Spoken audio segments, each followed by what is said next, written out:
The world is big and dangerous, and there's not much reason to love it, especially if you live in a dormant jungle of glass and concrete, populated by people indifferent to everything but their own skin. In the sticky web of daytime streets and under the rays of icy neon light at night. Such was the fate of the hero of this story, searing anger and hatred toward the reality around him. What else can you expect when a child is abandoned as soon as he is born? When they treat them all their lives as if they had been raised as slaughter animals. There are not many options left. Either surrender, let everything go on its own and die, or to become stronger, clinging to the possibility of survival, and not trust people, no matter what happens. Be a loner. It culminated in an ordinary walk through the city, but it ended in a confrontation with 3 opponents at the same time. Too confident. They were counting on easy prey when they rounded up a slender kid in a dark sweatshirt. They knocked him to the ground with powerful blows that rained down from all sides. But no one expected him to get up. He wiped his bloody face and shouted furiously, attracting the attention of his opponents, who had already begun to retreat. And then he would attack and, with a series of lightning strokes, smash the smug faces of his opponents in blood and break the teeth of the hapless thrill-seekers. Even the board one of them was holding in his hands didn't help. The opponents were left lying on the asphalt, moaning while they tried to figure out what had happened. And their failed trophy put on his hood, gave the place a contemptuous glance, and walked away. But this case was soon forgotten amidst much bigger problems. After all, on January 1, 2020, the world turned into a game and was filled with dungeons, bright portals, from which all sorts of monsters began to emerge on Earth. Goblins, orcs, skeletons that suddenly came to life for unknown reasons, bloodthirsty werewolves, and even voracious dragons. Big cities were plunged into total chaos. Fire and destruction filled them with the many deaths of ordinary citizens. Bodies filled the streets. Blood poured in rivers over the once gray asphalt. And over the fires was the suffocating stench of soot and decay.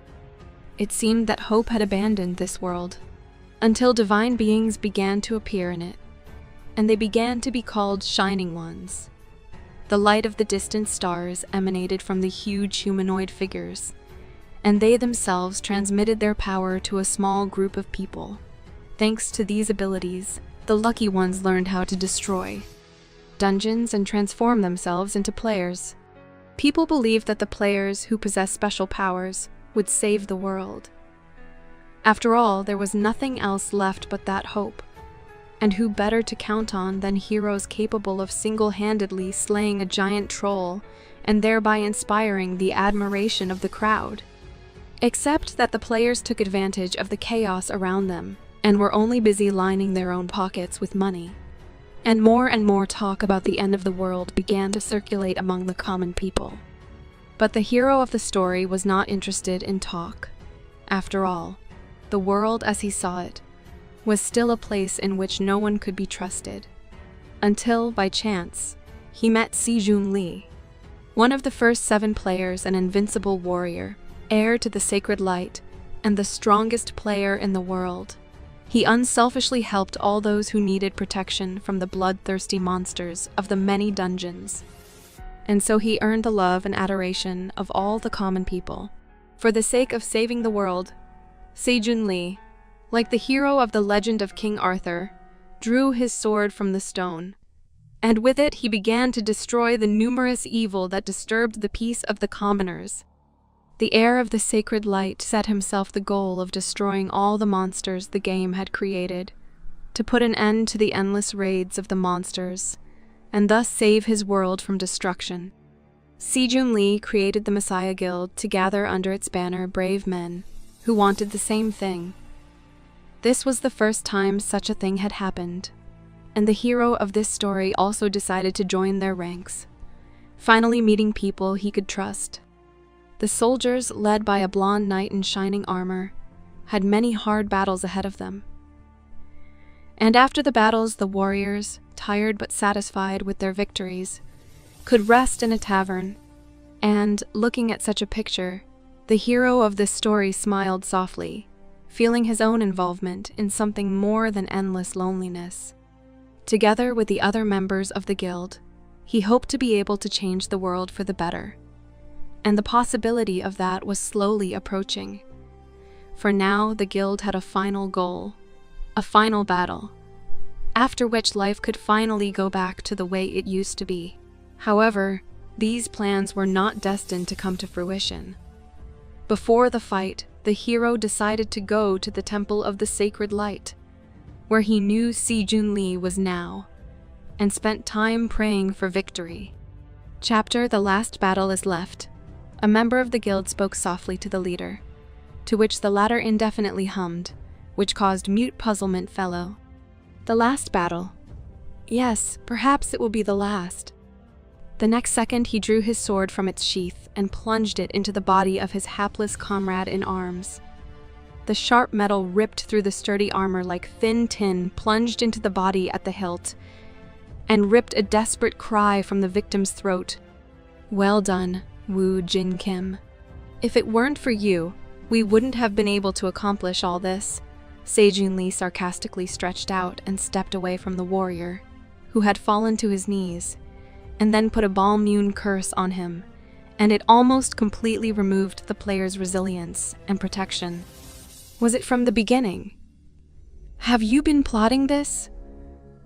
Woo Jin Kim grunted with difficulty and clutched at the floor of the temple with his fingertips in rage. But why? He was answered by quiet footsteps and the voice of another companion, who suddenly came closer, and then the girl mockingly muttered, "Why? Don't you still understand?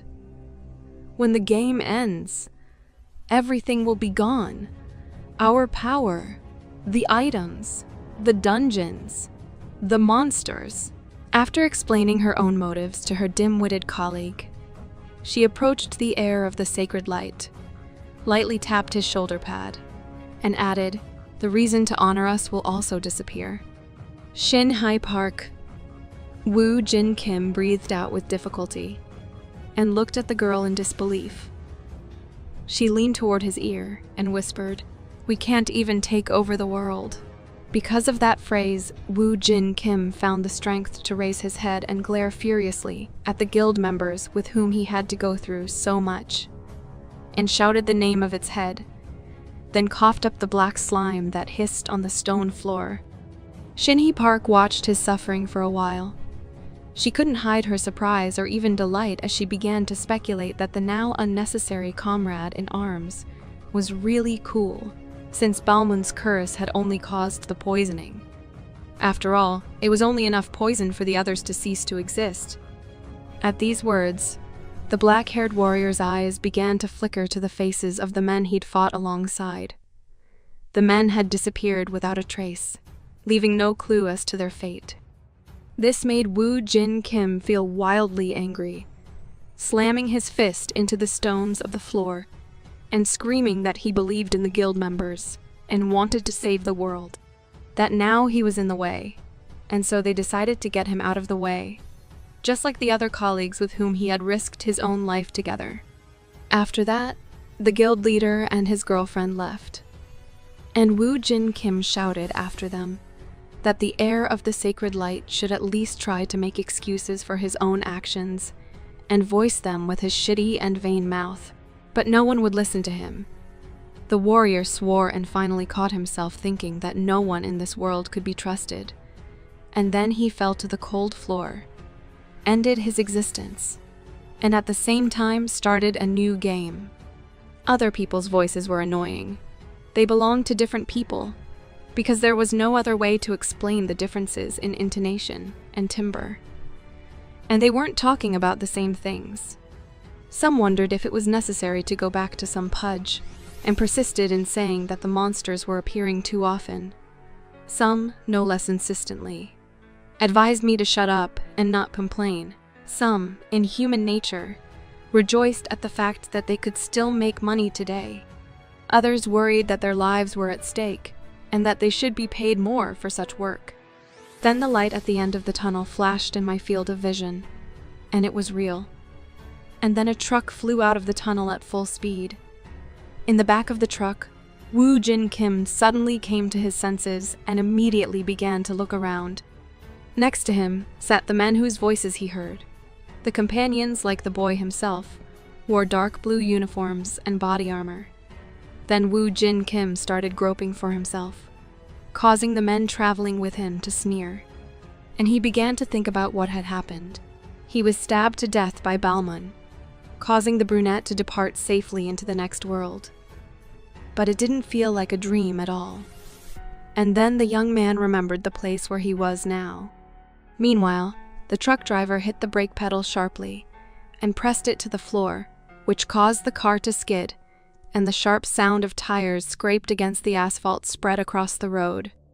The reason for such an abrupt stop was several flaming cars, over which columns of black smoke and soot were rising. Bodies were lying around the cars. But even that wasn't the worst of it. After all, there was a crowd of orcs near the battered cars, which the driver immediately reported and ordered everyone to leave the body with their weapons at the ready. The orcs reacted to this too, and rushed to the new as they thought prey. At the same time, they roared and grinned furiously, causing the driver to shout nervously and demand that the passengers move. The men immediately began to follow orders while their commander gave a brief briefing. The point of the briefing was that the men didn't have much ammunition.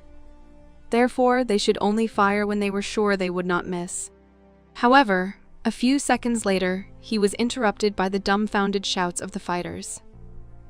This reaction was caused by the fact that Woo Jin Kim did not wait for the end of the briefing and moved forward.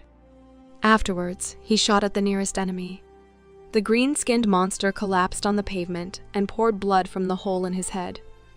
Meanwhile, the brunette fired another round, which immediately found another target. The other orcs were not happy about it. They immediately pounced on the overly bold man and used their heavy clubs, but that did not save them, for the bullets were faster than muscle strength, even if it was monstrous. The last warrior of the orc squad was suddenly alone and managed only to bark something frightened. But a second later, he joined his comrades in arms, when a new shot sent him to his death. When the crackling of the machine guns subsided and the dust on the road settled, the witnesses to the orcs' massacre began to make noise. The men began talking among themselves and only stared dumbfounded at their brother, who had managed to do all the work by himself. They had never seen anything like this before that day. Woo Jin Kim himself caught himself thinking that everything around him was too real for an ordinary dream. And, in all likelihood, he was somehow in the past. The feeling was reinforced by the commander, who came up and immediately yelled at the overactive subordinate. However, the guy did not pay attention to the man and walked past him. Neither did he pay attention to the astonished exclamations of his colleagues, who were trying to understand what exactly was going on with him now. Instead, the brunette went back to the car. He settled down on some crate beside it, sighed, and plunged into his memories. The faces of Si-jun Lee and Shin-hai Park immediately flashed before his eyes, causing a vicious grimace to appear on their victim's face. But Woo Jin Kim didn't have time to think about the betrayal for long, because he was plucked from his poisonous thoughts by the piercing sound of an announcement that came literally out of nowhere. It said that he was now a gambler. The entire field of vision was immediately occupied by a glowing window, which shimmered in all shades of blue, with 3 possible choices of development in the game. One of them didn't get any attention, neither in the past nor now that by chance Woo Jin Kim is in it again. After all, he had never been interested in the role of an archer. He had chosen the role of stern fighter for life the last time, and became a warrior who was very skillful with sword and shield. But he didn't want to make the same mistakes again. So the brunette rejected that option as well. But he did not have a third choice before. For this reason, the young man, second to the one day he had already lived, decided to focus on this one. The role of a representative of the dark world. This role gave you the ability to control different types of curses, or use dead monsters as material and create a dark army. Unlike the other classes, it gave cheating abilities. After all, the player who followed this path could gain all the skills. The most powerful player who received the favor of the Dark World spokesman and all of his abilities was Johann George, the so-called Immortal King. At the time when Si-Jun Lee was a hero, the Immortal King was among the monsters. And in order to find this monster, Woo Jin Kim decided to choose precisely the role of the representative of the Dark World, and with a soft clicked on the right glowing window to do so. To become a monster and thus begin his own hunt. Since the emergence of the dungeons and the heroes who began to fight their spawn, various guilds began to emerge all over the world. They were commercial organizations created with the aim of gathering under their banners players who were united by one or another ideology. Of all the organizations of this kind, the Phoenix Guild stood out. It was different in that its members could get money and power in any way they had the strength to do, and at the same time do not care about the correctness of their own methods. This approach made the Phoenix the second most powerful guild in Korea, against the background of the corruption that was spreading in its ranks. The Messiah Guild made a perfect impression. The Phoenix Guild headquarters was located in a fairly ordinary skyscraper. There were plenty of such buildings in this reality. The more so since it was much more convenient to accept new recruits in an office environment. That's where Woo Jin Kim went. An important-looking man was waiting for him in the sunlit office. He immediately handed the boy a contract to join the Phoenix Guild with a quiet rustle. And then he began to tell him that every sweep of the dungeon entailed additional expenses. Brunette immersed himself in studying the documents, after which he came to the conclusion that it was clearly not enough to buy certain items that were needed for the game. But there was nothing to be done in this situation. When the young man had finished reading, he asked how he could prove his own qualifications as a player. After all, only he himself could see the windows of state, while other people had no such ability. His interlocutor grinned at this and straightened his jacket, then handed him several pages of Dark World skills. The guild candidate had to choose one of them and then tear it apart to prove his abilities. Thanks to this, the office worker got an opportunity to see everything with his own eyes. A representative of the Dark World from level 1 and up, it consisted in the fact that the blood of its owner turned into poison. Its destructive power increased along with the growth of the skill rank and the level of the player himself. Resisting the effects of the poison was extremely problematic. It was a fairly simple skill. However, when I was able to summon and work with blood golems, its effect increased noticeably. This made it an incredibly useful ability. After a moment's hesitation, Woo Jin Kim chose a sheet of paper with the hemotoxin skill on it, took it in his hands, and immediately tore it up. The office was filled with a bright flash of sapphire light, which caused the guild member to adjust his glasses again and replace his contemptuous grin with a grimace of surprise, bordering on fear. The representative of the Dark World himself saw the status window, which informed him that he had acquired a new skill. The morning after the confirmation of the player's qualifications, the boy woke up not without difficulty, and immediately plunged into thinking about the fact that he had once already ceased to exist in this world. But for some unknown reason he was reborn again, though dreams of his former life still haunted him. It was from one of these that the young man awoke. He was dreaming of his former associates and one of the many sweeps of dungeon. In the course of it, the blonde, violet-eyed sorceress had the temerity to ask another colleague, the muscular, razor-headed warrior, why Woo Jin Kim had been chosen as a bloodhound. After all, his class was not well suited for such a role. To this, the knight whispered that of all the guild, their commander had the most canine character. The girl gave a surprised exclamation. Then her interlocutor explained that the sorceress herself would see that he was right, if she stayed in the company of the commander long enough.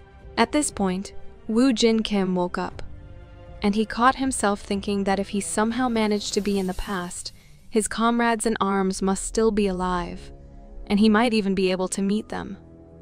The only question was when that meeting would happen. Meanwhile, in the Gwangmun Sports Park, another event began.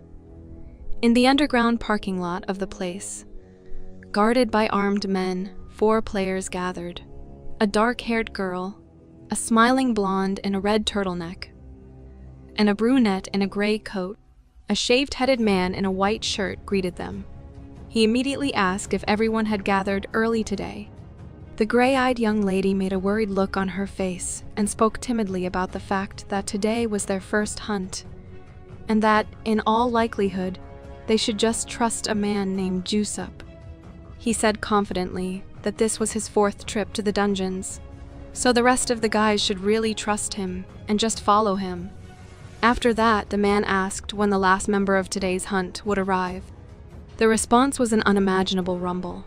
It was coming from a car that had some difficulty pulling into the parking lot. Witnesses to its appearance were dumbfounded. Unlike the other cars that had been left in the parking lot, this one was old as hell, and it kept spewing puffs of smoke into the air, as if it might just fall apart on the move at any moment. The blonde man watched for a while, and then grimaced as if he'd taken a bite of half a lemon at once, and began to reason about what the driver of the vehicle had said about this being his first hunt. But he was beginning to get annoyed by his slowness, and in general, this rookie needed to become more disciplined. At the same time, the car finally stopped, and then Woo Jin Kim, dressed in his usual sweatshirt, almost fell out of it in front of the participants of the future hike. The girl began to look at her future co-conspirator, after which she grinned contemptuously and agreed with the blonde, and then said that the kid who had come here in his wreck should be grateful that they'd let him join the outing in the first place. Also, she characterized the last car as terrible. Next, the brunette joined the conversation. He said that, judging by the newcomer's appearance, he hadn't even had time to get his guild gear, and, it seems, he decided to focus only on survival during his first operation. But then this conversation was interrupted by Jusup. The man suggested that his colleagues simply forget about the new guy, and pretend that they were missing one member. Then the skinhead began to talk on the fly about the new weapon he had recently purchased. The others took his idea with enthusiasm, followed their mentor, and left the last classmate behind. After that, the team went to the guild office, where a brief briefing on dungeons was given to its members. It was about the things that were not mentioned in the briefing. That did not matter. All that mattered was to remember the purpose of each mission and the conditions under which it was to be carried out. The location to which the newcomers were to go today was the Goblin Cave. It had to be cleared of all monsters, and when the main task was over, the office worker reminded the men to double-check everything. If any of the fighters had any questions or decided to refuse the mission, they had to say so now. If there were none, all the players had to check their equipment again. The rest of the team reacted to this advice very lightly and immediately started joking and laughing. And Woo Jin Kim caught himself thinking that he didn't know any of the players, so he didn't have to worry about any of them. Next came the command that the players could enter the dungeon, and all the players headed toward the glowing portal that led to the location they were to sweep. As they approached it, a girl excitedly rambled on about how this was the first time she'd ever seen the crossing. So close. And Jusup mockingly replied that she would be even more surprised when she was in the location itself. Woo Jin Kim reacted the most calmly to the portal. The hunt was already underway in the dungeon, where the glowing gap led. Upon arriving in the other dimension, the dark-haired girl, who was in fact a witch, exclaimed in amazement that she had indeed entered the other world, and immediately she began to look around in rapt fascination at the age-old forest in which the players had been trapped. The blonde guy, who turned out to be an archer, mumbled about how he felt like he was in some computer game. He was interrupted by Jusup, who snarled that it wasn't a game at all, but real reality. He was in the middle of a game. Woo Jin Kim, meanwhile, paid little attention to the chattering of his forced classmates. He concentrated on looking around the immediate area for traces. He found many trees that had been torn apart by someone's sharp claws, and he came to the conclusion that the entire dungeon was literally crawling with goblins. When he was done with that, Jusup called him over and offered to take a look around while the others set up camp. The young man calmly agreed and left the clearing where the other players had settled. They immediately began discussing their comrade in arms who had gone into the woods. The archer grumbled that he was sure his forced colleague was clingy, but he fell for the commander's ploy surprisingly easily, as if he didn't know how dangerous it was, and probably just turned out to be blithely stupid. The squad leader listened to this monologue for a while, but then he got bored. Then the shaved-headed swordsman grinned and talked about how they needed to be well prepared for the hunt, and then all the items they could find during it would belong only to them. Woo Jin Kim, on the other hand, didn't go far all this time, and now he was speculating that the commander's use of him as bait was entirely expected. And then the gambler grinned predatorily and began to consider his actions for the future. The full moon stood out brightly against the sky, which seemed bottomless at this time of day.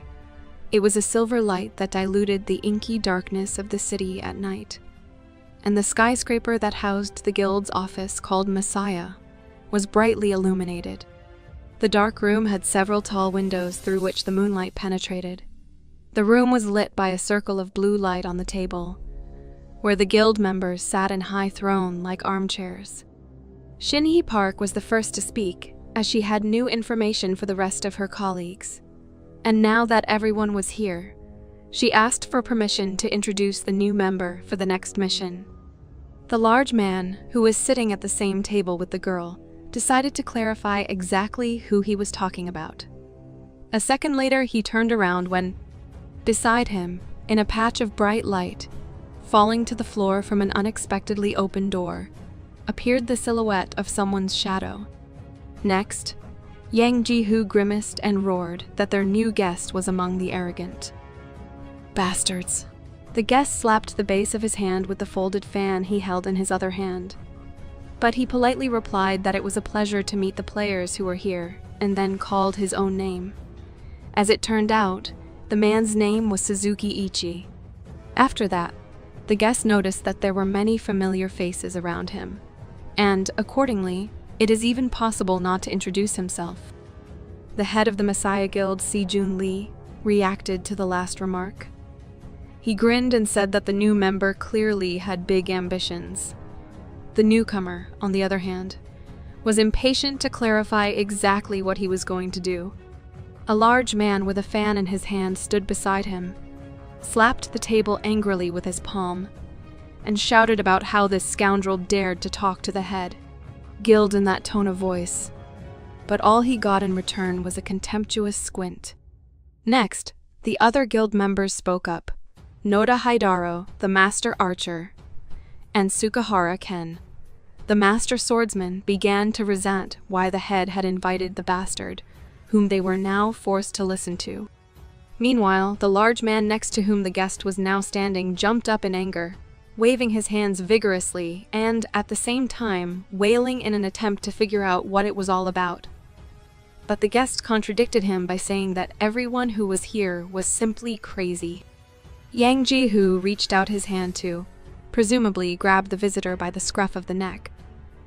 But the latter stopped him with a fan on his fingers and asked if the man was annoyed by his intonation or memories of the previous time.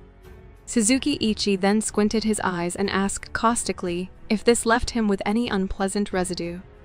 After that, the bully started to ask quite loudly what exactly the guild visitor had asked, and then proceeded to call him a jerk and threatened that he would finally be with him today. Another guild member, Kim Jae-hoon, agreed with him and said that their guild visitor was just a jerk. However, all the arguers were interrupted by the angry cry of the head of Messiah, who ordered to stop the wrangling. Si-jun Lee gave them a contemptuous squint, which made Yang Ji-hoo's face look frightened. After that, the player sat back in his seat and began to grumble that this was all just because of last time, and he would soon be able to beat the arrogance out of a visitor who was not too pleasant to him. Then Shinhai Park spoke again. She smiled and noted that the greetings had already been dealt with, and then asked about the work that had been agreed upon earlier, and how long the guild member would have to wait to do it. Suzuki Ichi responded by slapping his hand with his fan again, after which a glowing sword image appeared above the table, where the guild members were gathered. After that, the guest confidently stated that if it was a matter of searching for material now, it would take no more than 3 days. Si Junli quite folded his arms at this, and added that this result is quite good and quite satisfactory to him. Further events of the story unfolded already in the dungeon, where Woo Jin Kim was now going through the first, as other members of the Phoenix Guild thought, mission. The guy had climbed a rather large tree and once again found deep grooves on its bark from goblin claws. Because of this, the player was once again inclined to think that the talk about this location didn't lie, and there really are a lot of monsters here. This observation made the brunette smile predatory. After that, the young man began to speculate that the situation in which he now found himself was in some ways even amusing. After all, the type of reconnaissance and fighting style that he was now using had been taught to him by none other than Suzuki Ichi. Next, Woo Jin Kim began to recall the lessons of his mentor. He insisted that every trace contained information that would help him survive in the underworld. The apprentice didn't share his confidence and wondered if simply becoming stronger wasn't enough. However, he was reminded that this was not the most important condition. After all, no matter how strong he was, he would always have weaknesses. Then the brunette went back to examining the marks on the bark, and at the same time he thought that he had naively thought that his teacher's words would be a good lesson for him. But the mentor was not at all what the student thought he was.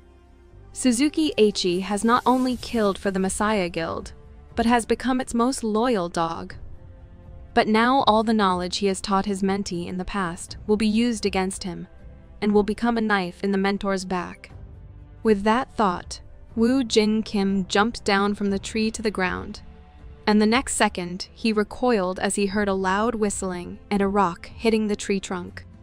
He turned around and saw 3 goblins, one of whom was swinging a sling in his hand, and the other 2 of whom were lunging at the guy with clubs, which amused him a bit and made him smile evocatively. A bluish fire erupted in the boy's hand, and then turned into a curved dagger, which he immediately sliced his hand with. After that, he smiled even wider and thought of the fact that not long ago he had to hide from goblins in the 7-story dungeons. But now these monsters were just targets for hemotoxin. The goblins, meanwhile, were rapidly approaching the follower of the Dark World, and at the same time were shrieking and waving their weapons furiously. But then Woo Jin Kim slashed one of them with his bloody knife, causing the green-skinned man to immediately foam from his mouth, and make it clear that goblins are quite vulnerable to blood poisoning. Nevertheless, the enemy still continued to strike, and the brunette noticed it. He was forced to conclude that since the goblin was poisoned and still moving, the poison wasn't working as fast as he would have liked. The next moment, however, another goblin distracted him from his thoughts. The monster jumped toward him and tried to strike him with its club, causing the boy to move out of his way as quickly as possible. Woo Jin Kim didn't wait for another attack, and grabbed the dagger and threw it. The blade stabbed the goblin squarely in the forehead, causing it to drop its snag and drop dead, while its tribesman screamed angrily again. Then he watched as the other green-skinned creatures began to gather around him, which gave the boy a wry grin. He also thought that the goblin's strategy wasn't hard to anticipate. Accordingly, it would be easy enough to deal with them too. Next, the boy extended his arm forward, and it flashed again in a bright blue light, which then turned into a long, heavy whip woven of leather. When it did, the brunette struck the goblins closest to him, sharply, knocking them to the ground and filling the air with a loud clang. Because of the effect of the Goblin King's whip, all the opponents froze in their seats and started trembling in terror, and they started tapping their teeth, almost drumming, as if they were suffering from severe chills. And Woo Jin Kim smiled thoughtfully and thought that he had not prepared the weapon in vain. A detachment of 4 Phoenix Guild players made their way through the dense forest of a goblin dungeon. At the back of the procession was an enchantress in a wide-brimmed hat with an elongated cap. The next second, she turned around as she heard a suspicious noise. As it turned out, on the heels of the players with all the speed possible rushed quite a large group of goblins, which made the face witch expression of genuine horror. The girl screamed and put her staff out in front of her in an attempt to shield herself from the goblin, who jumped up to her and was about to strike her with his heavy club, while growling loudly. A second later, however, someone else's blood splashed on the witch's face and the ground in front of her, causing the witch to be truly dazed. As it turned out, the green-skinned monster was thwarted by Jusup. The warrior struck it with his half-sword and cut it almost in half, and then yelled at the sorceress because of what she was doing, and pointed out to the girl the fact that mere goblins need not fear. The witch wept in great fright and gratitude for her mentor, and clung even more tightly to her staff. But the fair-haired archer and the black-haired warrior were genuinely delighted when they saw their eldest comrade in arms massacre what they thought was a terrible monster. Meanwhile, Jusup grinned and watched the other goblins, who were already racing toward him. The warrior also shared with his teammates that he had prepared a long sword for this mission, for nothing short of good fortune. His hapless opponents, on the other hand, were nothing more than sacks of meat. A second later, however, the smug smile on the man's face was replaced by a grimace of simultaneous fright and surprise. It was because Jusup was about to pull the sword blade out of the goblin carcass that now lay motionless on the ground. He failed, however, as the blade was surprisingly stuck. And while the warrior was trying at least somehow to solve this problem, another goblin ran up to him and hit the swordsman on the head with his club in a jump. The hard blow drove the skinhead to the ground while his sword remained protruding from the goblin's body. Next, the man frowned at his bloody face and saw more monsters rushing toward him. Then the swordsman tried to get up and turn toward his other guildmates, then yelled to be rescued, and that only complete idiots would stand and watch in such a situation. Not to say that such an order from their mentor made the new members of the Phoenix Guild ecstatic, but they had no other options now, so they began to swear and shout, but rushed to attack the green-skinned foes. Meanwhile, in another part of the dungeon, a goblin growled as well. It was interrupted quickly enough, however, as the green-skinned silencer dropped his club from his hands and practically fell in half due to someone else's blow, then collapsed to the ground. Woo Jin Kim grinned at the sight, but the other goblins stared at him with horror on their faces. He was in the middle of a fight, and then the rest of the goblins were staring at him with horrified muzzles. But the player didn't stop there and struck back with the whip. The weapon immediately found a new target and wrapped itself around the sluggish foe's neck. The goblin's fangy mouth sputtered with choking foam, and he clutched at the leather lash with his fingers before collapsing dead on the ground. After that, there was a flash of blue light around him, and a column of blue light flashed around the brunette. It happened because his level had increased. After that, a status window appeared in front of the player's eyes, informing him about the new achievement attracting attention. This made Woo Jin Kim grin quite a bit, and think that the goblins in this dungeon were much weaker than he had thought. He grabbed his whip and strode away, while the clearing he'd left was filled with bloody green-skinned bodies.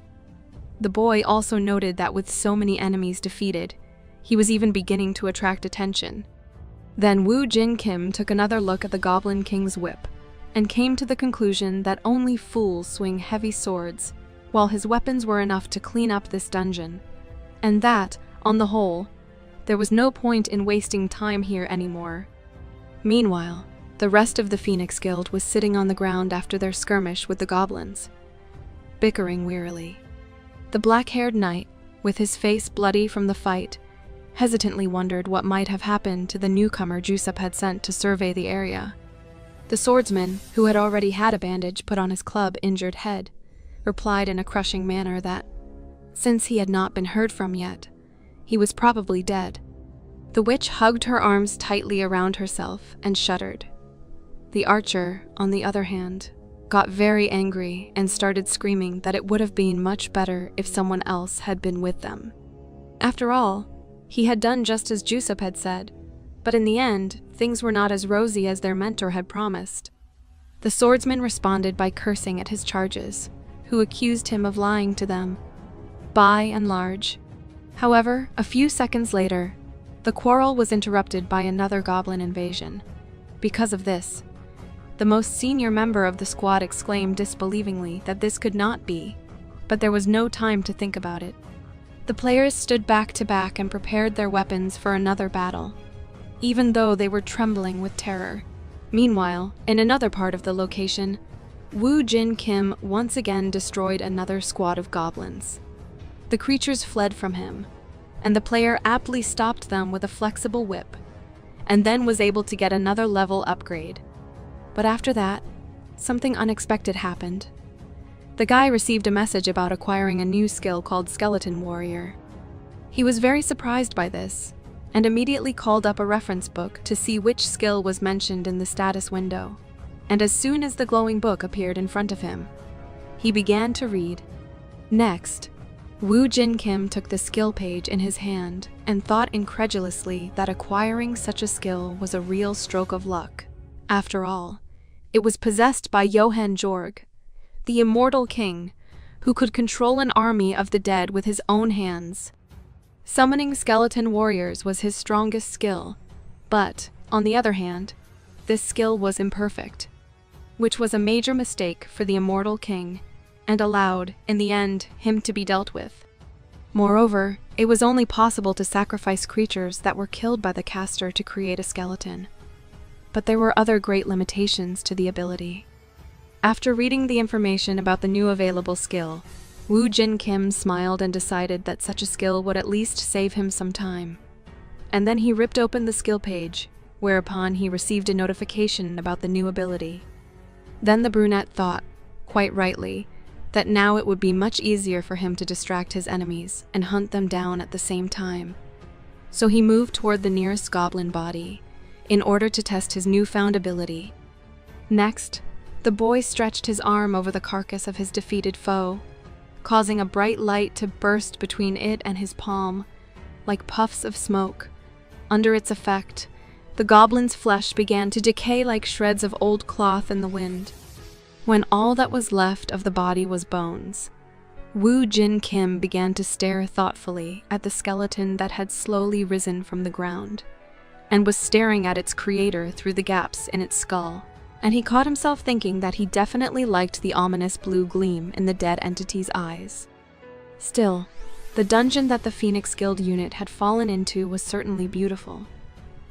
There was a colorful forest, rich in greenery, and a bright blue sky, and even high mountains whose slopes rose picturesquely above all that natural diversity, in which, nevertheless, one could easily die.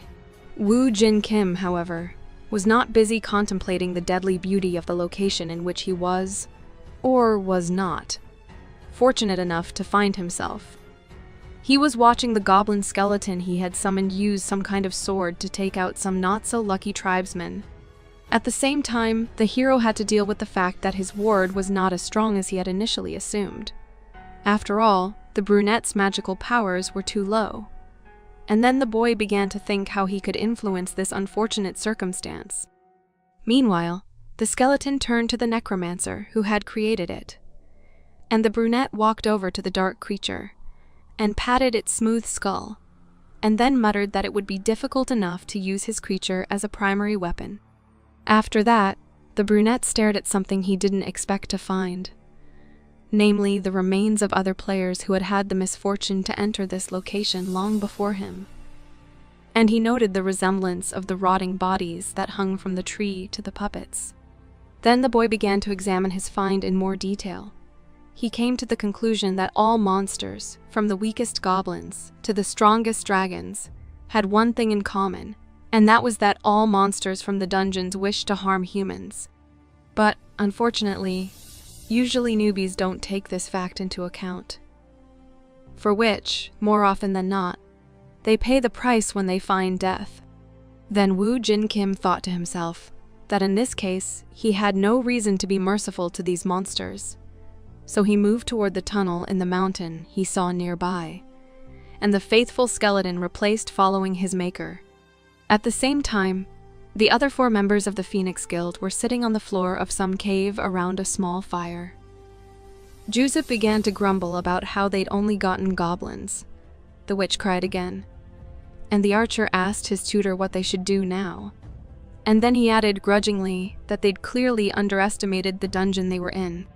The warrior with the bandaged head talked about how he couldn't die like that, and wouldn't lose to the damn green-skinned freaks. And then he jumped to his feet and yelled that they couldn't all die in this location. The archer froze in shock at his action. The sorceress began to wipe the tears that gushed from her eyes with renewed force, and the black-haired warrior mumbled his mentor's name fearfully. Meanwhile, the swordsman continued to shout. He asked what was wrong with his comrades in arms, and angrily added that despite the complexity of the situation they were in, it was still possible to cope with it if they tried. Except the blonde muttered that that wasn't what he was talking about, and pointed his finger at something above the senior teammate's head. He lifted his face up and asked what exactly the archer was talking about. And the fair-haired man jumped up from the ground, causing the swordsman to repeat the question. At the same time, the other members of the squad were staring upward fearfully. Juzep followed their lead and saw the blue light on the sign about the level increase. This fact raised a lot of new questions about what exactly was going on, because the warrior was not in combat at the moment. However, after a couple of seconds, the man came to the conclusion that the level is raised only when someone from the team is fighting. Accordingly, the newcomer who had fought off their squad was still alive. Meanwhile, Woo Jin Kim was walking down the tunnel with a torch in his hand. Ahead of him, he saw goblin bodies and a large pile of logs. Next, the necromancer thought that from his experience, the most effective way to deal with a crowd of goblins was to set them on fire. This thought brought a predatory grin to the boy's face, and then the player threw his torch into the pile of timbers, causing the mountain of old wood to quickly catch fire and illuminate the entire tunnel space with purple fire and begin to fill it with acrid, dark smoke. The goblins in the cave quickly sensed this and began to sniff to understand the nature of the suffocating smell. But then they were no longer bothered by it. The monsters began coughing and falling to the ground, as the stench made them short of breath, and the more comprehensible creatures ran away to escape the poisonous smoke. The green-skinned monsters were unaware that their way was blocked by the burning barricade that Woo Jin Kim and his skeleton had set on fire, and was now behind. The goblins began to bang against the obstacle, and in doing so, screamed in a frantic attempt to break through it, or at least somehow get out. The brunette on the other side of the barrier smiled and decided that this way he could at least bury the fallen players along with the monsters who had taken their lives, and continued to watch as the fire consumed the evil creatures one by one. And the glow of the fire became visible almost all over the dungeon. After that, Woo Jin Kim saw a new status window. It reported that the Dark World representative was satisfied with the cruelty the guy had shown to his opponents. Then player frowned at the fire and thought that the situation was rather strange, because the guy expected at least to see the face of the head of the local goblins. After that, the brunette turned away from the fireplace and walked in the opposite direction to find his main adversary, and the skeleton followed him. As soon as this happened, the remains of the burned timbers rattled, causing the skeleton to look around in fright and see a huge green-skinned monster, which broke the floor of the cave with its weight. Shards of stone fell on the undead's head, and meanwhile the monster grinned its crooked fangs. Woo Jin Kim unfolded his whip and grumbled about how he had waited a long time for the main enemy to appear, and was even starting to get tired of the place. Then the guy squinted and thanked the chief goblin for showing up on his own, and not even having to look for him for a long time. and the dungeon boss rose to his full height and stared back with a burning gaze.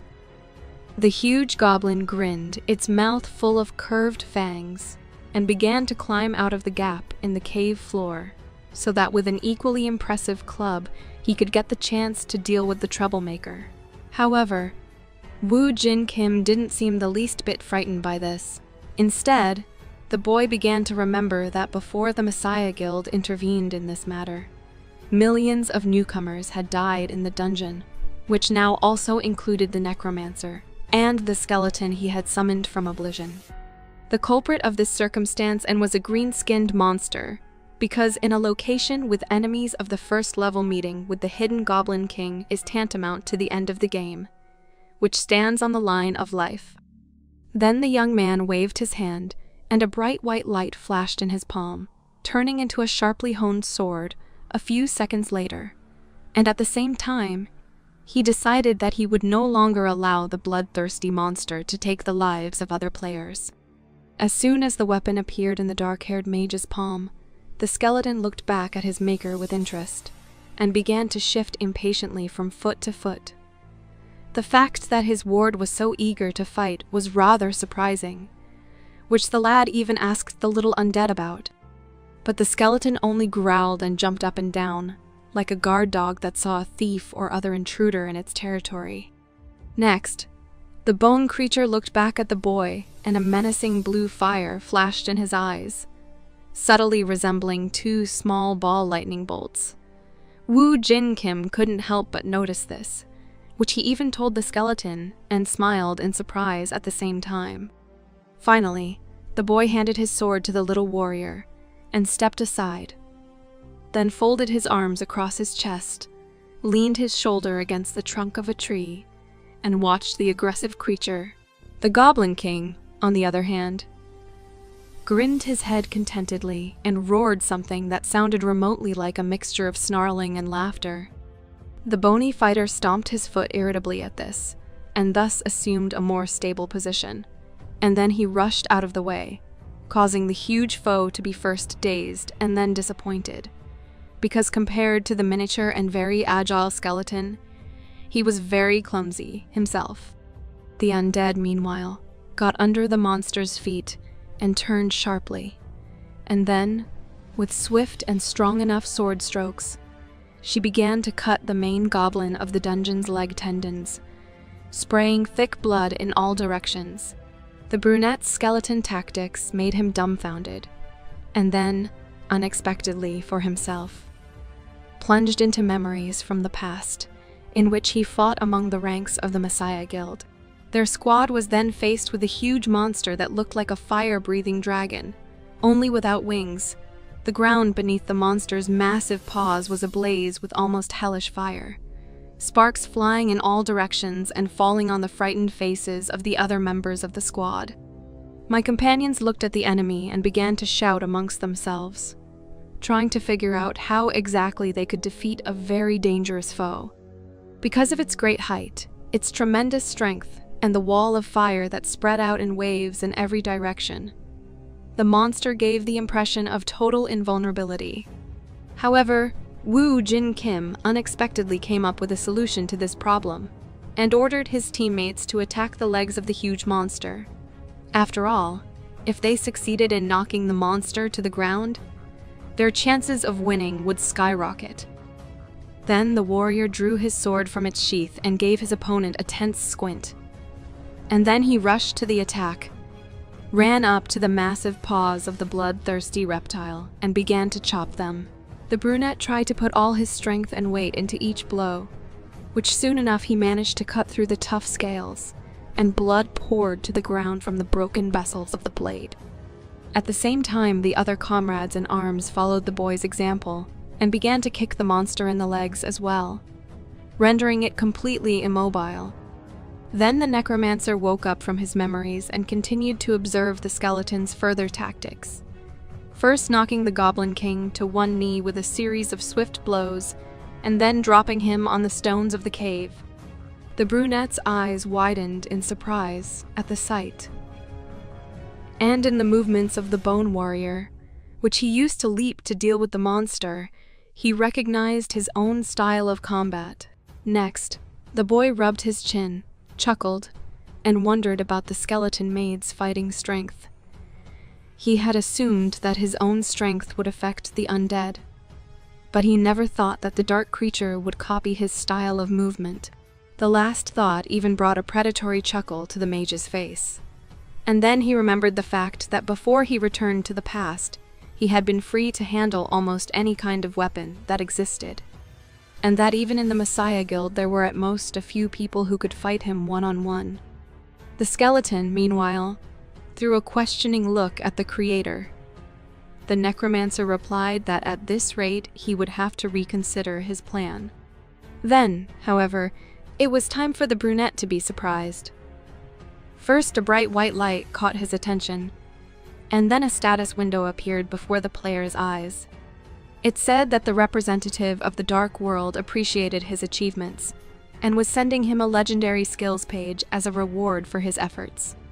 Then Woo Jin Kim clutched the generous gift in his fingers, and then grinned rather grimly and muttered that he hadn't expected to receive such a valuable purchase here. Meanwhile, in the real world, on the grounds of the Phoenix Guild, there was a real commotion. An armed soldier in a helmet and bulletproof vest shouted about clearing the dungeon, the entrance and exit of which he was guarding. The guild officer jumped up from his seat and stared at the portal, which burst into a bright blue flame that made his eyes behind his glasses even more rounded. Then, like the other guild workers, he moved rather hastily toward the portal, from which spirals of blue light streamed in all directions. And then 4 players appeared in the blinding light, one of whom was moving forward only with the help of an associate who supported him by the shoulder. As it turned out, it was the blonde man who was practically dragging his mentor around, with his head bandaged. Meanwhile, there was babble among the Phoenix Guild staff that the players were back, and the staff member who had briefed them before the mission began to yell about how this was possible, since the dungeon had already been cleared, and it had only taken a day for the fighters to do so. Next, the squad members began to be treated by the ambulance crew, and while this was happening, the manager who had sent them to the dungeon scurried to the car. At the same time, he began to shout for the return of all the mission participants. But then the man saw his mistake and began to ask why there were only 4 of them and where Woo Jin Kim was now. The answer was grim silence, causing the staff member to adjust his glasses and start muttering that he understood everything, and that the newcomer probably wouldn't be coming back. But rather quickly he was interrupted by a new cry that someone else was returning from dungeon. The instructor turned around in a daze, and the players froze in astonishment. Even Jusup, who was very experienced with words, could only wag his finger at the newly triggered portal in mute amazement. And he opened his mouth wide, which made his face look incredulous. In the meantime, a guy in a dark hoodie slowly emerged from a bright portal, and the office worker first called his name incredulously, and then ran closer to him, while the brunette seemed to notice neither him nor the other players who had been sent with him to sweep dungeon. The unsuccessful tutor began to argue angrily that, as he supposed, the impudent man who had successfully pretended to be a novice for all to see was still alive, and then he questioned what dirty tricks he'd used to sweep the dungeon. Woo Jin Kim gave him a surprised and then disdainful look in response, and the hapless squad leader snarled about who the bastard was to have cleared the area all by himself. The headlines of numerous newspapers were full of the new demands of the players, while the rest of the population of the planet had to continue to listen to them. So did the news, which was broadcast on every television channel. According to research, only players could sweep dungeons. For this reason, this category of people, also not too numerous, began to abuse their power in every way. As a consequence of this policy, scandals caused by the despotism of the players constantly erupted. However, among the many other guilds that have put the dungeons in business, the Messiah Guild of Korea stands out. For example, its members valiantly terminated the 5-story dungeon without any conditions or requirements. Because of this unconventional incident, the news services turned their attention to the organization of brave fighters, who, for the first time in the world, performed such a feat completely free of charge. They were discussing the identity of its leader, Sejun Lee, and the fact that the guild's sponsor, Han Seong Corporation, had seen its stock price skyrocket after successfully sweeping the 5-story dungeon. Jusup picked up the phone and saw the same headline on the screen, which caused him to growl angrily about the goddamn bastards from Messiah and how all the news was about them now. Then the man threw the phone on the table, which made a rather loud rumble. After that, the man with the bandaged head grumbled grimly about how the Phoenix members looked like freaks who did everything just for the money. But his blonde-haired, multicolored-eyed companion argued that he should forget that fact, for this was not the first time they'd been treated that way.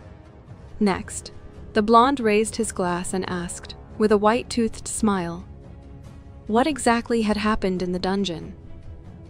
Jusup hurriedly muttered that he didn't want to talk about it, and then reluctantly added that their entire squad had almost stayed in the dungeon forever, because of a newcomer named Woo Jin Kim. His mute companion cautiously inquired as to what had happened, and for what reason. The most experienced member of the squad poked his finger at the bandage around his head and explained that it was the newcomer's fault he'd acquired it. The blonde frowned in surprise and asked if the rumors about the newcomer were true, to which the player with the bandaged head covered his eyes with the palm of his hand and began to tell that the rookie had joined their squad at the last moment and not other than for a common misfortune. What's more, the lad was so eager to get the new dungeon items that he even ran into the Goblin crowd for them. After that, the man stirred an iced whiskey into his glass and began reluctantly recounting how he had followed the newcomer to save him from the evil greenhorns. And then he got hit on the head. Blondie was genuinely outraged by this injustice, which he reported immediately, and then added that for such willfulness the guild should have punished the insolent member of their squad.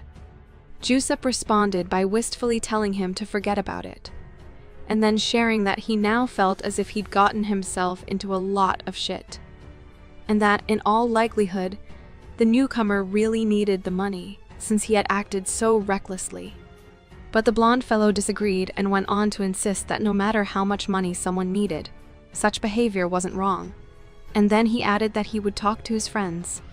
And after that, the dodgy newcomer would not be able to repeat such sabotage anywhere.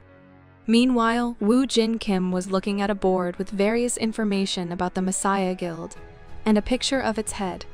And then he rubbed his chin thoughtfully and began to reflect on the fact that now he didn't have to meet him in the same way as he had in the past.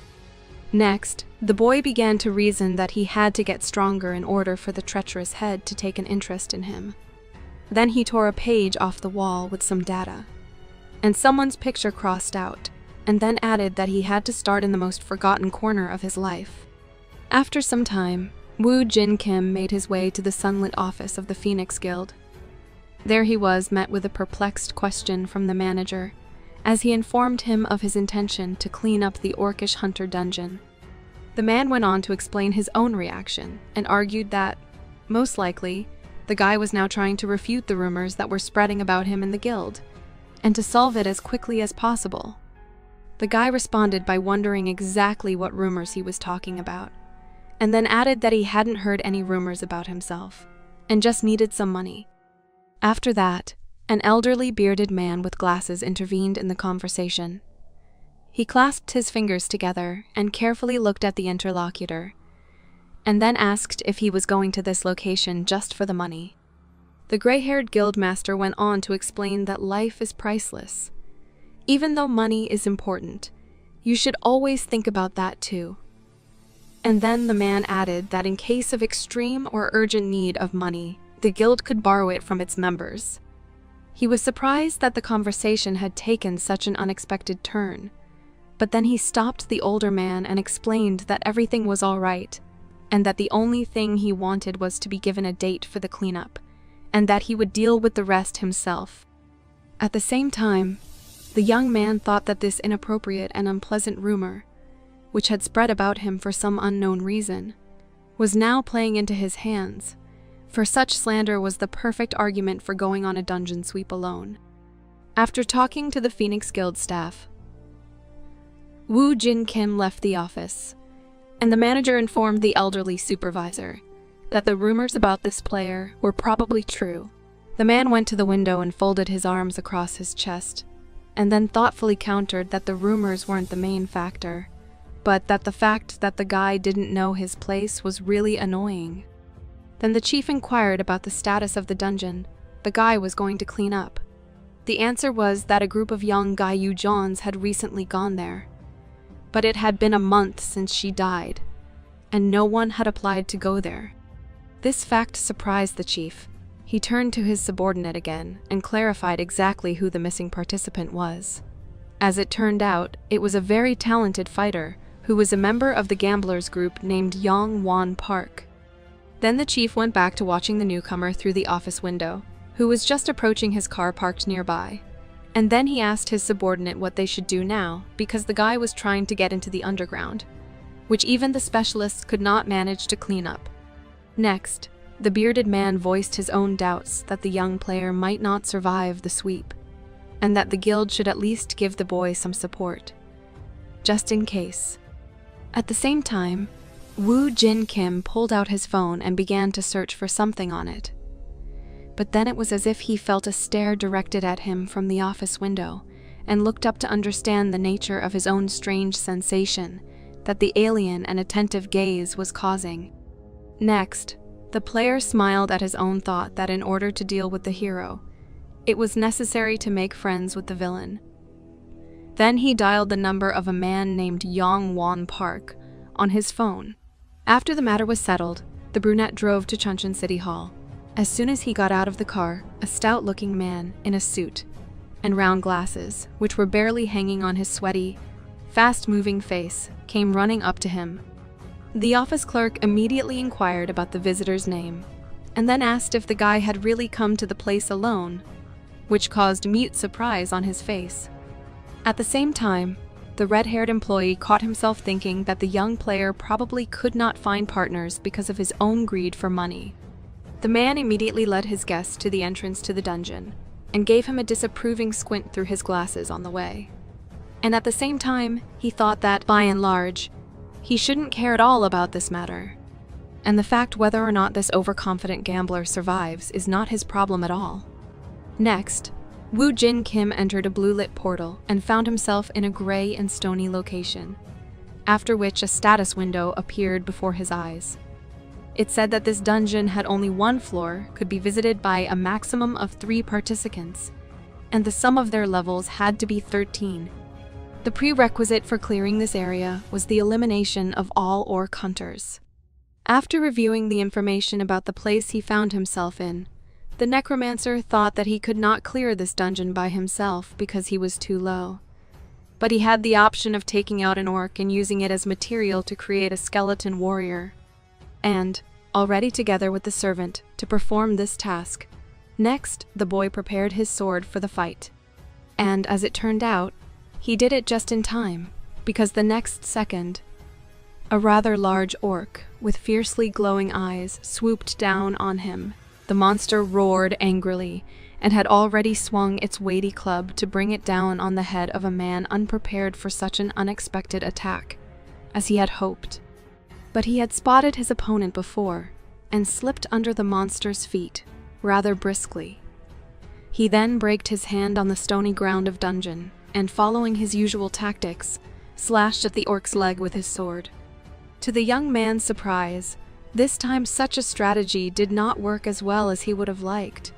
The reason was that the seemingly ordinary orc, for some reason, had tougher skin, and a hard enough blow from a sharp blade left him with only a small scrap. Meanwhile, the monster brought his club down where Woo Jin Kim had been standing until recently, causing the rocks to shatter into rubble and fly in different directions. The player smiled nervously at this and caught himself thinking that with such force, he could cease to exist after a single blow. It would also be incredibly good to take out this orc, and then summon him as a skeleton warrior, for this action would give him a chance to sweep the dungeon alone. Next, the necromancer met the orc's angry eyes and jerked aside as he was forced to dodge another blow. This action raised another stream of rubble into the air, and one of the sharp stones even slashed the player in the face until he bled. Woo Jin Kim, however, did not pay much attention to this fact and began to rush around the orc. The orc was not aware of this fact, but Woo Jin Kim was running around the orc, scrambling around and hitting it with his legs with lightning force. The monster reacted to the dance with a bewildered expression on its fanged face, and then his severed legs buckled. The monster tumbled to the stone floor and roared, this time miserably. The necromancer stepped closer to his foe and grumbled that the legless predator was no longer so terrifying. And then he thrust his sword into his body, causing the cold stones around him to turn a rusty color from the orc's blood. When the vanquished foe finally fell silent, the skeletal warrior's summoning spell rang out. Relatively low high-rise buildings were littered with numerous advertisements and strings of wires, which gave witnesses to this landscape a feeling of screaming cheapness and poverty. In a shabby office inside one of these buildings sat two men. A man with a beard was looking at a file and grinned, then mumbled that he was holding some really interesting information. His interlocutor, a skinny guy with ash-colored hair and blue eyes, asked what exactly the older member of the conversation was staring at. And then he added grudgingly that he didn't want to hear about him trying to pick out some strange object for his business again. The man responded to this claim with a sniffle and pushed the folder across the table, which made the blue-eyed man shudder nervously, and then smugly suggested that he take a look at the data, since he was so curious. The guy followed the warden's advice and took the papers in his hands, after which he determined that he was holding some player's personnel file. But, just in case, he asked what it was. Then the gray-haired man began to read the information given to him. Then it became clear to him that the folder referred to a newcomer who had recently awakened and had already managed to clear the dungeon alone. The chief smiled and squinted carnivorously at this, and then began to tell me that this player had entered the second cave, and that this time he was alone in it to begin with, and that he was too arrogant for a man who had only recently acquired his abilities. The skinny guy was dumbfounded at the chief's words, and objected that it couldn't be. After all, he himself at first had difficulties with the cleanup, and then he decided to ask if the man was going to say that he trusted some papers with information from an unknown source, and that he did not think that his manager was so naive. The blue-eyed man was answered by the clatter of his heels, and then the owner of the heels came into view.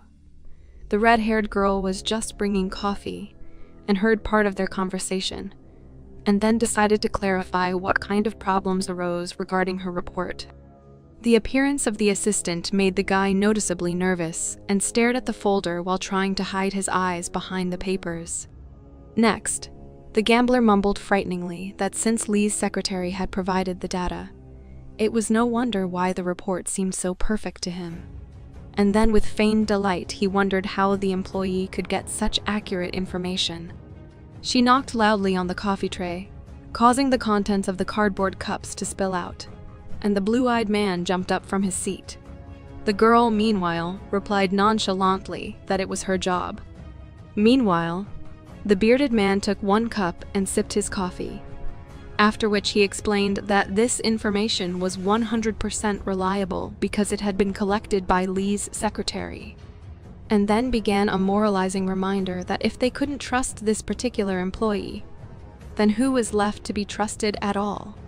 However, after a second, the monologue was interrupted by the fact that the boss saw the empty packages of sticks and realized what kind of coffee his assistant had made, and began to shout that he had already told her not to buy instant coffee because he hated this drink, and then asked why the secretary had bought it. The girl also took a sip of coffee without any emotion on her face, and then explained that the coffee was left over from last week's meeting with the members of the Phoenix Guild. Then she pointed to her report, and said that she had prepared it on the back of a paper that had already been used. After this rebuke, the bearded man made a satisfied look on his face and began to purr about how delicious it was, and how instant coffee was the best option. And then he repeated his own phrase about trusting Secretary Lee. It made the gray-haired player cringe and think that he was watching the most disgusting thing ever, especially at that age. Then he shifted his gaze to the dirty and wrinkled coffee cup. Meanwhile, the boss changed the subject of the conversation and asked the assistant how things were going with the purchase of the dungeon. The girl replied that she managed to find some good options, but the price was too high, so she continues to look. He was surprised by the turn of their conversation, so he asked which caves he was talking about, because there must still be some dungeons he hadn't yet cleared. The chief smiled beamingly, asked what his subordinate meant, and then added that if he started going into the dungeons, there wouldn't be enough of them. The guy apologized dumbfoundedly, and then clarified exactly what the chief wanted to say. And then he objected rather angrily that he had just returned from another sweep yesterday, and definitely deserved at least some rest. The boss looked serious because of this complaint and began to tell him that if he rested too often, he would soon become lazy. And then he switched to the fact that workaholics like his ward were prone to diseases, so that the man had to find new tasks for his own good all the time. In the end, the guy was very angry with this answer, but the girl sighed tiredly because of the unplanned lecture and finished her coffee. Meanwhile, there was a battle going on in the dungeon that Woo Jin Kim had gone to clean up. The orc barked angrily and grinned his drooling mouth with sharp, crooked fangs. He then struck with his club, causing the skeleton of his less fortunate counterpart to shatter and his bones to crash to the ground with a resounding thud, only to find themselves under the feet of his second opponent, who had come to the aid of his tribesmen. The necromancer watched this scene from a quieter place. He sat on the carcass of the defeated enemy and put his palms on the hilt of his sword. He also thought sadly that because of his low level of summoning skills, the undead were not as resistant to damage as he would have liked them to be. Then, however, the player had a new idea, and he deftly jumped to the ground and smiled. John George, the king of the immortals whom the necromancer had fought in a past life, told him one thing. Next, the wizard stretched out his palm and a bright blue light flashed on it, causing the orcs to turn around, and then summoned another skeleton warrior, and the servant bellowed angrily at the still living enemies, then rose to his full height behind his creator's back. The boy's eyes lit up with blue fire, and he smiled and said solemnly that as long as his magic power allowed, he would have as many skeleton warriors as the victims had fallen on this battlefield, and there were enough orc bodies on the rocky ground of the cave. Orcs from the appearance of the new undead made dumbfounded faces and roared in surprise, which echoed through the mountainous terrain of the location. Meanwhile, status windows flashed around the fighter, telling him that he had leveled up. All his skill points had increased, and that his blood poisoning skill had also reached level 2. The guy immediately started studying the glowing window, and came to the disappointing conclusion that trying to level up in this dungeon would be difficult. He also thought that he should stop fighting regular orcs and find an orc hunter instead. After these reflections, Woo Jin Kim rubbed his chin and knelt down on one knee in concentration, then began to draw with his wand on the ground a map of the location he was to sweep. As he did so, the brunette began to ponder that, as a creature that hunts alone, he assumed that the main adversary would control the entire pack. But in all likelihood, it turned out that orc hunters do not interact with the rest of the group of monsters, and there was only one place left where it can be found. He leaned over the drawing and looked questioningly at his maker, which made the brunette wonder what was wrong. It appeared that the undead knew something. That's why they were acting this way. But then Woo Jin Kim brushed aside his own suspicions and continued to speculate about the location of his main enemy, while at the same time thoughtfully scratching his head with his wand. The skeleton, too, leaned over the map and stuck his sword in the ground, and the young man began to tell him that if the orc hunter was in any place, there would be no useful monsters that the necromancer could use as offerings. And the only useful skeleton warrior would be the one the mage could summon now. Then the dark-haired man tapped the branch already on the skull of the servant skeleton, and then added that he should think of some better idea, and then they both walked away. And in the place of their brief stay, there was a drawing of a map with a stick, which the player had stuck into it. In the meantime, crows had settled freely on the bones that now lay on the battlefield and were pecking at them. But then the sound ceased, because something very large was sniffing nearby, and so the birds hurried away from the danger. Then another orc appeared on the battlefield. He walked up to the dead tribesman and grabbed his bloody head, which opened the mouth of the less fortunate fellow, and sticky saliva flowed from it. Then the strange monster, with its eyes ablaze with purple fire, dragged its prey, which left a long trail of blood on the rocky ground. Please like and follow to watch more content about manhwa. Thanks. There was a loud chomping sound in the cave. It was the sound of a large orc greedily munching on a piece of meat. And next to the predator was someone's carcass, which it had already stripped of its skin. I was in the middle of a gruesome still life, and next to it was a mountain of old remains. Woo Jin Kim cautiously watched the monster from ambush. He held his bow with a bloody arrow on the bowstring, and reasoned that the dungeon boss is always stronger than all the other monsters in this location, and it would be foolish to engage him without any preparation. But you could try to pierce his body with an arrow with poisoned blood on the tip. Then the player gave a glance command to his skeleton acolyte, and the latter stepped forward with sword in hand. The dungeon boss turned over his shoulder. His eyes glowed even brighter, and he growled loudly and lunged at his new adversary. The skeleton did likewise, and brought his weapon over his head on the run to deliver a powerful blow. Then the living and dead orcs clashed, and the red-eyed foe grinned, and then snapped its predatory curved fangs into the skeleton's collarbone, causing the cave to crackle with the sound of a broken bone. While the skeletons were fighting, Woo Jin Kim stepped out into the open and took aim. At the same time, the guy thought that by the burning blood-red eyes, it was clear that it was the orc hunter who was in front of him now. But he had to avoid his overly tough skin, so he only had to aim for the one weak spot. With that thought, the player unleashed an arrow from his bowstring, and the projectile glowed blue in flight and stabbed the orc hunter right in his bloodshot eye. The orc hunter was thrown back by the force of the blow. He ran his feet over the rocky ground of the cave and piled up a mountain of rubble, and then collapsed on one knee. Then the monster grabbed the arrow by the shaft and yanked it out, then threw it to the floor of the cave. Then the monster roared angrily and breathed a cloud of steam into the air, and blood gushed from its eye. Meanwhile, Woo Jin Kim saw the message that the poisonous blood had affected the orc, took the bow aside, and noted the fact that the weaker the point of impact, the faster the poison spreads through the body. Next, foam spurted from the monster's mouth, causing the player who had wounded it to smile contentedly. And then another message appeared, saying that thanks to the skill of poisonous blood, the orc's health will gradually decrease. Meanwhile, the dungeon boss stared at the young necromancer in bewilderment, with a healthy eye, and collapsed already on both knees, after which he shook his head and put his palm around it. And the player noted the fact that the second level of skill hemotoxin will not increase the chance of death, but now he is quite enough, and the action that is already there.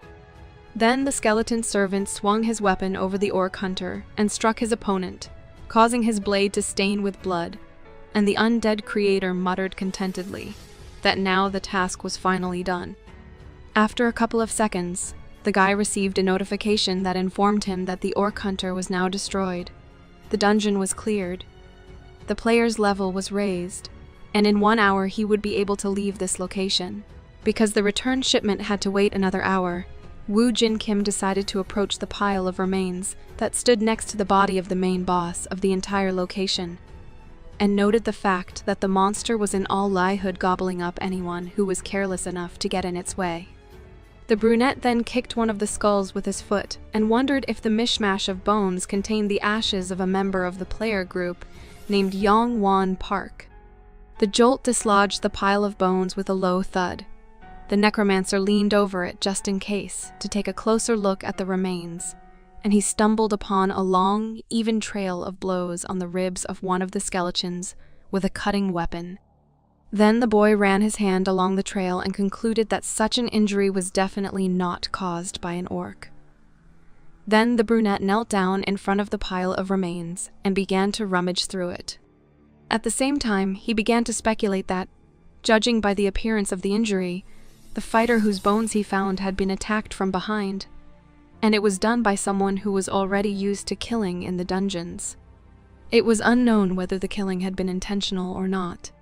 But if it was committed by a member of the Phoenix Guild of the player group named Yongwon Park, then someone might indeed have gone for such an act because of money and items. After a couple of minutes, Woo Jin Kim exhaled a cloud of steam into the air and began to reflect on the fact that he doesn't have much time left in this dungeon. And yet he doesn't understand how to find traces of the killer. Meanwhile, the wind rose in the location and dispersed the thick clouds behind which the full moon had been hiding up to that moment. Because of its bright light, something glittered far away from where the necromancer was, and quite visibly. This made the boy curious as to whether the strange glow would help him get closer to the player named Yongwon Park.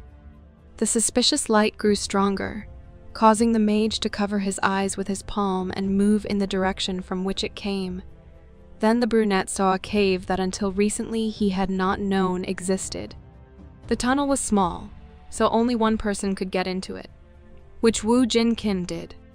In a small stone nook, he found another skeleton in armor, and with a long sword in his hands. The weapon was surprisingly clean, and the remains themselves were not as badly damaged as the others. Several deep notches could be seen on the wall beside the body, indicating that while this gambler's comrades were fighting the orcs, he escaped and counted his days in this cave, until he ceased to exist. Woo Jin Kim then noticed the phoenix brooch on the dead man's cloak and grinned incredulously at his own observation, that such an act was indeed worthy of a member of the guild that had chosen that bird as its own emblem, especially if it was a rising star of the player group named Yongwon Park, as indicated by the initials Jean-I-G on the decoration. The necromancer thought that there was no place in the world more suitable for the last resting place of such a man than here. But he was distracted from thinking about this circumstance by a soft rustling with which a small book fell out of the skeleton's hands. The player was interested in the find, took it in his hands and began to leaf through it, and then was forced to come to the not-too-comforting conclusion that he found an ordinary diary, and it is hardly possible to find anything interesting. But then the dark-haired man squinted intently as he saw the blacklist of a group of players named Yongwon Park on the pages of the book, and then he closed the diary with a loud clap and smiled contentedly, as he was unusually lucky to stumble upon such a find. A status window appeared before the player's eyes, telling him that a representative of the dark world congratulated him on his dazzling achievement and sent him a legendary skill page as a gift. Woo Jin Kim grinned rather grimly at this unexpected news, because he didn't expect to get such a useful thing here. Then he took the gold-lighted page in his hands and began to read the information that was written on it. As it turned out, the necromancer had managed to obtain the rare Eye of Anubis ability, which allowed him to see into the past of the dead. Then the necromancer smiled even wider, and his eyes lit up in the glow of the page. And the gambler thought to himself that having such an opportunity in his current situation would be incredibly useful, and that, whatever failures had haunted him in his past life, things were different now. The mage then tore open the page, and a blue light flashed before him about who was talking about obtaining the skill Eye of Anubis, as well as obtaining the legendary heir achievement. Woo Jin Kim stepped closer to the Skeleton Phoenix Guild member and knelt down in front of him, only to then wrap his palms around the unlucky player's skull and smile at his own thoughts that often the dead cannot speak, but that didn't matter to him now. As he did so, his eyes lit up with blue fire, and then black flashes of smoke, like light littered them. Then smoke came from the necromancer's eyes. This was due to the fact that the player had activated the skill eye of Anubis.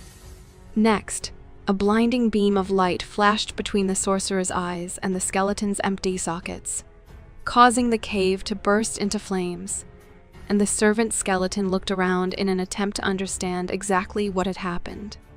Meanwhile, Woo Jin Kim began to see images that, until recently, were not in his mind and could not be.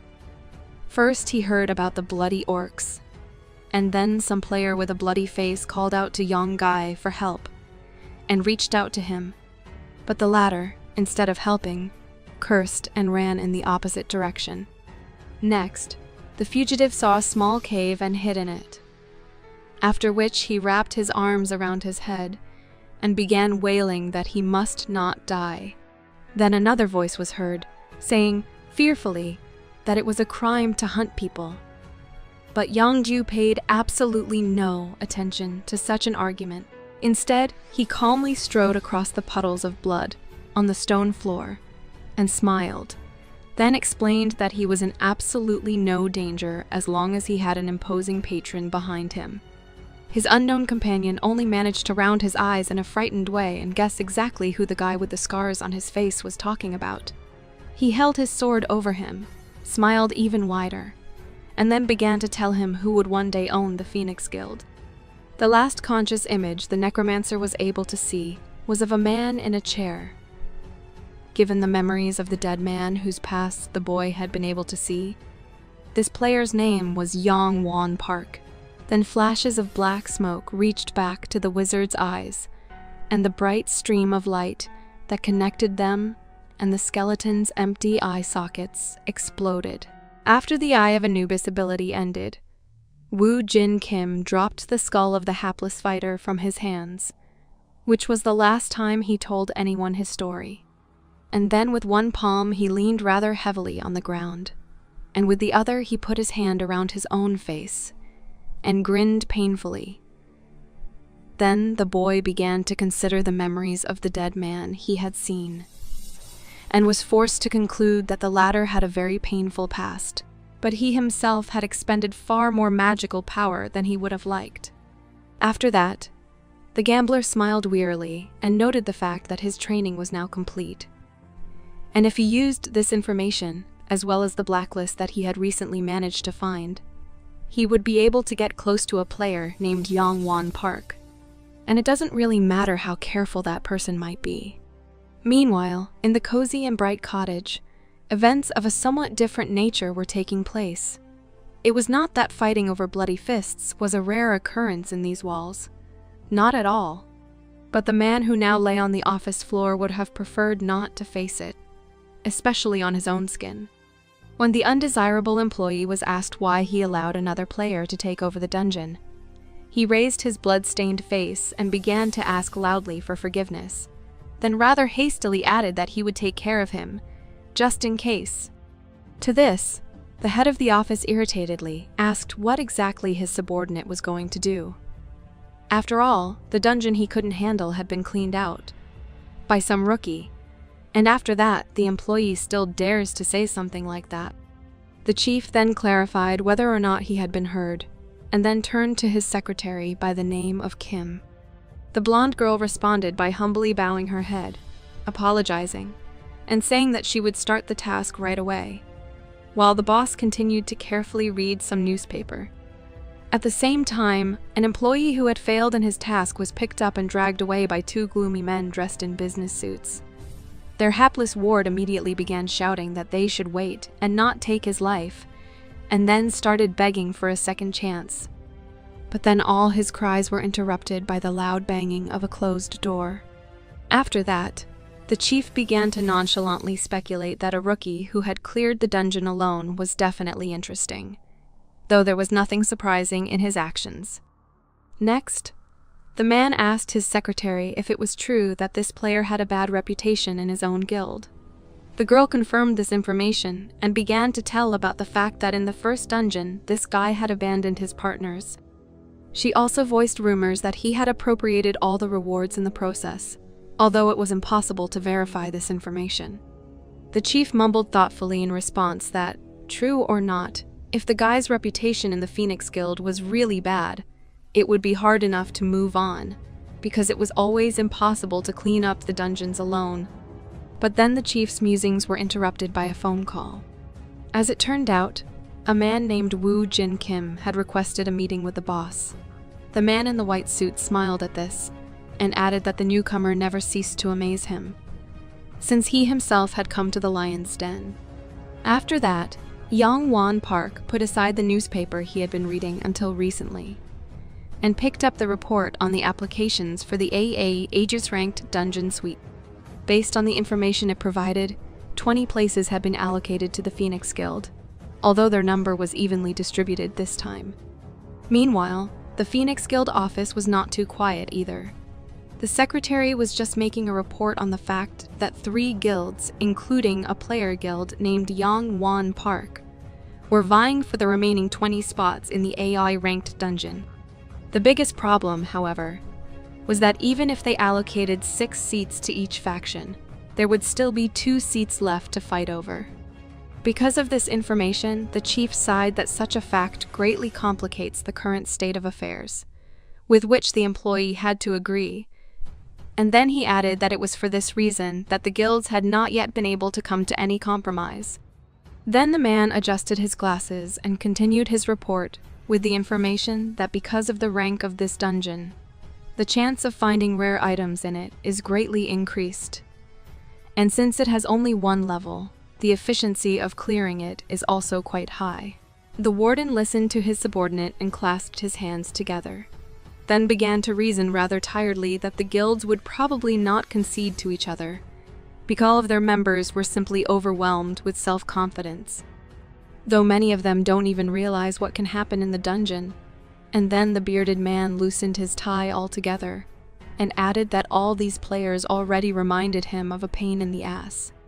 Next, the gray-haired man rubbed his forehead tiredly, and asked if there was anyone who was not a member of one guild or another, but had applied for the remaining 2 seats.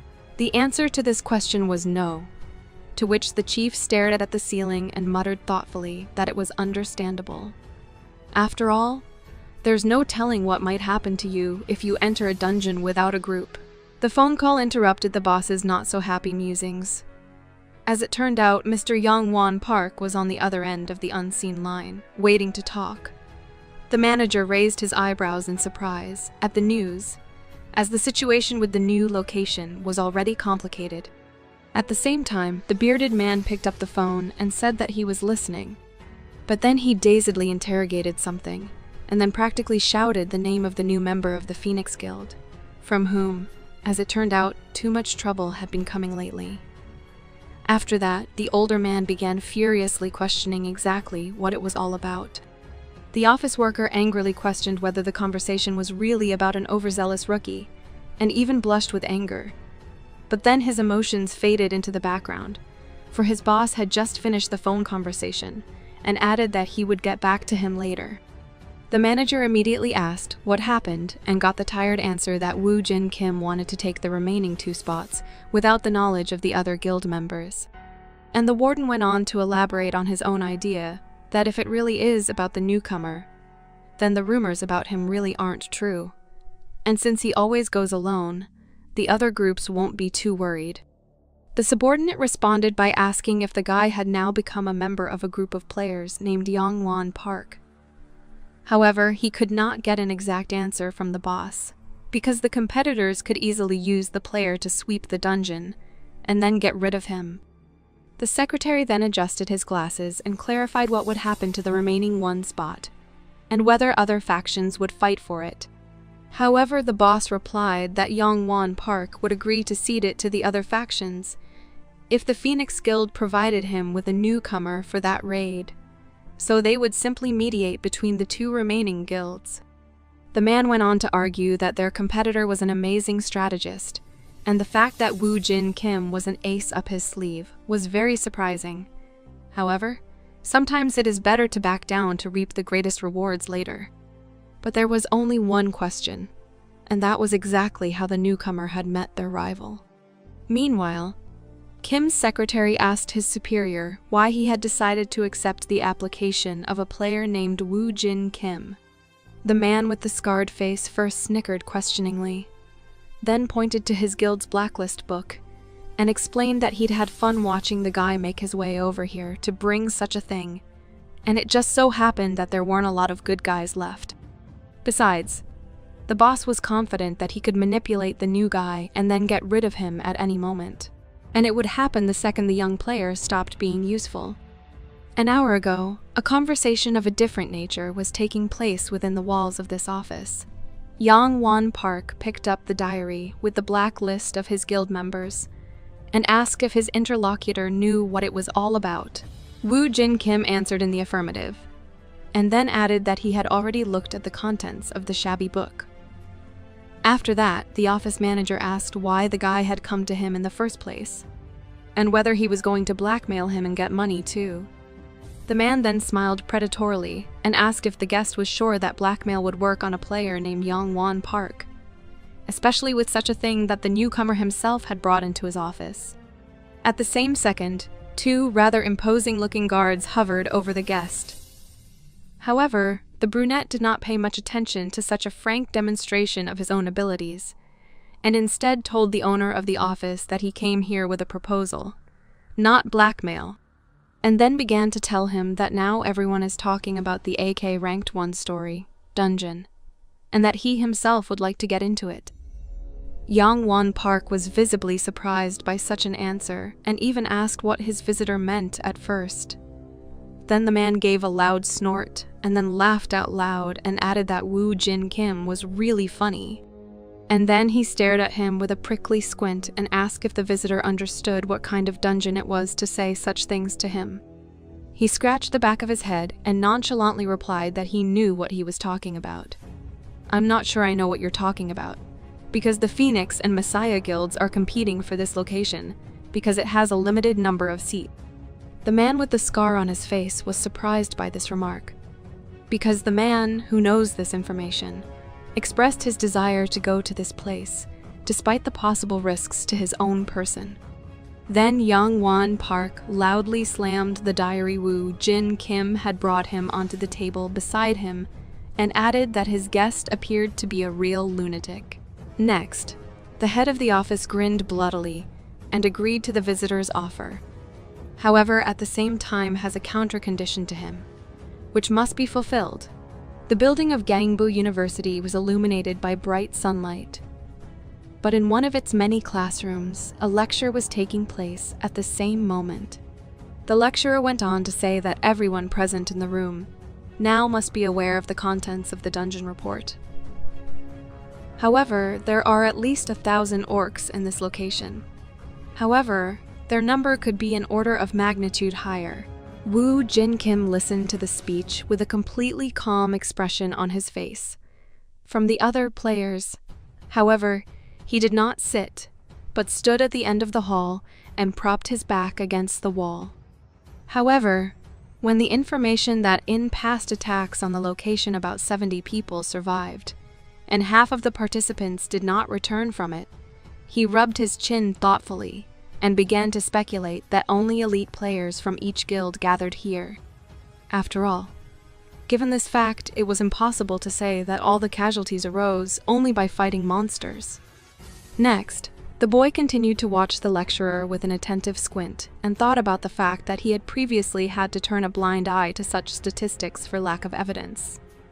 However, the chance that the struggle was not just with monsters, but also among players. After all, it was a good opportunity to get rid of opponents and steal valuable items. Then the brunette in his usual hoodie moved to leave the auditorium, and at the same time began to reason already about the fact that in this dungeon there was a reward for killing an orc warrior. That is, the boss of the location. The Fang of the Orc genus Eventually, the prize was given to the Messiah Guild for its enormous contribution to this sweep. In the past, Woo Jin Kim knew nothing. But when he thought about it now, he realized that it was very strange. It was quite possible that Si-Jun Lee had already been involved in corruption at that time. After a few seconds, the boy left the lecture hall and walked down the bright corridor. At the same time, he was thinking about the fact that even if the head of the Messiah Guild was behind this incident, that the commercial organization itself had nothing to do with it, and that instead of directly influencing it, it had infiltrated spies in other guilds, and that now he needed to predict their next move based on his own memories from his past life. A huge portal to another reality glowed brightly with blue flames. A rather large crowd of players gathered in front of the location, and then all of them were ordered to enter the dungeon. At the same time, representatives of the Messiah, Phoenix, Lion, and Skull guilds had significant differences in appearance, as each participant wore a uniform, the color and cut of which depended directly on the affiliation to one or another organization. Woo Jin Kim, on the other hand, stood out noticeably in his casual clothes. Though he wasn't bothered by that fact, he walked toward the portal too, and adjusted his hood as he went. And at the same time, he thought that he would prefer to rip the orcish fang right out of the hands of his former leader. A bright blue flash of transition illuminated the forest, which was located in the dungeon. A warrior in heavy armor and a sorceress with a staff in her hands began to speculate about where the members of their guild were now, because with all those people around it was almost impossible to find them. However, they were interrupted by the head of the Messiah Guild unit. The player gave the order to line up, and his subordinates fairly quickly emerged from the crowd. The other members of the sweep had never seen anything like this before. Some looked at the picture with disapproval, some with surprise, and some did not hide their own delight and began to say that such a thing could be expected from the Messiah, that such a result was fantastic, and that the guild was praised for a reason. Such talk was rather quickly interrupted by the players, who appeared rather skeptical. After all, the fact that someone was the first to speak did not mean anything in this location, since the entire area was swarming with thousands of orcs. As if in confirmation of these words, the first orc appeared in the clearing near the portal and roared furiously, as he saw the strangers in his territory. From among the fighters in light armor, one stepped forward and declared that the Messiah would deal with the unexpected enemy, and let the others watch it carefully. Then the player activated the skill Vivacious Fighter, and it ended in a successful provocation. Next, the fighter gave a bellicose cry and slammed his shield to the ground, causing a wave of dust to rise, and an expression of malicious surprise on the face of the orc. Then the orc rushed to the warrior, and with all his inhuman strength, hit him on the shield with his fist, and then tried to throw the player aside, causing more dust and rubble in the air. The orc roared in frustration over his own failed attempt, while his opponent snidely clarified whether that was all he was capable of. In the next second, the sorceress joined the fight, her eyes and palms glowing with golden fire. The girl used the skill Lord of the Source of Wisdom. Moreover, she managed to restrain the orc, which was firmly entangled by numerous fetters that burst from somewhere under the ground. Then the glow around the sorceress intensified, and the dark green ropes reached the monster's neck and began to choke it, causing the orc to clutch at them with his hands to relieve the dangerous pressure. Then he wheezed and bared his huge fangs, which spurted out in thick foam. But further into the forest that densely covered the entire dungeon, there was a loud noise, and the ground beneath the player's feet shuddered sensibly. The less experienced members of the sweep began frightenedly asking what it was, and shouting about an earthquake. However, their more experienced colleagues countered that in all likelihood the cause of the sound and vibration was somewhere behind the forest. They prepared their weapons and waited tensely for who knows what. And then other orcs poured into the clearing they were in. A battle ensued, the air filled with the stomping of monsters, Screams, snarls, and clinking of weapons, and blood poured to the ground, tearing off the sharp blades with every blow. Next, the battle was joined by mages whose hands burst into flames of gold, visible even in spite of the clouds of dust that rose into the air. After that, a cry resounded through the ranks of the Messiah Guild warriors that the time had come, and it was time to move forward. The warriors followed it and rushed at the orcs. Meanwhile, on a branch of an old tree that grew nearby, Woo Jin Kim was nestled. He watched the players battle with the monsters, and concluded that, just as he thought, no one had noticed his absence. Next, the boy smiled contentedly, for now it was time for his turn. Woo Jin Kim stood on a tall tree branch and watched the battle between the four most famous guilds and the orcs, and came to the conclusion that the enemies would not be able to push the players back to that extent. Then the lad pushed off the branch on which he had previously settled and jumped to the next, for in this way he could avoid moving on the ground, and, as a result, unnecessary meetings with the inhabitants of this dungeon. And in the process, he began to reason that he should take advantage of the situation and locate the warrior orc. Under the terms of the dungeon cleansing, it was necessary to get rid of the warrior orc and thousands of his subordinates. Guild representatives will first try to reduce the number of rank-and-file opponents to reduce their own losses. However, after the elimination of 1,000 orcs, the players will begin to look for the boss of this location, and until that moment, he must have time to get the warrior orc Fang. With this thought, the necromancer continued his movement between branches, and smiled in anticipation of the future venture. The high peaks of sharp rocks stretched toward the full moon from somewhere behind the forest. Among these stone claws was the camp of the orcs, and the shelter of their leader. The orc warlord sat on his throne, presiding over the trial of one of his subjects, who had been defeated in a skirmish with the gamblers who had come to cleanse him. The monster was now on its knees, awaiting its fate, arrows protruding from its body, blood streaming down its chin. Then the other orc roared and swung his stone sword, causing blood to gush onto the stone floor and the hapless fellow to fall breathless.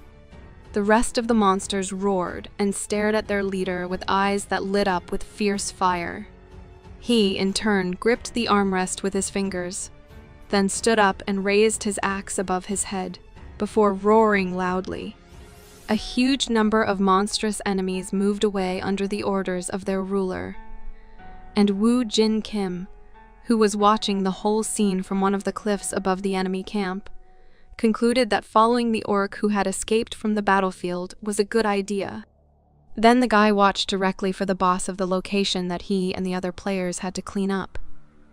He looked stronger than the necromancer had imagined, but he had sent his minions to fight the guild members, so luck was on the brunette's side now.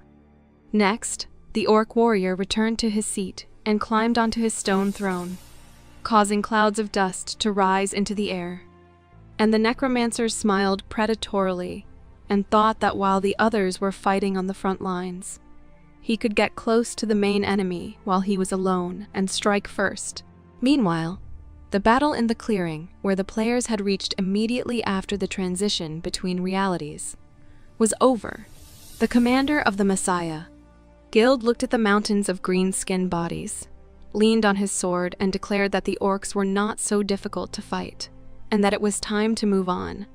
This decision was due to the fact that there were fewer opponents than he had expected, and, in all likelihood, their main forces are in another place. Then, however, the warrior was interrupted. A scout came to him with a report that many new orcs were heading toward the players. The warrior inquired about the number of enemies, to which he received the answer of about 1,000 enemies, and by all appearances, that was their main force. Next, the commander turned to the other players who were in the clearing, including those who belonged to other guilds, and began to tell them that, as he thought, they should all stop at today's achievements. After all, it would take a lot more equipment to go up against the main force of the orcish army.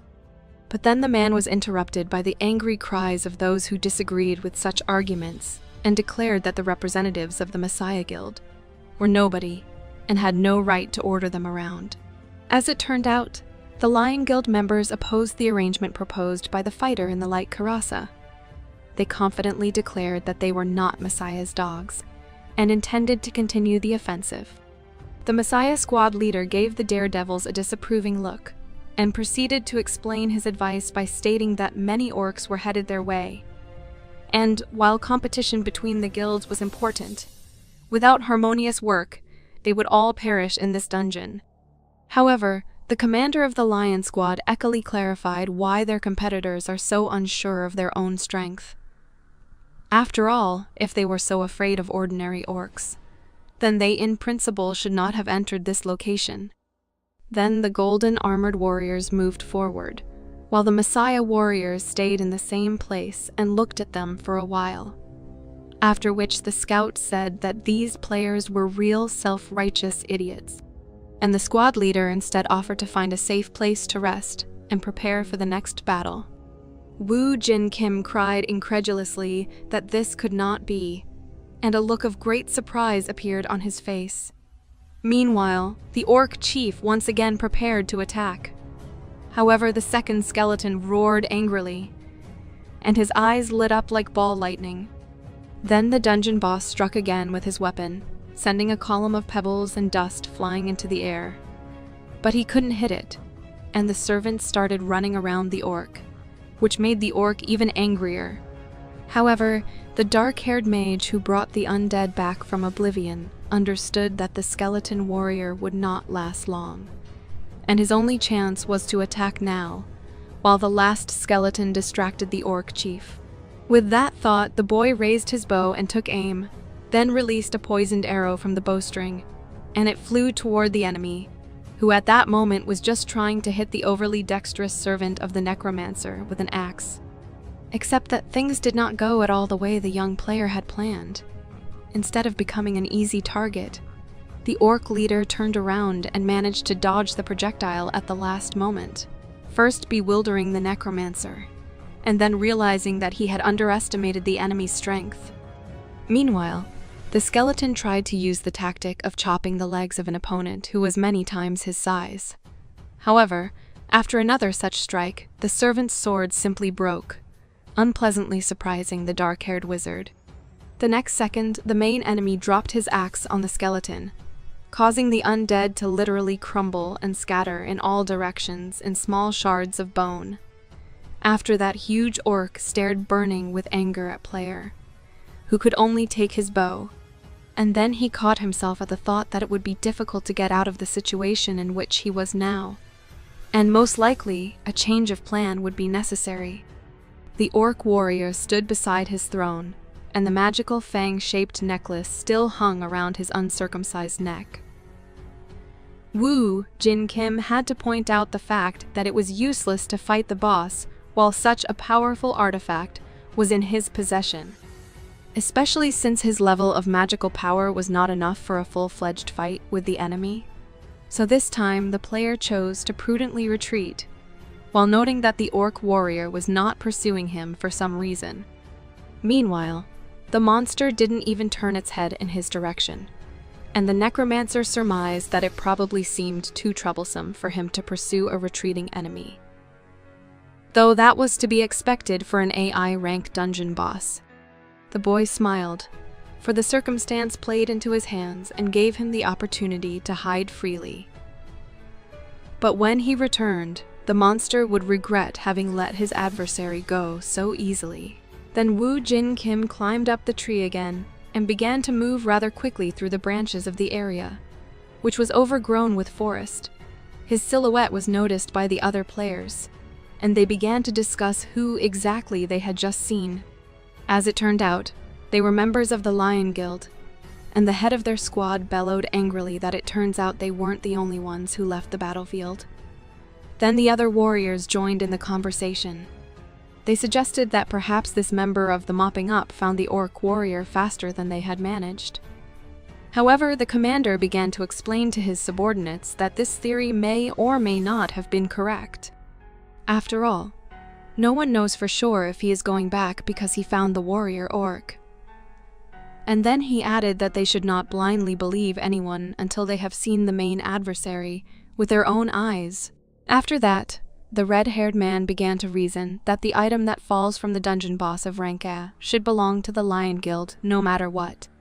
But then his emotional speech was interrupted by a sound that caused the commander and his chief aide to look around.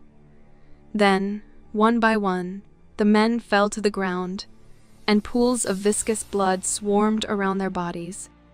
The commander's face froze with horror, and then he started screaming, trying to understand what was going on. Then the man gripped his sword more comfortably and rambled on about how he'd heard nothing about any other monsters than orcs in this location. And he added that they couldn't possibly be monsters at all. But, as if to refute his words, the darkness between the trees flashed with the twin lights of someone's eyes. Then the gambler screamed frantically for his adversary to show himself, and whether he expected to be safe after all he had just done. But the red-haired fighter's desperate cry was interrupted by a thunderous growl. Meanwhile, in another part of the dungeon, in one of the many caves, a fire was burning. Woo Jin Kim headed towards its light, and saw other players inside, huddled around the fire. The lad saw the other members of the sweep, and was relieved to think that there were no guilds here that might be interested in his person. But then he noticed the gloomy faces and stiff postures, and noted that from the atmosphere in the cave it looked as if he were at a funeral. However, after a couple of moments the brunette stopped and understood the reason for the gloomy mood of the other players, as he saw many fresh graves and thought about how many people had ceased to exist on the first day of the raid. Next, the necromancer began to observe the other players, and thought that something was clearly wrong. Even though there were only soldiers gathered here, they were all well prepared, and most likely the battle between the guilds had already begun, just as he suspected. Meanwhile, the players who were sitting around the fire began to talk among themselves. There was talk about how some of them looked awful and had apparently overdone it, despite their own abilities. However, the observation that the same could be said of all who were present followed in response. However, the Heishi Guild representative was indignant over this wording, because he was sure that their organization was the most alive. Then he asked if there was any news about the members of the other organizations. Next, a blonde warrior entered the conversation and began to tell what he heard, as if the greatest losses suffered by the Lion Guild. Their group went into the woods to retrieve items, but disappeared. He was interrupted by a dark-skinned warrior who protested that not one group was missing, or even two, and then he asked if it was possible at all. The answer was yes, because the bodies of the players were so badly damaged that they could no longer be recognized. And in general, orcs make a living out of eating people. Meanwhile, someone mumbled about how awful it was, and even if he ceased to exist, he would not want to become food for monsters. However, the pessimist was immediately interrupted, because if you talk about such a subject, it could become a reality. Next, the players stared into the fire and began to speculate that what bothered them all was how strange things were. After all, if this had been a normal mission, there would have been far fewer casualties.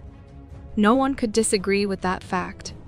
So they talked about the fact that maybe at least someone would survive this sweep. After all, human life should be placed above objects and the like. Woo Jin Kim sat a little aside from the other players, listening to their conversations and thinking that, given being in an 8-ranked dungeon, such a development was quite possible. However, the chances of so many groups being wiped out in one day are not that high, so there is definitely something behind so many missing participants, and his plan could fail if the soldiers became weaker. And then the necromancer decided that starting tomorrow he would work harder to solve this problem. The bright morning sun was rising over the dense forest. At first one could not suspect that the forest was in fact teeming with hordes of orcs, whose roar caused flocks of birds to fly frightened into the area. The monsters were all moving in the same direction, and that made the players, whom they were getting close to, nervous with anger and fear. But the panic was quickly suppressed by the commanders, who reminded their less experienced subordinates to keep quiet and concentrate on the battle. A wave of green-skinned men moved toward the players' squad, and then the monsters roared viciously to intimidate their human opponents. After which a battle ensued, and the battlefield was covered with the dust that was raised by thousands of pairs of feet.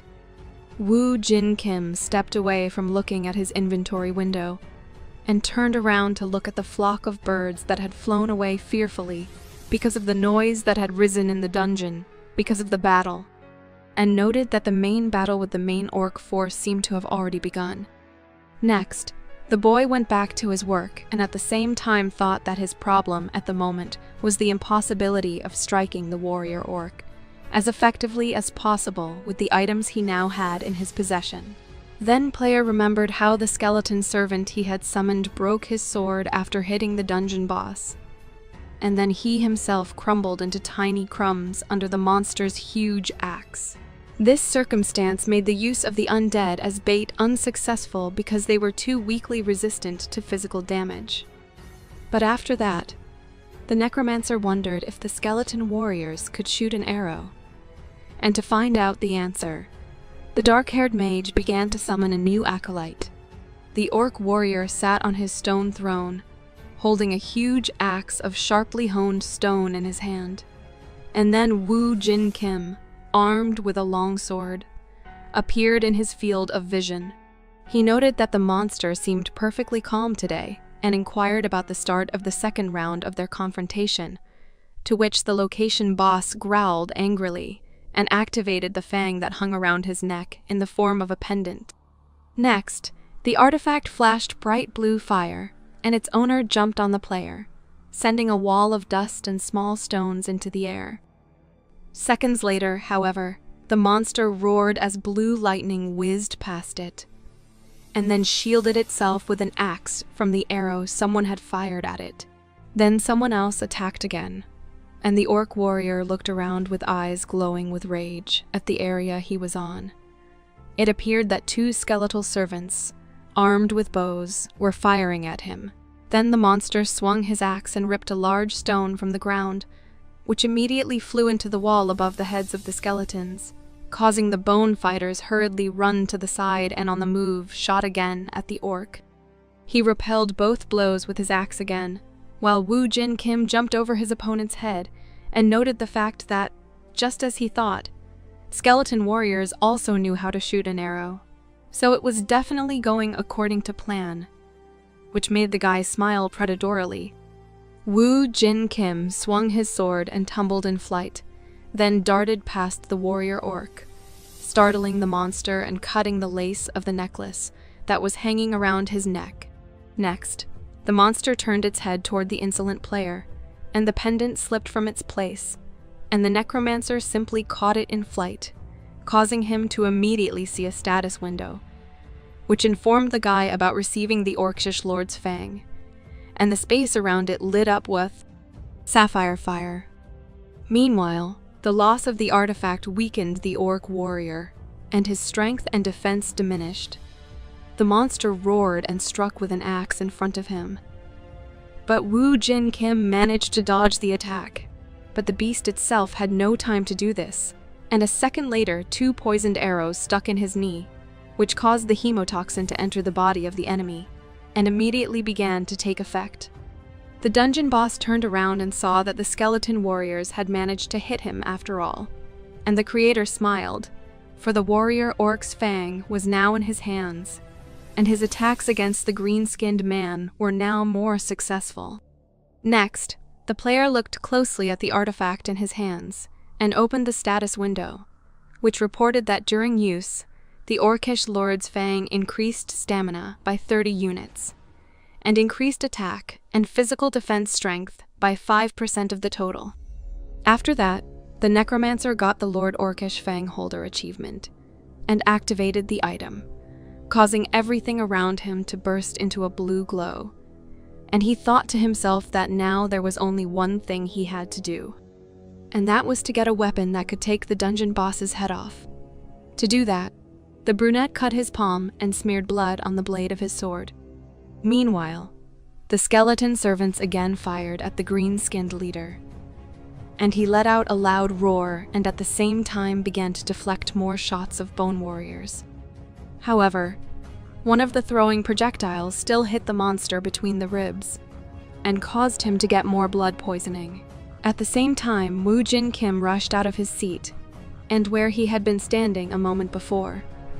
A blow from an orcish axe came crashing down, and the necromancer somersaulted again, in flight, and thrust his sword into the monster's body, inflicting further hemotoxin poisoning. The orc roared angrily and dropped his axe, which made his opponent smile. The weapon fell to the ground beside the skeleton servant, and the undead's eyes immediately flashed with predatory fire. And then the bony fighter dropped his bow and picked up the heavy axe, then lunged at the main monster of the location. And his maker thought it would be the perfect weapon to decapitate the boss. The desperate roar of the main enemy was heard by the scout. He began to look around for the source of the strange sound, because it was not a scream that ordinary orcs make. Then the blonde-haired player raced toward the sound, thinking that perhaps someone nearby was fighting a warrior orc. In such a situation, it was necessary to immediately figure out who this guy was and report to the guild as quickly as possible. So the scout accelerated, and after a few jumps along the branches of the huge trees, he found himself at the edge of the stone plateau.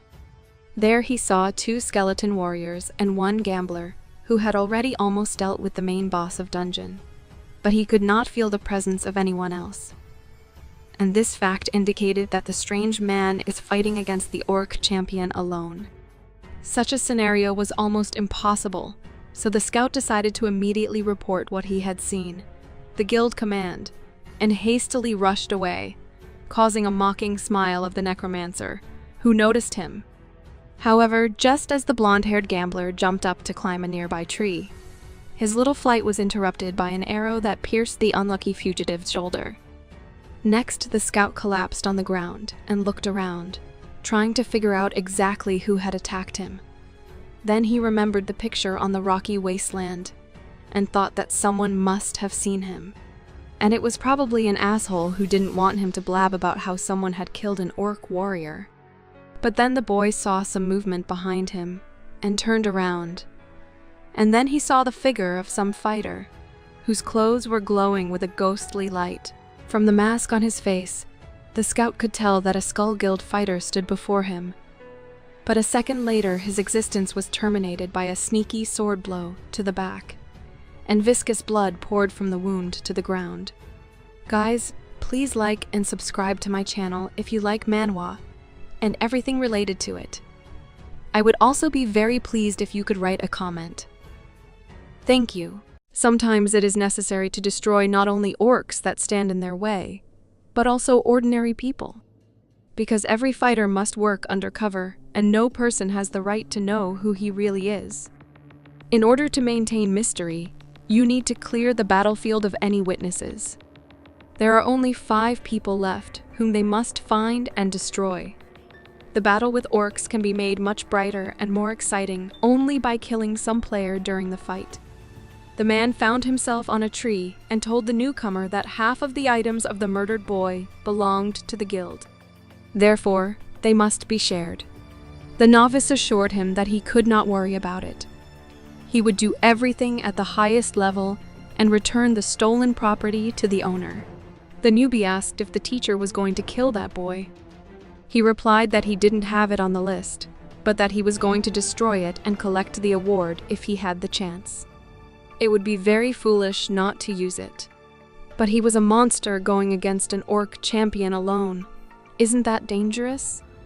But he will be tired enough after the battle, so eliminating him will be as easy as taking candy from a child. He will create absolutely no resistance. You just need to choose the right moment and attack. He leaves the rest to the novice. The teacher jumped from the tree and asked to follow him. The novice asked if they had not completed all the work yet. He grabbed the dead body by the collar and pulled the body, The orcs will do their job well if he throws them a body to raise their tone and spirit. The guy stopped. He looked away and thought. He saw a clearing. There the knights destroyed the orcs. The master said they were doing much faster than he expected. His fighters said they could clear this dungeon very quickly if they moved at the same pace. They manage everything very easily, and the orcs were not as strong as they expected. You just need to find an approach, and it will be very easy to destroy the orc. The master said that although things are going very well, they need not to neglect the safety rules, and they will not wriggle out of the heroes. They should turn back at the first opportunity. The knights did not understand what he meant. The infantry is almost done hunting. By tomorrow, everyone will be preparing to attack the orc champion. It's better for them to prepare for the main event and not waste too much energy here on the battlefield with ordinary orcs. At the same time, a notification came to all his soldiers. The master looked at the screen in detail. These notifications made everyone very upset. It said that someone had already defeated the orc champion, whom they were so eager to kill and enjoy such a magnificent trophy. They began to discuss this situation among themselves, and no one understood how this could happen or who had the power to kill an orc champion. How could this happen? The main groups of each guild should be busy fighting the orcs. Something is not clear here. You need to find out more information. The master was asked what was going on. Perhaps this meant that the missing people from the Lion Guild were still alive. He replied that he was not sure about that. He thought the people from the Lion Guild were bluffing. Something strange began to appear from the ground. It was a giant skeleton. The guy leveled up and got the Champion Orc Hunter achievement. He was also given a catalog as an additional reward. It would be nice if this catalog gave him a useful skill. He opened his eyes wide, but he saw the book of the gloomy priest in front of him. It had the power of a shrew and could keep 5 living dead in it. Effects: the weakened spirits packed in the book of a grim priest will help you get the power of a shrew, which increases all abilities by 5%. It was an inventory in which you can store the living dead. In addition, the abilities increase if you place them there. He decided to try, and a huge skeleton appeared in front of him. It was the living dead. He activated this skill to check and understand how it works. The earth began to split. What was happening was really unexpected for the boy. The need to use his hands to deliver the final blow will disappear. Instead, he will simply summon skeleton soldiers as soon as he enters the dungeon. With this book, the main drawback of the skill of summoning skeleton soldiers will disappear forever. Meanwhile, in the forest, the master ran forward. But his assistants did not understand where he was running because the orc champion had already been destroyed. He was angry at them for thinking he was stupid.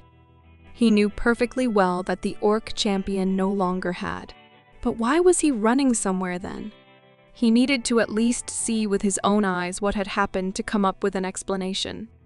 He needed to say something to the park van master when they got out of here.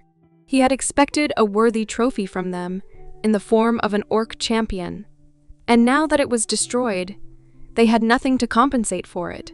All fighters began to think, and now everything became clear. They all ran to each other after their master. The orc champion was defeated much faster than they expected. They have to change their plans. They need to leave the guy who killed the orc champion alone and deal with the other targets in the meantime. But everyone was wondering what happened to the newcomer who stayed to clear the territory. The teacher told him to follow him as soon as he finished. He would give him another lesson after this was all over. If their identities are revealed here, their superiors will be very worried. They must not allow this at any cost. In the event of a worst-case scenario, they must be ready to say goodbye to their lives. They no longer had time for idle talk. They all had to move as stealthily as possible. One of the fighters saw that someone was approaching them. It was a rookie running and doing it very loudly. Yes, it was really loud, but because he was not running alone, but with skeleton warriors. The teacher was shocked. Did he go and provoke this boy? The newcomer ran up to the rest with the skeletons. The teacher started shouting at him and asked why he brought them here. It was unclear what to do with them next. They immediately asked the master what they should do now, because this novice made it very easy to find their location. The fact that this guy was attacking them, surely he knew something and was hiding it. If the battle continued, it would attract the attention of the rest of the guilds. If it really happens, it will be over for them. Even if he had to leave the mission unfinished, he had to kill this guy and remove all traces. The master asked if everyone was ready. The rookie scattered all the fighters with one blow. They fell to the ground. None survived. Only the master, the novice, and his skeletons remained in this area. The master did not understand what had happened. Did the newcomer betray them? He approached the master, and when he got closer, the master realized that this was no ordinary novice boy. His eyes emitted some kind of black smoke. He understood whose fault only half of the people survived in the past. But in this novice's memories, he could not find any information related to the Messiah Guild. The newcomer glanced at the murdered man. Even in the past, this boy was counted among the missing persons. He took a mask for himself and said that it was time to visit the head of the Skull Guild. He was lucky enough to find a connection with the Skull Guild and the Messiah Guild. But first, he had to finish off the Orc champion. The master did not understand who this scum was and where he came from. The skeletons did not allow any movement. The fighters asked them to leave and not touch them. Luck was on the side of the newcomer, because all the boys from his memories have gathered here in one place. The guy looked at everyone. The skeletons kept everything under control, and no one could laugh at them. The master asked not to kill him, but he killed everyone without any hesitation. Therefore, we can conclude that he definitely killed before.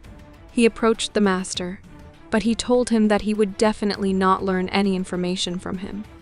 It made no sense for him to tell anything if he was going to kill him anyway. But there was a question of how he would kill him, fast or slow. Even if he manages to get out of here alive, he will only become an obstacle for the leader. There was only one way out: spill blood. He decided his own fate. He stepped over himself and committed a completely stupid act. But perhaps, on the contrary, he should be grateful to him, because in this way he proved that he had important information. These great changes that have opened up to the world will enable Japan to move forward. They will work with Lee Jun of the Messiah Guild to lay the foundation, and then spread their influence. Song Chong was sent to Korea to become one of the members of the Skull Guild, and dedicate himself to serving his home country. If they can take over the dungeons and items in Japan, including everything that appears in Korea, they will be able to recreate a more powerful empire than now. It will be called the Yamato State. The man wanted to introduce Song Chong to mentors who would help him along the way. Representatives of Japan's elite. Song was shocked that these people would be his mentors. It was a great honor to meet them. He couldn't even think that he would be able to meet a master archer and a master swordsman. There is one guy you need to get rid of when the dungeon opens. Korea Dungeon Broker. Su Wang was a nice guy, but judging by everything going on, he got in the way of their Japan brokers. They must destroy him no matter what. There was also a talented broker in Korea. What was his name? The novice hoped that the reason would be something else. But it seems that it was vanity. It disgusted him. Even in the worst times, they trusted each other and fought side by side. Master Archer and Master Swordsman. Before his return, he conquered a lot of dungeons with them. They always went ahead to save the world. And he wanted to be like them. They were not only his teachers, but also his moral support. They were very valuable comrades to whom he was about to entrust his life, even in the toughest battles. But that's what he thought before. And in fact, they are no different from Lee Jun. This time, he can't let them carry out what they have planned. They said that the next target is C. Jane. It was a dungeon broker. He must have been very talented if he is on their blacklist. The fact that he is not in the memories means that the assassination was a success. If the people from Yamato take his place, Lee Jun will benefit from it. As long as he is blacklisted, attempts to kill Si-chan will continue. They will find him anywhere. Maybe he can find a way to weaken their group. The guy also needs a broker who can find dungeons for him. That's why everything is going very badly. He finished his work, so he had to prepare to enter the dungeon. Sombe was asked if it was always so quiet at the gate. There is no chance that monsters will come out of the gate, so there should be silence.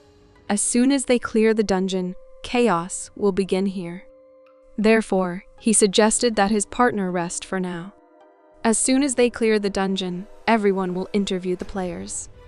But Sanbei said it was for a different reason. Because players would be fighting each other for items. The man was surprised by such information. Apart from the Messiah Guild, everyone will try to get at least one additional item. But in any case, nothing has started yet. It was necessary to sleep because they won't be able to do it in the near future. The man saw something nearby and pointed with his finger. Sombe was very angry with his partner because he was bothering him with questions and kept him awake. But he wanted to say that the gate from the dungeon had appeared. His face was pale and petrified. A player left the portal. The dungeon was cleared and the wounded had to be taken care of. Other players will now start coming out of the gate. You need to carry the stretchers faster. It seems that the situation is worse than before. The news reported that 31 people were killed.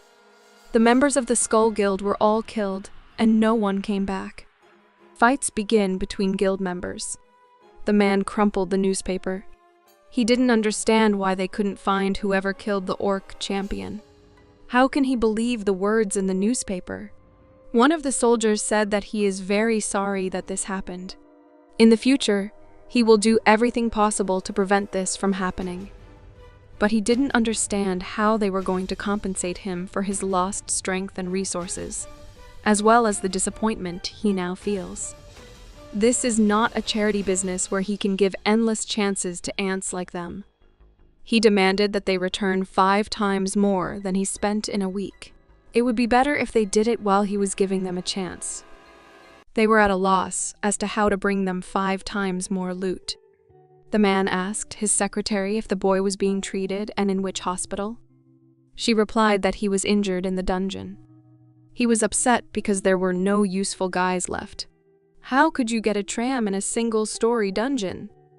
But he told the secretary that he was not injured by a monster. Then it meant that he was attacked by members of another guild. He asked if she was sure about that. The girl replied that over time, the truth can be hidden. But she thought it would be wise to hear the story directly from the boy. He agreed and ordered to go to the hospital. He most likely would not start talking to other people. The secretary took care of that. There were a lot of people in the hospital, because many guests came to Kim Jin to find out the truth and hear the story from him. The last man came out and asked to contact the guild as soon as he remembered something. But he understood that the boy did not remember anything. The man needed at least some information to report to the management. The elevator was going down. If everything was supposed to happen like this, then why did the Park Van faction ask to include Kim Jin in the team? The man turned his attention to an employee of another guild as he exited the elevator. Judging by the expression on his face, Kim Jin is trying to keep his mouth shut and not tell anything to extra people. Or maybe he is completely silent about everything that happened there and wants to make it his secret. The boy looked at the door. The man said that they had not seen each other for a long time and asked how he was feeling. He was connected to a drip. The guy had a lot of information on the Skull Guild, but it makes him suspicious. He saw them attack the orc champion. But the fact that they were destroyed means that the valuables were stolen by another group. But he remembered very well that he had destroyed them one by one. The last thing he saw was them using the Hunter Silent skill. The man knew about the skill of stealth. It allowed whoever used it to hide completely. Now it was clear that the target of those guys was the orc champion and the other players. If the boy had not been helped by the ability of infected blood, then he would not have survived and died on the spot. If the person who attacked him had not been affected by the blood that he shed, then perhaps he would already be dead. That's because he's lucky. If all the guys from the Skull Guild were destroyed, then no one else knew about what was happening there. And he was the only witness. It was true, but he thought it would be better for him to be careful for a while. In any case, the Phoenix Guild managed to get something. The president got angry every time just thinking about it. He already lost a lot because of the guys from the Skull. He can't just leave it like that.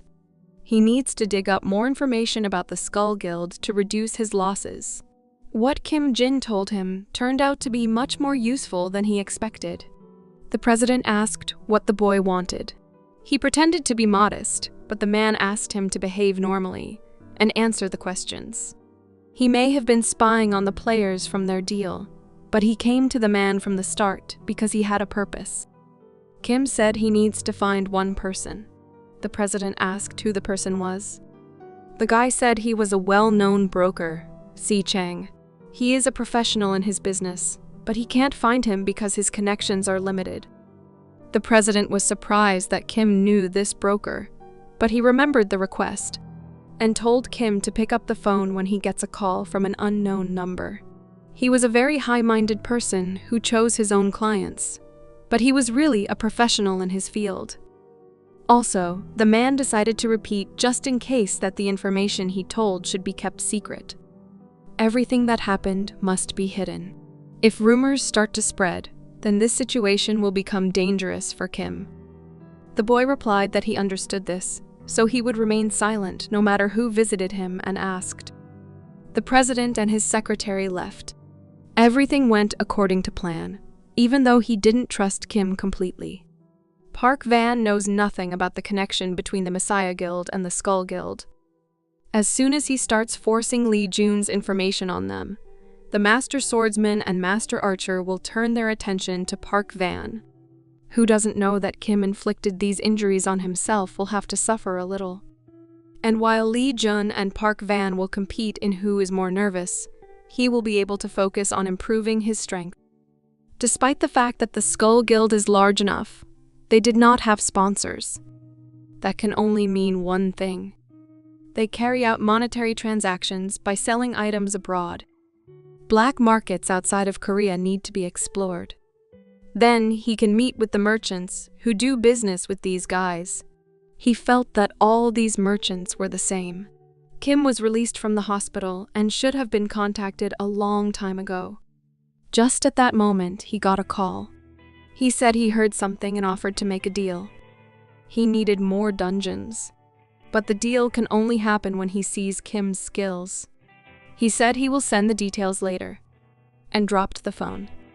So it was true that he chooses clients. Even despite the fact that it is one story, he used dungeons as a test. It will be very useful if you can make a deal with him. Meanwhile, in the city, the man said that he received a call from another applicant for the title of buyer. He got his contact from Park Van. But very little time has passed since the last case. If it's someone trying to get close and kill him again. But he didn't care. They could have a whole truckload of guys like that and they'd still be powerless. But the partner didn't like the fact that he was working for Park Van. But if he really worked for Park Van, he would have contacted him directly. In any case, he is useless unless he passes the test. Even if he tries to kill Hyun Nam, it will take a long time for him to acquire the necessary skills. But if he is very capable, one day they will be able to live in the dungeon and finish this game. They need guys like this. But the assistant didn't understand why Hyun Nam was saying that. If he needed guys like that, he was right in front of him. But Hyun said he still has a tough road ahead of him, because he couldn't even clear the dungeon by himself. In any case, he sent him to the Kobold dungeon. He offered to see what would happen there. Does he really have abilities that will interest Hyun, or is he just another weakling? But it was a very powerful dungeon. Hyun didn't force him to do anything, so he can surrender if he wants to. And if he succeeds, it will be a good indicator of quality and strength. The aide believed that Hyun did not think about business in such cases. But he recalled that he has a very fast metabolism, so he already wanted to eat a lot, because he recently ordered a ton of food and ate it all himself. The car drove up to a large crater. Kim came out of it. He was surprised that he was sent to the Kobold dungeon. Did they do it not to make money? It seems that the test will be difficult. For an ordinary player, it will not be easy to pass this dungeon. But this applied only to those who did not know how to overcome kobolds. It was located near the Songpo dungeon. The secretary took care of him and reported everything to the president. She asked if she should start the timer right now. Hyun was surprised that Kim was already there. What a hasty guy, thought Han. But the secretary said he didn't bring anything special with him. Hyun couldn't tell if it was stupidity or confidence. This guy was abnormal, but they can only guess. Maybe he didn't prepare anything because he was very self-confident. But if this confidence is not bluffing, considering the fact that they still do not fully understand the situation that has developed, the Messiah does not represent a big problem. You shouldn't have said that, and you should calm down. Kim Hun was talking to the assistant. He told him how difficult it is to guess what will happen in the dungeon after you get there, because of the large number of decisive factors. It was a pity that the boys returned empty-handed, but it was good that the damage was not too great. The assistant replied that 5 of his students had died. How can he even talk about small damage? The president did not try. Lee Jun probably knows about them as well, and about their connection with the Skull Guild. Isn't that why he offered the job related to the A-level dungeon to them in the first place? He said the wrong thing. Of course they agreed that no one could know about the things that could happen in the dungeon. But the man asked if Kim Hun was trying to say that his people were destroyed there, along with the orcs. The president understood that such questions cannot be ignored, but he also did not know what to answer. He fell to his knees and began apologizing. He should have thought twice before saying such things. If they gave him some time, he would investigate again. But that was no longer necessary because they started their own investigation. He asked not to worry so much and to have some drink to relax. The president was in a stupor. Regardless of what was happening now, they still remained allies of the Messiah. He just wanted the president to understand how much they were humiliated. The vessel was already full, but the man continued to pour the drink.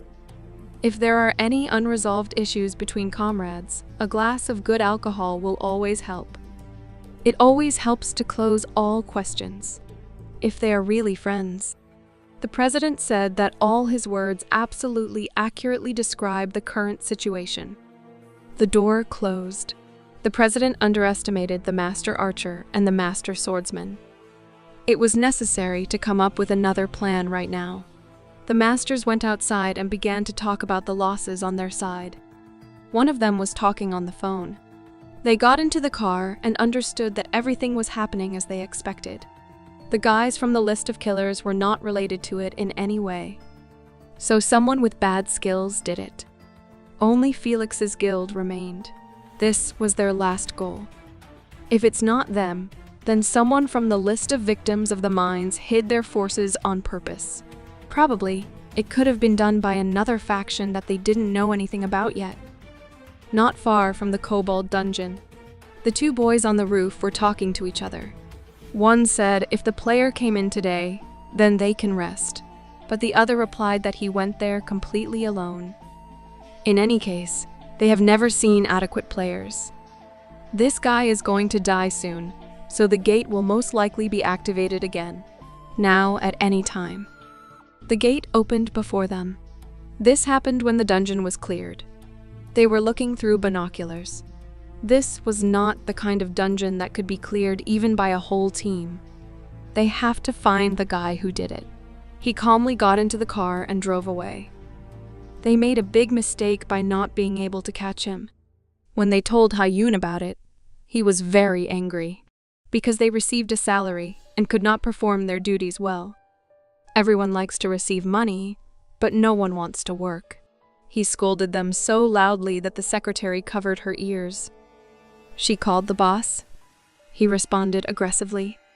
The girl said that they did not pay them for their work, because he said that they were from his hometown, and they came to help uselessly. Instead of payment, he promised them that they would drink together in some bar. It was bad because he planned to quit drinking from today. If it was Kim Lee, he had nothing to worry about. She needed to go. He would contact the boss soon if he planned to work together.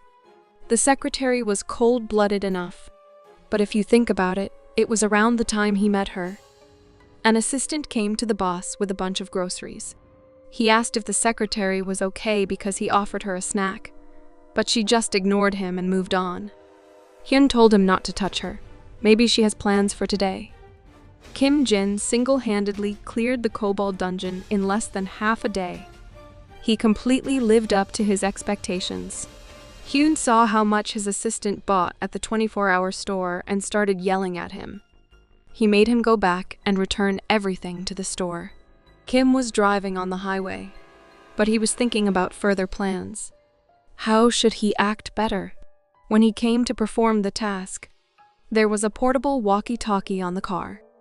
He took it in his hands and began to examine it. And now, when he was already on his way after completing the task, the boy expected that he would be contacted to conclude a deal. Along with the walkie-talkie, there was a note indicating the company's hours of operation.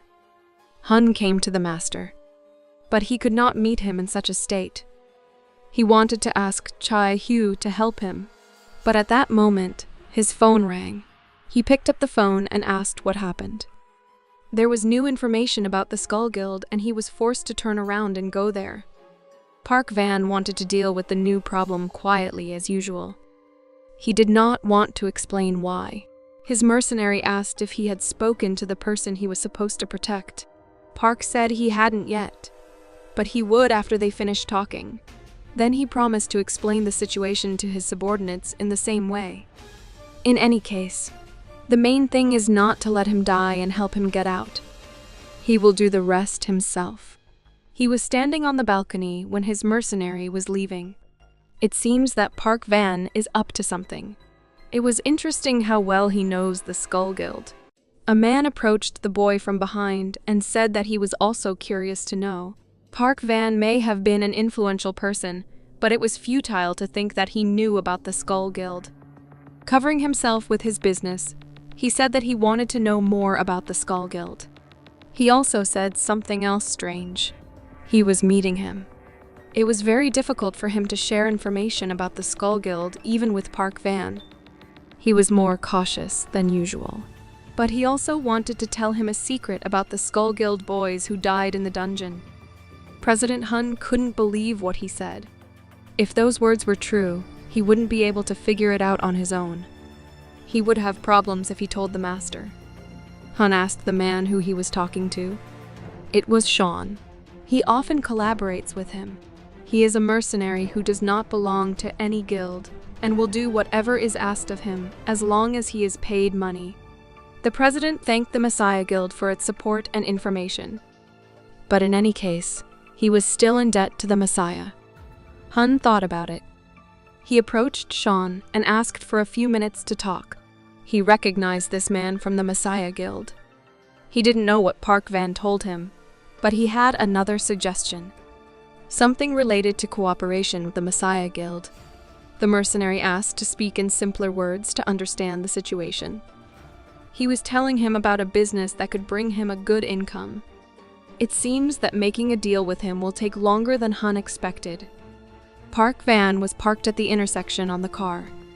His secretary managed to seize the public dungeon, as he requested. But it seemed to her that, in such situations, he uses other methods. This could only complicate the situation if they intervened directly. The Skull Guild must spring into action if he has caused so much noise. Now the locations and supporting actors have been chosen. He decided to set the stage for the main character. He called Kim Jin. Hun sat in a cafe and thought about his plan.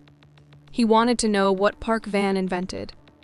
If he asked 5 men to protect this person, he must have been an important guy. His name is Kim Jin. This name was on the list of participants for this dungeon. But it can't be that he went alone to the entire veteran guild. It was a very obvious bait, and he didn't know if he should talk about it or not. Kim was contacted by radio the next day and told that he completed the task much faster than expected. He was asked why he hid his skills. Kim showed his skills only because he was asked to. Hyun said that the boy wanted to buy dungeons from him, so he put a list of the dungeons he managed to secure in the 19C branch at Elson Station. He could look through it and contact him if he liked something. But he said he had to do his business now. He said he would call him in a few days. Hyun said he would wait. The assistant asked Hyun if he really planned to make a deal with him. He just had a strange feeling inside that he was very dangerous.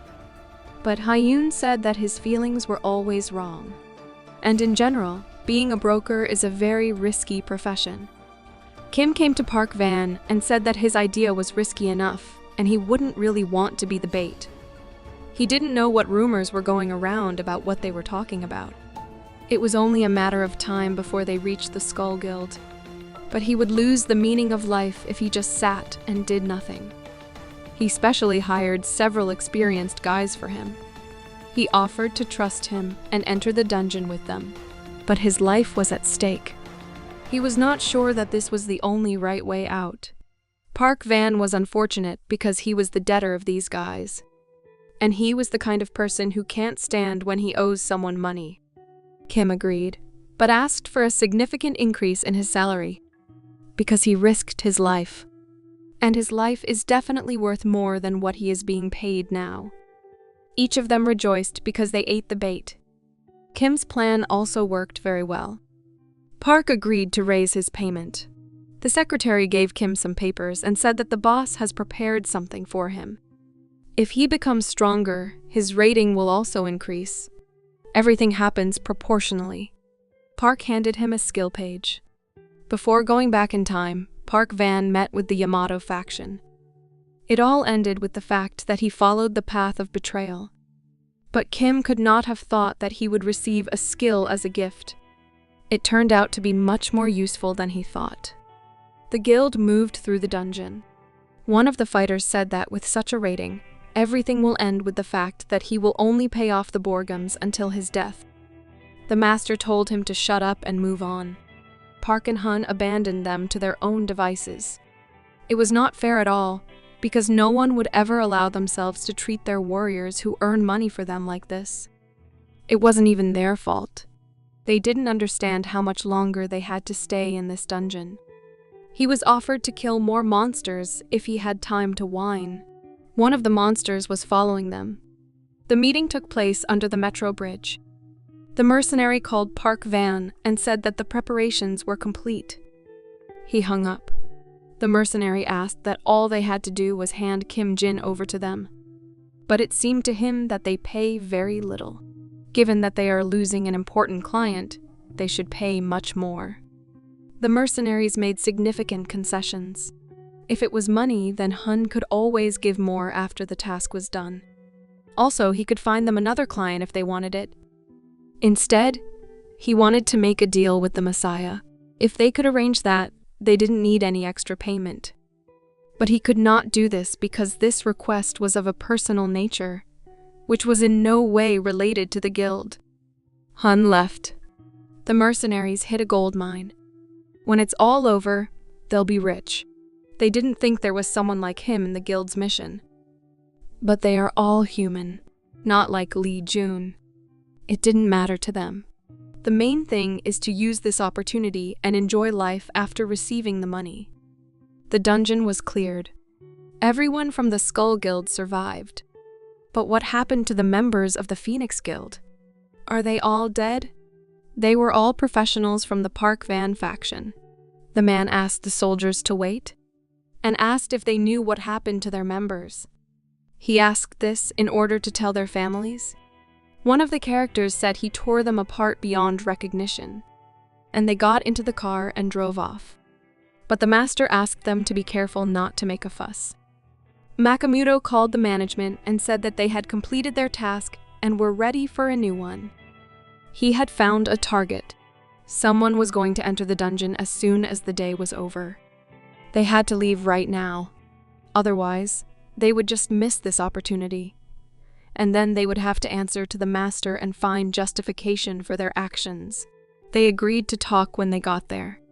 Meanwhile, at Park Van's office, he stood by the window and thought that there was a good opportunity while he was using the Skull Guild. It is a foreign faction in Korea. He always knew that working only in Korea was a waste of time for him. Even if everything goes wrong and Kim dies, at least he will have information about the Skull Guild. Now that time is almost here. Kim approached the mercenaries. He looked at them with not very happy eyes. They called him to them.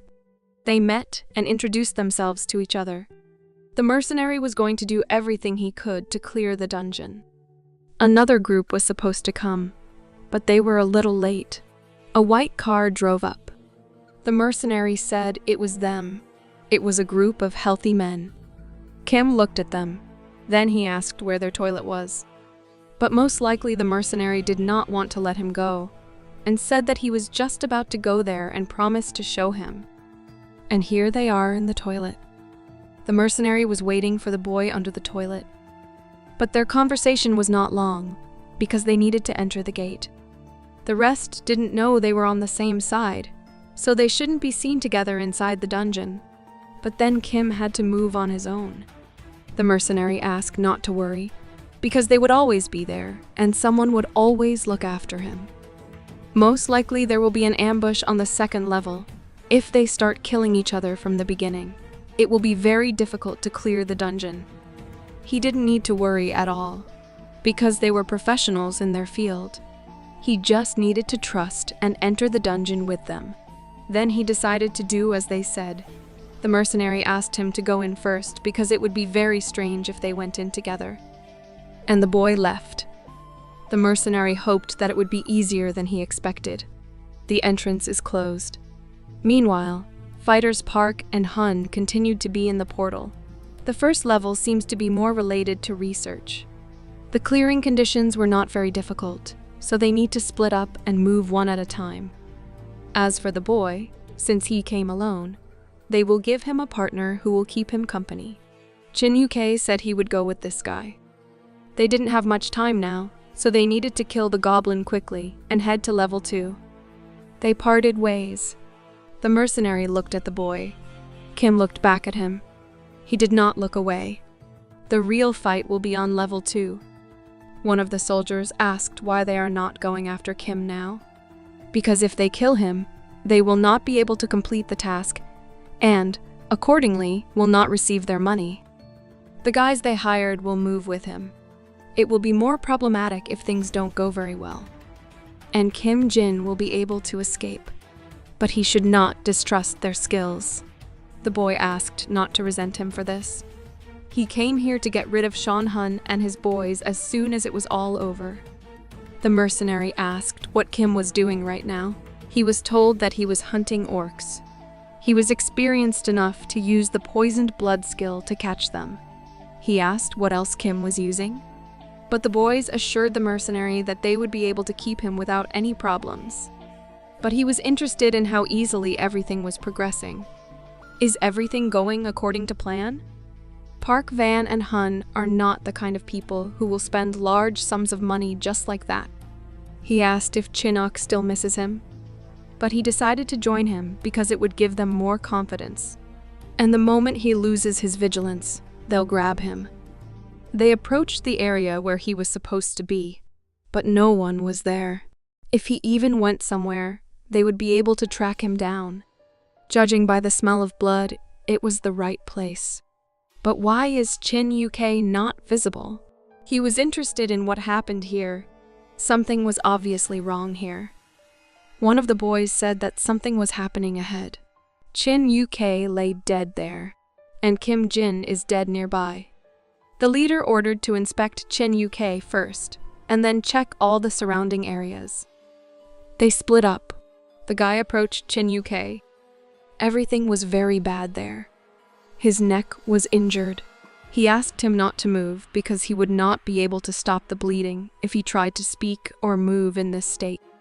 He tried to cover the wound to stop the bleeding. Then he looked at Kim. They should hand him over to the Hun anyway. But he wasn't thinking about the client. He just wanted to save his comrade's life. The manager asked how Chin Uk was doing. He was in a serious condition, and if things move at this pace, he may die. But what happened here was unknown. It cannot be that they fought with each other, because they both knew that they were on the same side. It was about the Messiah, so you have to be careful. It was necessary to make sure that no one would find out about it. Was he planning to kill them too? The guy then tried to heal Chin UK, because he was bleeding.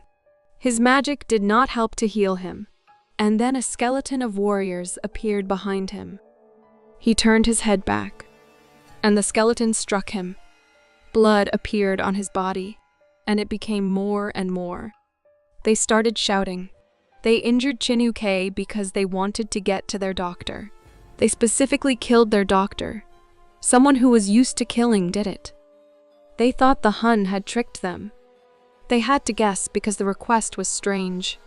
They were surrounded by skeletons. They tried to conserve their energy. These monsters knew exactly who they needed to kill, and they were moving towards one of the fighters.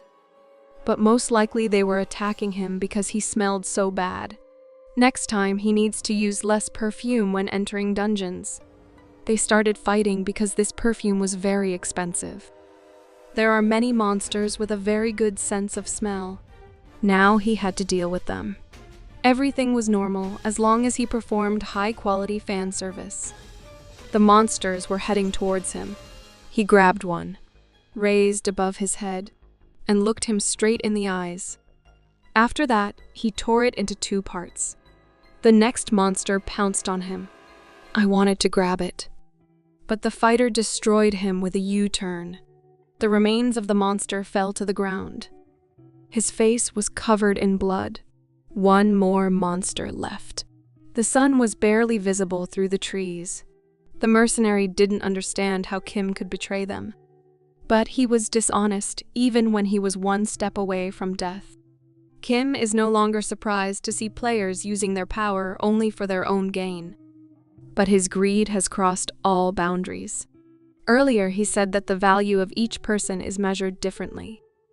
There was something special about this guy, considering how interested Park Van and Hun were in him.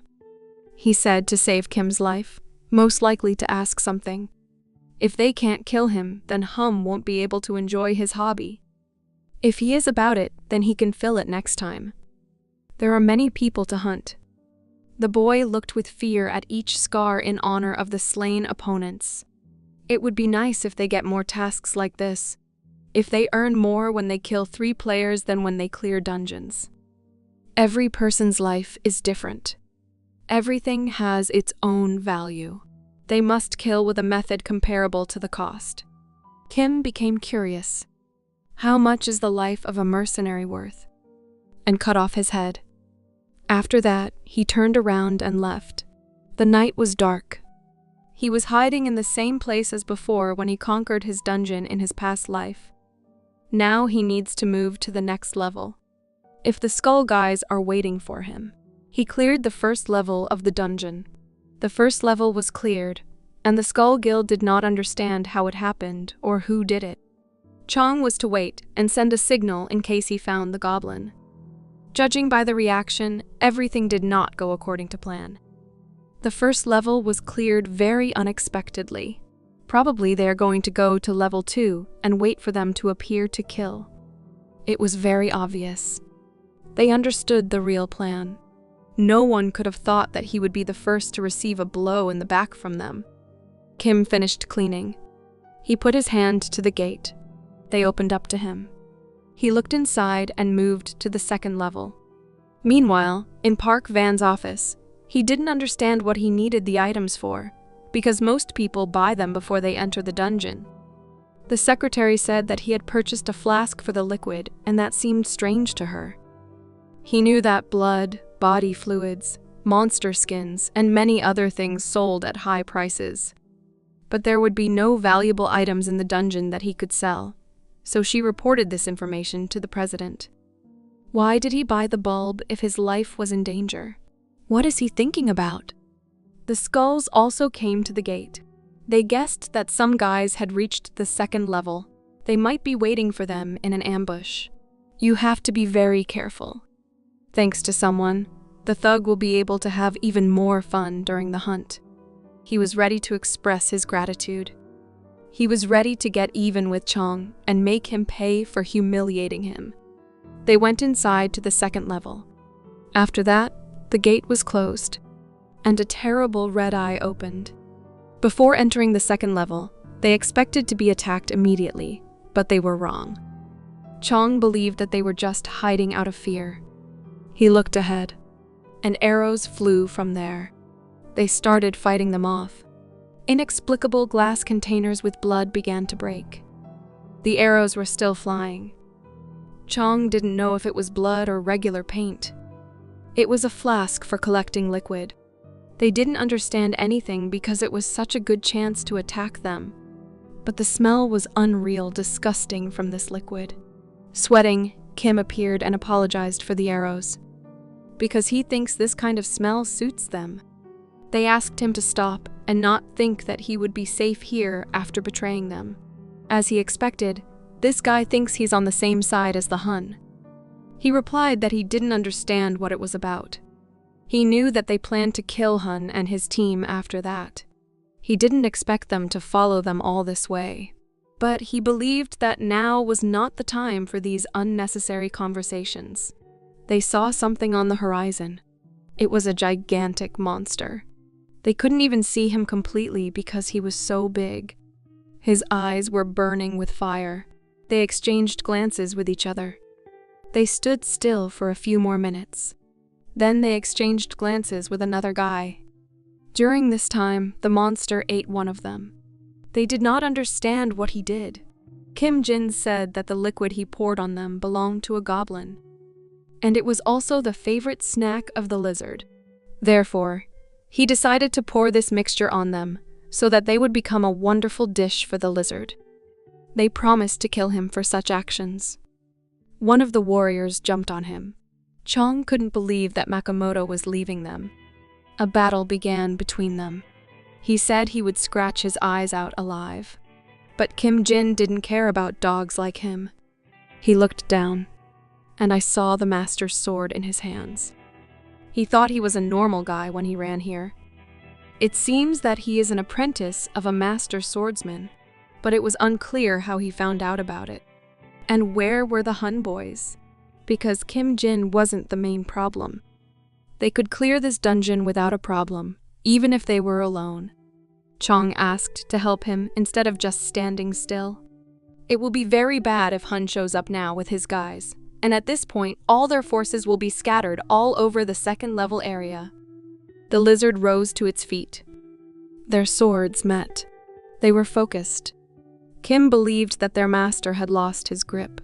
It was hard to believe that someone like him would become his apprentice. The boy was satisfied that he was subject to his provocations, but he was really experienced. It would be difficult to defeat him with only a sword. But Kim was smiling. Their fight continued.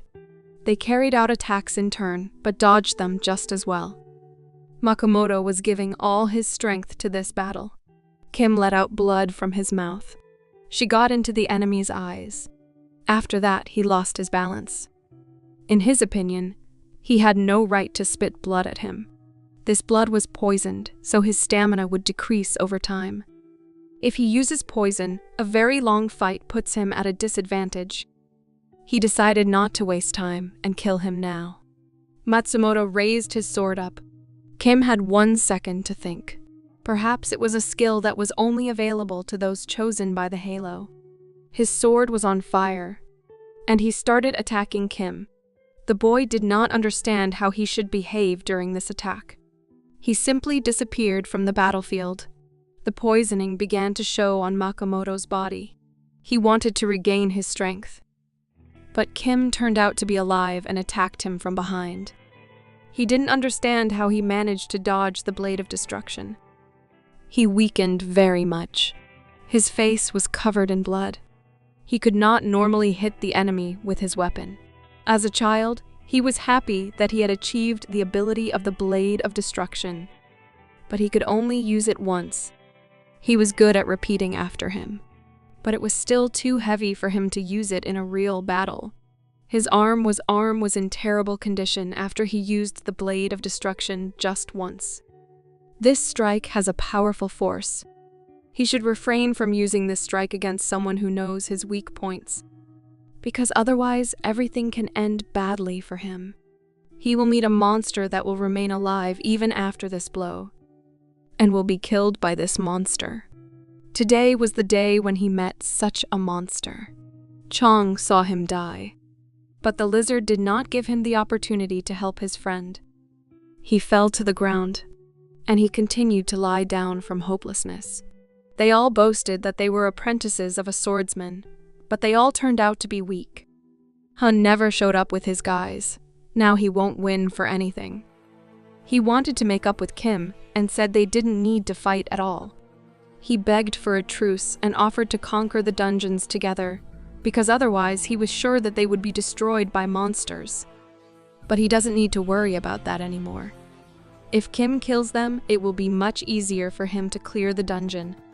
Makamoto had no idea what he was talking about. A skeleton hand appeared on the ground. Then there were a lot of them. In addition, he could not trust the person who tried to kill him a few minutes ago. He had in reserve not only the skill of blood poisoning. A lizard monster was also chasing him behind, who was ready to eat him. He hit the boy, then raised on the ground, spilled blood, and swung his clawed paw to strike. Matsumoto hoped only for a miracle. Chong survived and chopped off his paw. He started screaming that he has been asking for help for an eternity, and now he is begging for mercy. A lizard surrounded him, and she began to choke. "Hold in your strong arms." She looked into his eyes. He told her to put her stupid head away because he was about to suffocate from her stench. The lizard began to squeeze him further. If he wants to get out of here alive, he has only one option left. He himself definitely won't be able to handle it. Therefore, he can only run away, hide until the other guys conquer this dungeon. And he decided to deal with the rest later. Now the most important thing was to survive, because he could not die so easily. He started running, but something seemed to pass by him. The skeleton soldier attacked the lizard. He didn't think that a skeleton could move like that. His movements were similar to those of a high-level player. In addition, he was not alone, but there were as many as 5 of them. If Kim was that strong, then he could easily destroy the Hun team. This explains why they have not appeared until now. How they killed the Skull Guild in the dungeon. Now he understands. He just needs to get out of here and tell how everything really happened. But the lizard saw that he wanted to run away, and ran after him. The skeletons continued to attack the lizard. There was nothing she could do about it. As a result, she fell to the ground. Makamoto saw that they had defeated the lizard, and they will not let him escape. The lizard looked at him. She was not dead, and she turned her attention to the boy again. He didn't understand why she was always after him. It was as if the skeletons were invisible. Now that he is distracting the warrior lizard on himself, it was much easier for Kim. He probably does not fully understand the situation that has developed now, because of the time when people could only rely on their level and items. While clearing a dungeon, the girl did not understand why she should put it on her body. The man himself did not know the details, but he heard that the lizard's eyesight is not very good. So when you put something on yourself, it can help camouflage. Kim Jin was right. But that was not the point. I wonder how well these guys are doing now. The lizard continued to catch up with the boy. But he couldn't run away from her all the time. It seems that the lizard only hunts players. He believed that he should not suffer alone. Kim must also run away with him. He saw Makamoto running towards him, but a skeleton stood in his way. He did not allow to reach the boy, but he did not understand how the skeleton dared to block his way, and jumped over it with ease. But there were more skeletons. He accepted the fight with another. He needed to defeat the skeletons to get to Kim Jin. His eyes were bloodshot, and as a result, he was caught. But one of the skeletons did not allow him to get to Kim. The guy was sitting on the ground. The lizard ran to him again. And finally, she caught him. Kim watched all this. She injured his leg, and at that moment the lizard continued its attack. But the skeletons began to finish her off. Now he could escape because they had killed her. Kim thanked him for keeping the lizard away from him all this time. But this concert had to end. Makamoto asked what he needed from him and asked him to help him get out of the dungeon. It is better for another guy to deal with his request for salvation. He came back, and again he saw a lizard in front of him. He was very interested in why he was chasing only him. His eyes work as heat sensors. It is clear that he has no interest in cold skeletons. He lay frightened on the ground, and the lizard pounced on him. In the news, they started writing that the boss of the dungeon is a tailed lizard. The Phoenix Guild refuses to enter the dungeons. Park Van was watching the news with the secretary. It was hard to believe this, at a time when they were planning to conquer the 6th level dungeon. One could not even imagine worse. As she had expected, public opinion about Felix's guild was terrible. But the president believed that if he listened to the weaklings, he would only waste time. Now they should concentrate only on the level 6 dungeon. The Messiah Guild has agreed to open the entrance to the dungeon. If this is a high priority issue, then they have plenty of time to conquer the dungeon.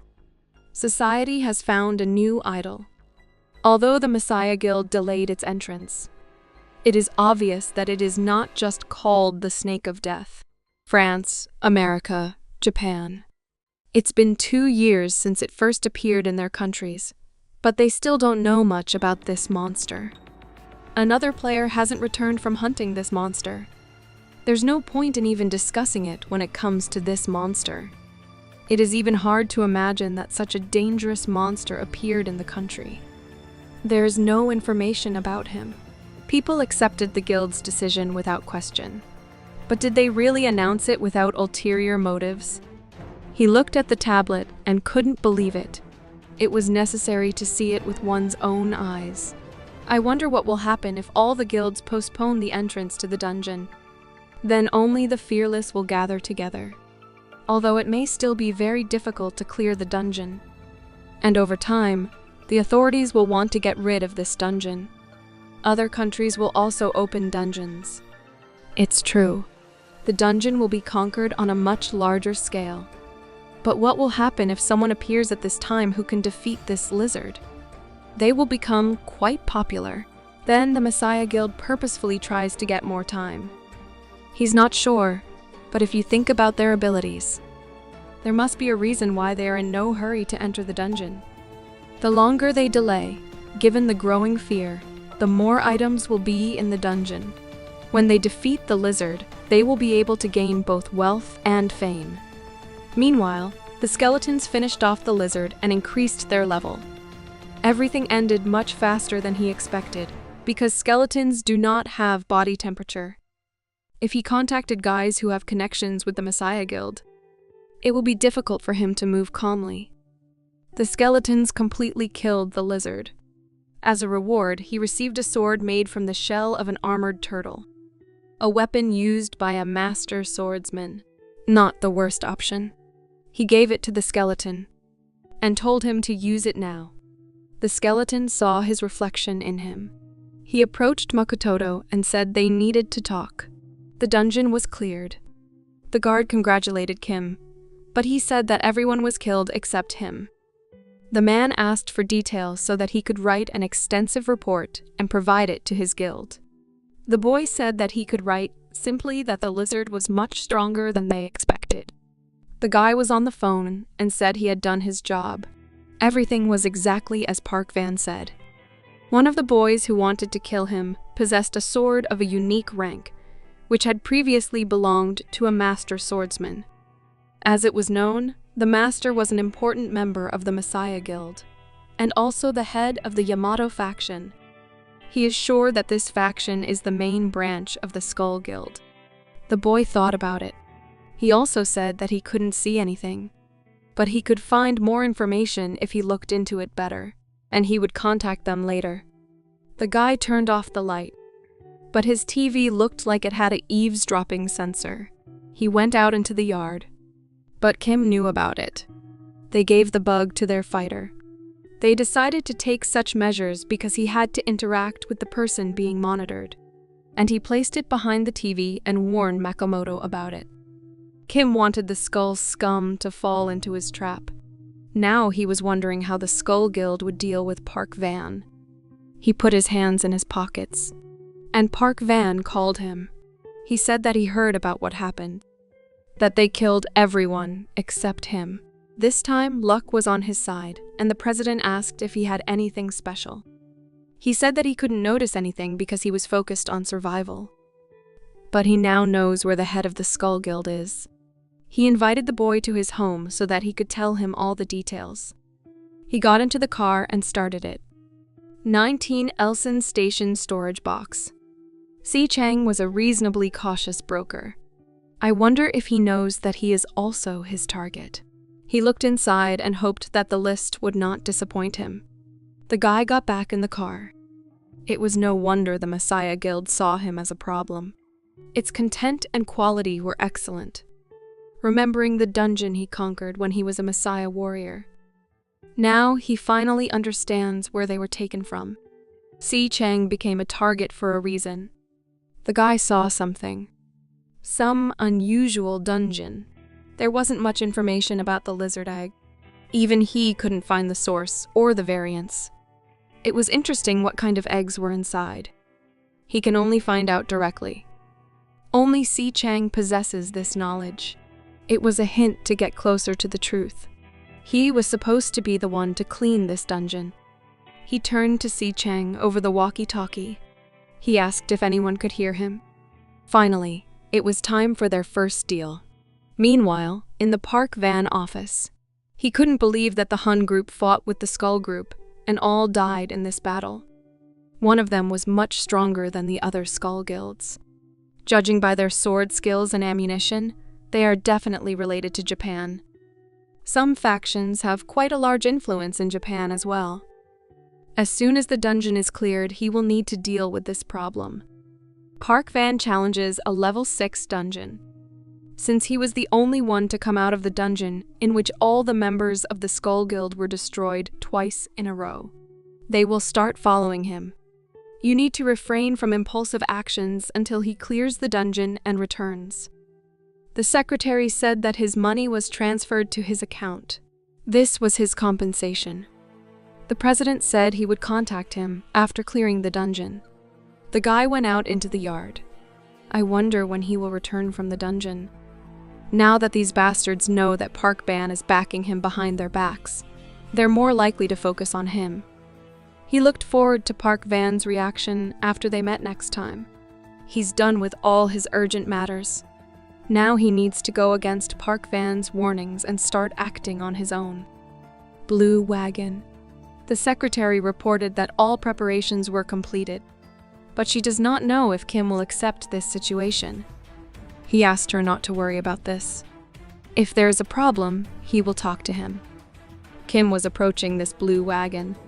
He overheard the conversation between the secretary and Li Qin. He asked not to be called Mr. when they were not in the dungeon. He repeated many times that he does not like it when she calls him that. Anyone who hears it may think that he is a woman. Li Qin of the Phoenix Guild. Is this really the guy? He went inside. The secretary said that the experimenter would accompany him because he did not choose a dungeon that would match his level. If he agreed, he had to sign the relevant documents. He could also ask questions that interested him. He was an immortal player. When he was a seeker in the Messiah Guild, he was able to escape twice, but he wouldn't get a third chance like that. It was interesting that he was related to Sishan. The boy heard for the first time that he needed an experimenter. In any case, they said that he should enter the gate with this person. He should have heard what he said to the secretary. The guy apologized and said that he forgot that he likes to be called Mr. After the conversation, Kim went to the dungeon with Yoon's assistant. His task was to find out what kind of person this is and to find out if he is really who Kim Jin thinks about. They had a not-so-pleasant conversation on the ground because Lee Chang was very emotional and always spoke his mind without considering the consequences. In the dungeon, the skeletons were doing the work for Kim. He was completely confident that they would do everything clearly. Lee asked Kim what his skeleton friend's name was, because he fights really well and shows the level of an unusual assistant. His abilities exceed some heroes. He had always wondered about it, but now it all became clear to him. He didn't need explanations because even a child would understand everything here. In this way, Kim cleared the dungeon every time. Everyone thought he was doing it on his own and didn't understand how he managed it. But if people found out about it, he wouldn't be so popular. Lee still could not believe what he saw with his own eyes. He thought that this skeleton was very weak and, on the contrary, would interfere with the performance of the task. But he could swing his sword very skillfully, and he was also very strong and sturdy, like a high-level player. Also, as the player levels up, he can summon more and more of these skeletons. They will also be able to level up. And in this way, he can create his own army, which will be able to oppose absolutely any enemy. He will become invincible. Lee understood that it was dangerous to be his enemy, so it would be wiser to find a way to befriend him and gain his trust. As he expected, this was an unusual person. After returning, the boy was going to urgently report this to his supervisor, Hyun. While he was thinking about his next course of action, Kim demonstrated his fighter skills. Lee said it was great, and now he's not at all sure he needs help fighting monsters and clearing dungeons. He warned Kim that he would tell Hyun about their battle after they were done here. The boy agreed. Lee turned his gaze to the boy and asked what just happened. He unexpectedly spoke to Lee informally. The guy even got up from the stone to clarify that he understood everything correctly. Beside them, magical black forces began to rise and form something resembling a tornado. But it was Kim who called more and more new skeleton warriors. Due to the fact that he clears many dungeons, his strength and level grow. In this way, he can create his team of fighters, constantly calling new ones. There were already so many of them that they can clear the dungeons by themselves. It seemed to Lee that these skeletons began to behave more aggressively, but he did not understand what had changed. There were 5 skeletons, and Lee wanted to know how the guy controls them, and how he gives orders so that they understand it correctly. Kim was now in a position of strength. Before they entered the dungeon, Lee said he would just sit and watch him until he begged for help, because he couldn't handle it on his own. The boy began to get nervous, and the best he could come up with was to say that it was a joke. He apologized and said that he did not mean to offend him with his behavior. He went further, but after a few steps, he suddenly jumped and waved his hand at Kim. His smile never left his face, but Kim grabbed him and threw him over himself. His plan was interrupted very quickly. The sky seemed neon and very bright. Lee opened his eyes. He saw Kim near him, but he couldn't move at all because he was afraid. The guy scolded him for initially trying to attack instead of the conscript's skeletons. It was actually a very good and logical idea. Kim moved as if he knew in advance what was going to happen. He had been hiding his skills until this moment. The only question was why he approached them, through Lee or through Hyun. He didn't know what Kim wanted from him, but he said that he would get absolutely nothing from him because he was good at keeping secrets. but he wasn't sure that these words were true. In any case, it didn't matter. Lee turned his head and saw the swords in front of him, which did not allow him to move and do some rash actions. He was caught and tied up. He hung on a tree tied upside down. After a while, he asked how much time had passed since they hung him on the tree. He demanded to be given food because it was mean to starve him. Kim cut the rope he was holding onto. Lee fell to the ground. Kim said he would give him a chance and let him prepare for this challenge. He said that before this, he showed all his abilities, and now he wanted to see the same sincere display of skills from Lee. He ordered him to become a decoy so that the skeleton warriors could easily attack. Then he would let him go. But the boy did not like these rules at all and was not going to follow his orders. But Kim took the rope in his hands and asked if he wanted to continue hanging on the tree tied. If not, then he would have to do it. Lee was angry. This guy was crazy. Lee made an innocent face and said that he was right. He had no complaints because he was the best tank. And so the boy began to follow orders. He moved fast enough, which gave him an advantage over his opponents. Monsters even attacked in groups, but he managed to repel their attacks and counterattack. But there were a lot of them. They gathered a whole army and attacked all at the same time. Only the hand was visible from the boy. One monster stood and watched what was happening. He didn't get into a fight, and a skeleton of warriors approached them from behind, who raised his treaty sword to show his dominance and confidence before the enemy. He and several of his companions began to destroy the monsters, several creatures at a time. It looked like a real difference. Monsters flew in all directions. Lee also got up and continued to fight for his survival. Kim calmly watched everything that was happening. He sat in a tree while the destroyed monsters flew everywhere. Lee seemed to breathe new life and was not like himself. His hands were covered in blood, but he was able to overcome them, although he received support from the skeleton warriors. His face was also covered in blood, but his level had increased. Kim continued to sit in the tree and watch. His eyes glowed with a bright fire. He saw Lee in the case. Although he wasn't in as good shape as before, he wasn't easy to kill now either. It will be a sweet purchase for him in the future. The night was dark. Lee continued to fight the monsters. His face was covered in cuts and wounds. These creatures ran after him without stopping. Kim didn't even give him a breather and threw himself into the fight with the monsters again. Skeletons also destroyed these creatures. It did not bring them any problems, only pleasure. They scattered them like children's toys all over the surrounding area. Lee was already powerless. He followed all orders and gave his best. He saw a monster near him, which bit his leg. It was the last creature. He held his leg very tightly with his teeth. Lee grabbed him and threw him to the skeleton, so that he dealt with him. The skeleton stared at Lee intently. Thanks to their efforts, the first level of the dungeon was cleared. The boy told the skeletons that they were being overworked here because they met the wrong master. He said that they work diligently, unlike the others. Kim Jin stood by the tree and heard everything he said.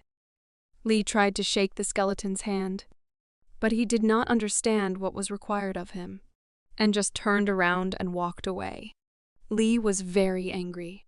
It was insulting to him that the bone puppet ignored him. He wanted to hit him for it, but he dodged very sharply. Lee asked if he could do anything at all but stare at him. He told the skeleton to attack him because they had to settle their rank. He wasn't really what Kim remembered him to be. A powerful man with an immortal body who fought against the army of the Messiah. Lee was then one of the strongest people he recognized. To use immortality, he used a fighting method that involved his bones rather than his skin. Kim was unable to match him due to his destructive method. But looking at him now, there wasn't the anger he had before. He has no memories of Si Chang, but it seems they were close in the past. Maybe Si Chang's death awakened anger in Lee. This meant that if Si Chang remained alive, there was such a possibility that the Messiah Guild would be destroyed from the future. Kim Jin continued to watch him. Lee didn't understand what this guy was up to, but he lured just enough monsters here so that he could kill them and not die. It wasn't just a coincidence. It wasn't just an analysis of monsters and dungeons, but something that could only be done by someone who had an absolute understanding of what was going on around them. This kind of feeling wasn't just a high-level ability. Lee didn't want to admit it, but he had the better of him in every way. After they destroyed all the monsters and cleared the dungeon, Kim said that now they are moving to the second level. It will be much more interesting there than here. The door to the second level opened. Lee was very tired and didn't even expect to survive after this battle, because he was used to sitting and doing nothing but eating. He was asking Kim to take a break because he had been fighting all day. The guy gave him 4 vials of some kind of liquid. It wasn't like an elixir. Kim asked if he ran fast, but the boy did not understand what this question was for. Kim broke those vials right in front of the boy. He did not understand what was happening and why Kim was doing it. Kim advised him to start running now, because something very dangerous is coming. Lee began to spin, and he saw a huge creature moving clearly in his direction. It was a lizard. Lee couldn't even relax properly because he was constantly overloaded with work. Now things will become even more intense. They predicted that this would happen if the Messiah Guild refused to participate. But how long will the list of foreign guilds be? The secretary said they would finish the list in the morning. It would remain to be analyzed. There was still plenty of time before Lee returned. They had to hurry. She asked if Mr. Lee was going to be okay. Meanwhile, he was already running away from a terrible monster. His anger knew no bounds. And how it happened that only he is being hunted. The skeletons acted as before. They attacked the lizard. He didn't understand why, but this time he needed to act like a decoy. He ran without stopping. The lizard was not even going to leave him alone and continued his hunt. Lee remembered Kim's words and didn't understand how it should be better than the first level. He hoped that they would get out of here and he would kill him. Lee stopped and decided to confront the lizard. Kim Jin saw everything that happened on the battlefield. He was surprised by this decision. A large cloud of dust rose above the ground. Lee struggled to stand. He held the lizard's jaw so it couldn't grab him and swallow him like candy. He decided not to delay any longer. The skeletons were already close and ready to attack. He wanted to end it. The skeleton was already on its way to the lizard and pierced it with a sword. The lizard was damaged by the blood infection skill. All the skeletons attacked her, and the skill was activated to the maximum. These skeleton warriors looked as if they had been individually trained to such a high level. Anyone else would only call upon the skeletons to distract opponents or bide time. In connection with the use of the blood infection skill, the health of the albino lizard decreases. The skeletons continued to attack the lizard with other methods as well. They surrounded her and prevented her from attacking normally. She did not understand what to do. The lizard looked clearly into the eyes of the skeletons. Then the skeletons looked at her clearly, and the attention for some reason switched to them. Lee realized that she can't see skeletons, so she only chases him. What kind of magic did Kim Jin possess that could use such tricks? The boy recalled how he advised him to flee immediately after breaking the vials of an unknown liquid. He planned it all from the beginning. While Lee was standing still, the lizard attacked him and knocked him off his feet. You could see from his face that things were bad for him. The blow was so strong that the boy broke several trees with his body, and the last fell on him. The dust rose again over the ground. Only Lee's leg was visible through it. He could barely get up. He had the Reki Stick's blessing skill activated. As expected, he fully recovered from such severe injuries. The lizard was already preparing a new attack. Her mouth was drooling because she was so hungry. Lee believed that this was an illogical expenditure of calories. Something was happening with his hands. He stood up, prepared to give a decent fight. And he decided to attack himself, not to expect any support. Having previously approached the enemy, he swung his fist, but he didn't even think about the consequences that might await him, and hit the lizard. He thought that thanks to his powerful blow, he would be able to do at least a little damage to it. Her eyes shone with misunderstanding, and she suddenly moved from her place without even feeling the blow. The skeletons in turn attacked her from behind. While she was chasing Lee, they used it as bait. Just like their master, the skeleton attacked the lizard from behind with a sword. Another was also helping him, and together they made the lizard suffer and lose its health. The blood poisoning skill was spread throughout the lizard's body. Another skeleton attacked the lizard's head because it was already weakened enough.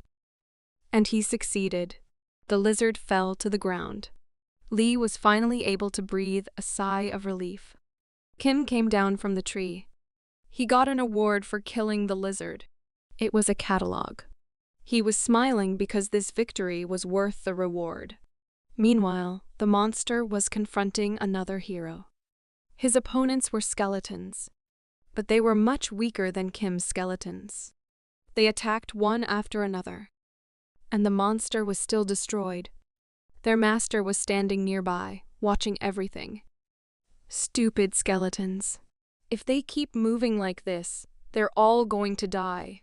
Need to call for more warriors. He earned the Troll Hunter achievement. He killed 50 trolls by himself, but still can't get his attention.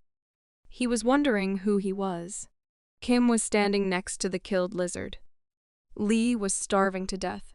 He asked to leave the dungeon if they finished, but it was not clear whether it was necessary to overcome someone else.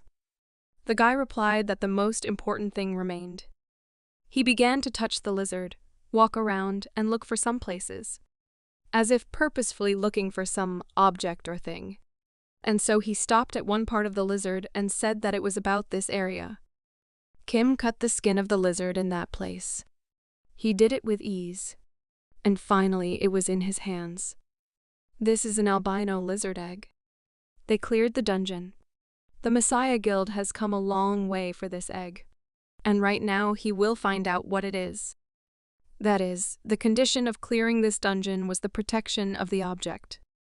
Lee had forgotten about it as he had been tossing and turning all day. It didn't matter what he was going to do with the item. Kim smashed it with his sword. He didn't understand why Kim did it. Lee thought he did it because they didn't know what it was capable of.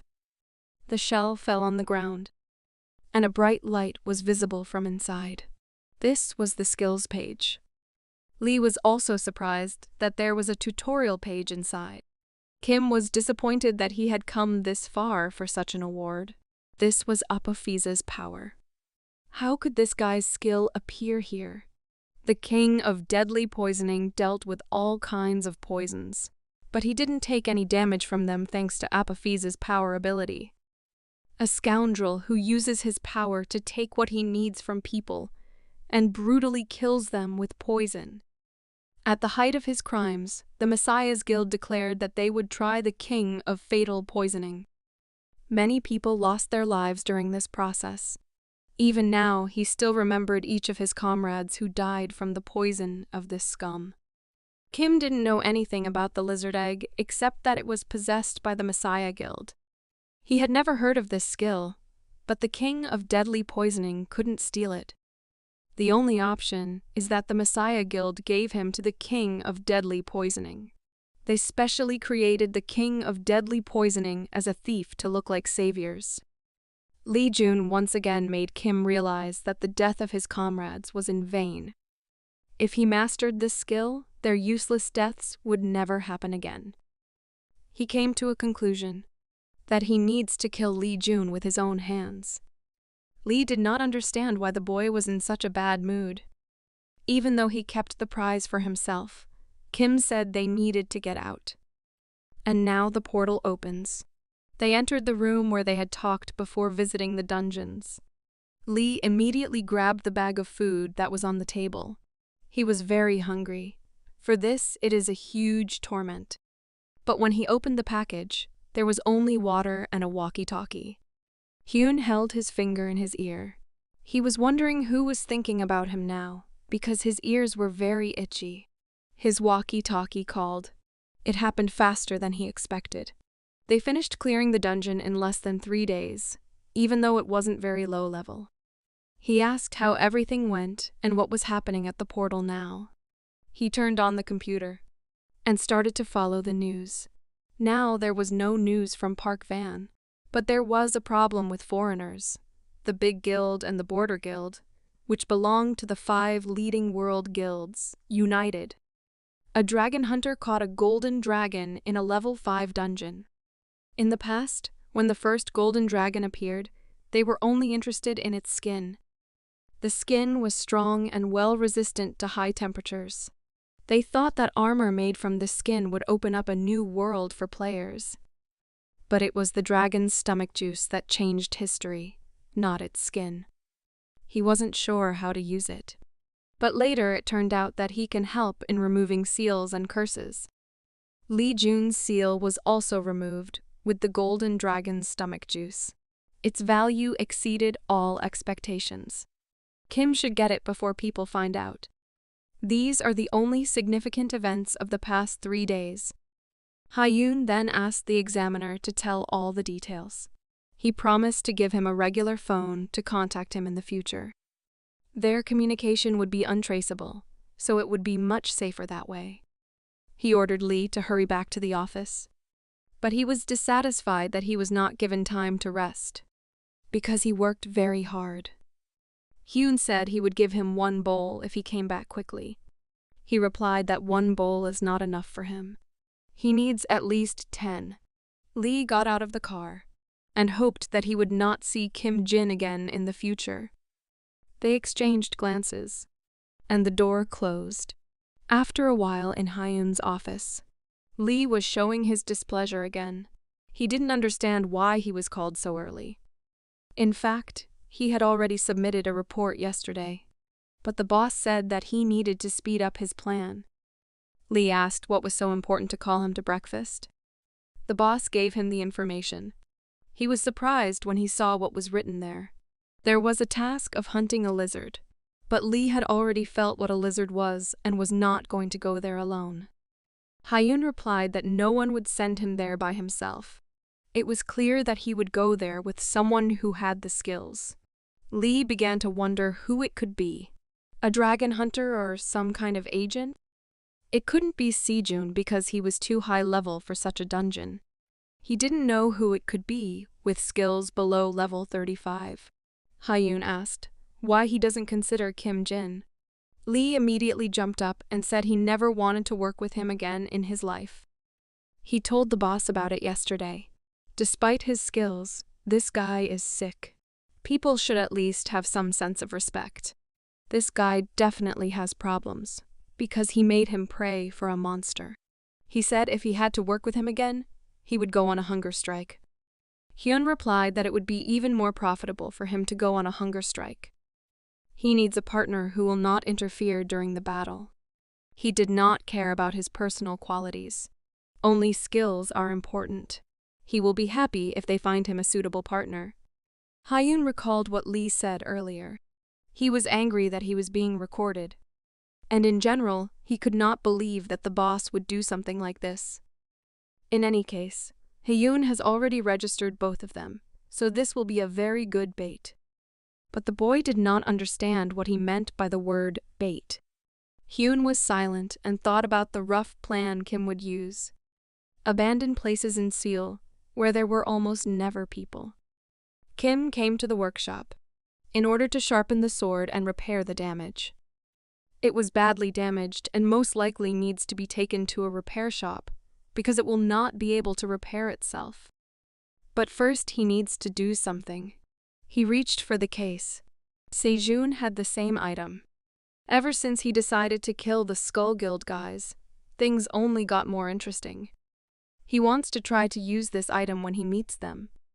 Meanwhile, in Hyun's office, Lee asked if there was any poison left in the lizard dungeon, because the authorities had already allowed a foreign guild to participate. Hyun told him not to worry about it, because he and the secretary had prepared everything earlier. It might be very difficult for him and Kim to participate in this in the remaining positions. He wondered how much money he was willing to spend this time. The door to the broker's office opened. Hyun said he didn't need to spend a lot of money. The secretary came back and he asked if she had done all the work. She replied that the Moscow Guild had finished trading. She also brought the item he had prepared for Kim. These were the masks he requested. He was satisfied. The news already talked about foreign players. Nonsense. It was a city where foreign guilds were concentrated. The Moscow faction was also part of them, and together they formed a fairly powerful alliance. The boy was uncomfortable with this mask. He constantly wanted to take it off. It is very uncomfortable to eat in it, and he is not used to wearing such a thing. The guy was worried, so he constantly ate without stopping. But he said that he had stopped worrying since he was born. The man did not understand why he was so calm, if no one had yet returned from the tailed lizard's dungeon. The boy asked the man why he was so scared. He added that he should not worry, but just believe in him. The most important thing is that he doesn't forget to buy meat for his last attack, and after he's done. In any case, in the dungeon, they should fight together. So he asked not to do that strange thing like last time. Didn't expect Si Chang to have such an item. Kim called and said they heard about his great performance in the dungeon. Therefore, they asked if he had not yet decided to take part in the lizard dungeon. But he answered that he did not know yet, because even just going there is already dangerous. He was asked if he was good at dealing with skeleton warriors, because a suitable item of legendary rank was prepared for him. King of the Undead. Although Jonjor dreamed of getting it, he did not manage to get it. But now it is in other hands. He had never seen this guy use it before, so he didn't know what effect it had. His plan to destroy the Messiah will come true sooner. The players of the Moscow Guild were ordered to prepare. They got up. One of them wanted to use the priest's mask at the first level. Got a notification that you need to live for 5 days to move to the next level. This is a survival quest. Nothing could be worse. Everyone was worried. They were worried about their lives, and it was logical. Literally every participant did not want to die. It may seem simple as long as they survive and don't get killed in a certain amount of time. But it will be very difficult to survive alone here. There can be any number of monsters. First, it was necessary to conduct a test. Lee was surprised. He didn't want to believe it, that he would have to do it again. He only mentioned it in the waiting room. The man just got a new item and it would be wise to check it out. We need to find a quiet place. They went into a dense forest, and they called a skeleton warrior to learn new abilities. Armor was prepared for him from a killed lizard. He put new and improved armor on the skeleton. Then he put on the mask, which he did not like at all, but he knew what power it gave. The mask of a gloomy priest. That's what her enemies called her. Increasing magic power is not so bad. There was a thread above the skeleton. It was almost invisible. He didn't understand how to control it. But it was his first time, so he didn't care at all. He constantly made some movements with his hands, but there was no result. And then by chance his nerve endings connected with the thread, and he joined. The skeleton's eyes changed. It was as if lightning had struck him. And then the man caught him and held him in his hands. He noticed that the skeleton was moving very strangely. And then he told him to remove his hands. The man immediately jumped away from him because he was very scared. The skeleton wanted to approach him, but for some reason he moved very strangely and resembled a small child who was just learning to walk. He collapsed almost immediately, without even taking a few normal steps. The man thought he was dead, but that was not the case at all. At first I touched him with my foot so as not to approach him, but his friend told him not to. Controlling the skeleton is much more difficult than he expected. Yoon Chun was asked what their next course of action would be. Should they stay put or check the surrounding area? They don't know what monsters might appear here, so they need to act slowly. He decided to observe for a few days. He saw that the others had also gathered here. It would be wise to combine their forces in order to survive. They gathered here with the same thought. In any case, no one here has as much influence as the Messiah Guild. Being with the crowd in this situation is smart. The other guys needed to be convinced so that their guild could focus on hunting. It was night outside. The boy destroyed trolls, thanks to which he quickly increased his level. For him, it was an enjoyable pastime, and it shortened the time spent in the dungeon. He was so worried about the survival quest, but there are only a bunch of weak monsters. Is it possible that he became stronger? Behind him, he saw the trolls attacking the skeleton. He tried to escape from them. It looked hopeless. The boy did not understand what was happening. Then he noticed a man making some movements with his hands. At first, walking seemed unreal to him. He still sometimes fell, but still he was running very fast now. Summoned skeletons are very serious things, but now he can control them directly. It wasn't fair, because the rest are fighting the monsters directly, while he hides in a safe place with his mask. The boy turned his head in the other direction, and saw a huge skeleton of a warrior. He was shocked because he had never seen anything like it. He can use a summon skill while in this state. He was able to do this by being a skeleton-connected warrior, but it used up his magical power in a triple amount. The boy wasn't sure if he could use the blood poisoning skill. The skeleton asked the man how he was doing.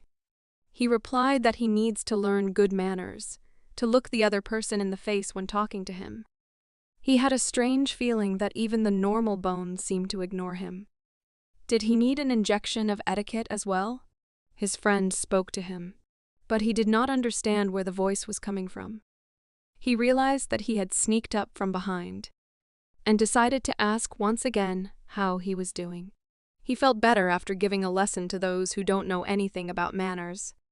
Just not in the sense that his friend doesn't understand, but he was talking about monsters. He replied that it was time for them to leave. But the comrade was not satisfied with this decision, because he was fighting like a madman not just to leave. He wanted to destroy more orcs. The guy replied that it was just the beginning. If you think about it better, his body was not feeling very well, and he already wanted to agree and get out of here. He invented that he was sick with anemia, and as if he suddenly felt dizzy, something caught his sword behind him. It was a skeleton that seemed to threaten him with its weapon. He said he heard about anemia, so he decided to give him iron. But he just poked at him with his sword. The iron will get into his body in any case. The guy was scared. His friend thought that he got better if he started screaming like that. He ordered to follow him because they needed to prepare well. He understood that he could not do anything against his friend. It was very quiet in the dark forest because there were no people here but them. First, the twig began to shake, and then a whole tree fell.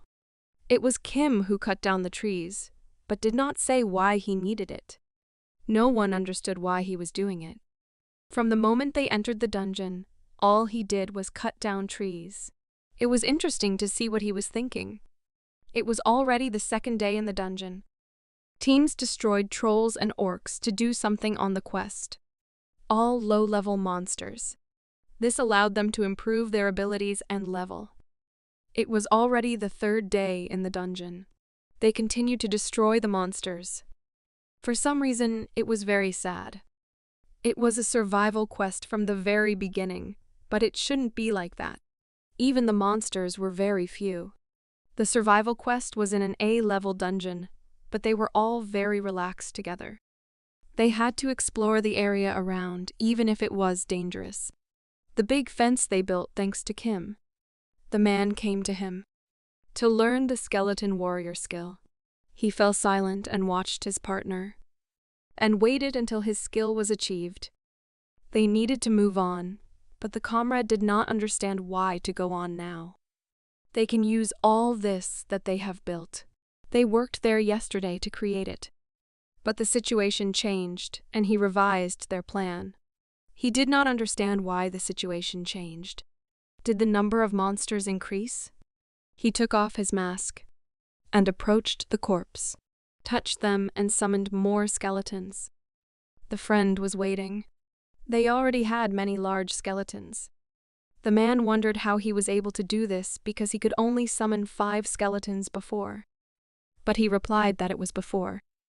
Now everything has radically changed. Many fighters moved constantly through the forest in search of prey. In addition, they study the terrain and new territories.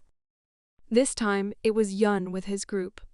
They found a place where there were many corpses of orcs and trolls. Some of them were still alive.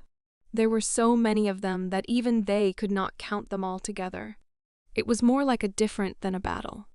They were wondering who was capable of such a thing. He thought that all the most talented guys were in his group. He must have missed someone. His assistant saw that there were even more of them on the other side. Yoon looked over there to analyze the situation and asked what even more means. But then he understood after a while. There were whole pits of corpses that had been killed for several hours in a row. They were in the form of a labyrinth. He started running on it, and he saw that there were corpses scattered all over the labyrinth. It was a maze of wood to lure monsters and trap them. The further into the depths of the labyrinth, the more corpses there were. But it's no match for the inside of the maze. What was this guy thinking before doing all this? It's very different from all the battles he's seen before. That's why they were able to relax, despite the fact that it was a survival quest. He made the wrong statement. He needed to gather all the members of his team quickly. It was not in his taste to use such traps to catch monsters, but rather the situation demanded it. But why did they move on? They had worked so hard to build all this. He wasn't going to make these mazes anymore. But Kim said they didn't need them anymore. Now that their power has increased, traps and mazes will be nothing but a waste of time. It will be faster to just track them down and destroy them. This time, Lee promised to show his skills. But Kim drew his sword and held it up to Lee. He asked not to stab him with a sword, because he was already cured of anemia. Kim said he took him out because he would lead their team into battle. Then Lee promised to give it his all, and he wouldn't worry about anything but the guy running in front of him. It turned him on and got him in the mood. But after a while he started asking to stop, in order to rest a little. All the fire in his eyes was gone. He saw a skeleton running towards him. He stood and looked at him, and ran back. Lee was furious that the walking corpses were laughing at him. He demanded that he come back and they would sort out the men. Kim Jin had unreal endurance. The boy did not understand how he managed it. Even his fighting style is completely different. Lee attacks with his bare hands because his stamina drains much faster, while this guy attacks the enemy from behind and easily avoids damage. This is a very effective fighting style. He also really wanted to learn it. Kim stopped and asked him if he didn't promise to show him his skills and worry about him. Lee hoped he had already forgotten about it. He started running towards the monsters and was ready to defeat them, even if he had to die. He pounced on the monsters and began to destroy them. Kim watched this and thought if it was the Lee he knew, he would definitely use the moves he was showing him. Until this moment, no one could properly direct him. Therefore, he only believes in his immortal body and rushes mindlessly into the attack. This is an ineffective fighting style, but after a while, it will become more useful. More precisely, Kim will have to make it more useful. Day 5. There are 24 hours left until the end of the quest. Lee didn't understand why he was so serious about the survival quest. Did he lose something because of the monsters? Lee thought that it was too much for one person. He worked for 8 hours in a row, although he is not a machine. He needs time to rest. He was looking for a place where he could sit down. They still sat down to rest, and Lee began to eat his favorite candies. A skeleton approached him. He offered him a snack. He needed to extend his hand, and he would give it to him. And the skeleton really extended his hand. Lee was shocked. He considered them dumb creatures, but now they began to open up to him. He boasted to Kim that they now had a real friendship. There was something unusual about it. He then asked Kim if he was hungry. The skeleton brought candy to Kim. It turned out that he was the one who controlled him and took this candy. Lee considered this the last degree of disrespect and abuse. He replied that he wanted to know what the company tasted like. Kim said that Lee did a good job, but instead of buying him food, he steals his supplies. If he likes free things, he'll soon be bald like Hyun. Kim first heard about his appearance. Something happened in the sky, like a flash. It looks like a signal that warns of trouble, and there is not much time left until the end of the quest. They had dealt with quite a few monsters, but some still remained. Kim said that this was not a signal of trouble. Then what was it? Asked Lee. After the survival quest in the first level, they have to move on to the second, and so they gather all the players to decide in which order they will hunt the snake. Was it not enough for them to join forces? This is how they also decide in which order to hunt? They are very high-minded. Kim said that they let them relax in the last 5 days. Of course, that gives them confidence. They need to check the catalog and they will come back. Lee has never seen this item. Was it a gold catalog? This was the main skill used by John George. Dead Man's Explosion. It could be used when monster corpses were nearby. And now all the players gathered in one place. Yoon asked for a moment of attention for his presentation. All the survivors gathered there. After a few minutes, the survival quest will be over and they will go to the second level. The Union will be the first to attack the snake. Everything was exactly as Kim said. They really chose in which order to attack the monster. Yoon warned them of one thing. Under no circumstances should they interfere with their hunting. If anyone dared to interfere, he promised to immediately kill the violator. Kim realized that this warning was specifically for him. Lee asked what they were going to do now. What was the plan? Some player jumped up to the boys and asked if they clearly understood what they were told. This guy was crazy. Kim prevented Lee from starting a fight and grabbed his arm. Although Lee was angry, he listened to the boy. Kim came forward and wished everyone good luck. This man also calmed down. Lee asked Kim why he stopped him. This man was close enough to finish him off. Kim replied that maybe he would deal with this guy, but then they would have problems with the whole guild. The red ribbon on their arms means they're on the same team. But Lee hasn't noticed yet. There were enough of them. Lee said he couldn't help but notice. But why was everyone else silent? Then the boys saw that they were all there with red ribbons. Did that mean they had no chance against them? But Kim did not think so. They went to the next level where there was a rattlesnake. When she crawled by, everyone held their breath and hid behind the trees. She was very big and dangerous. No one knew how to defeat her. Everyone was afraid of her power.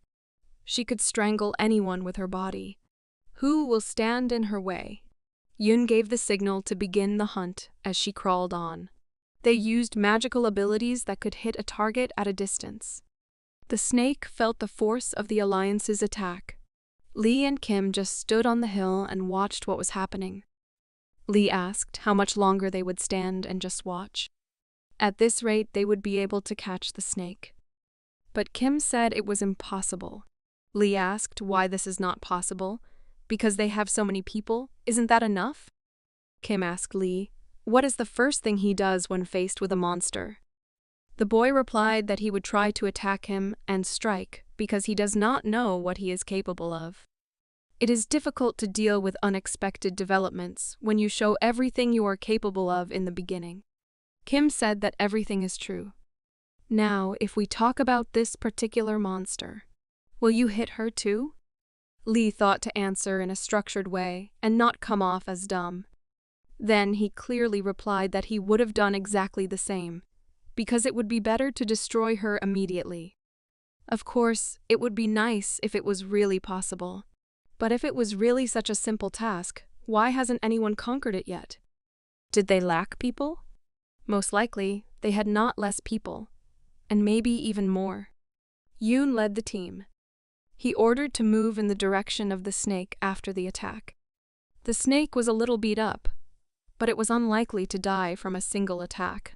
She regained consciousness and started moving much faster, because she knew she was being attacked. She crawled very quickly.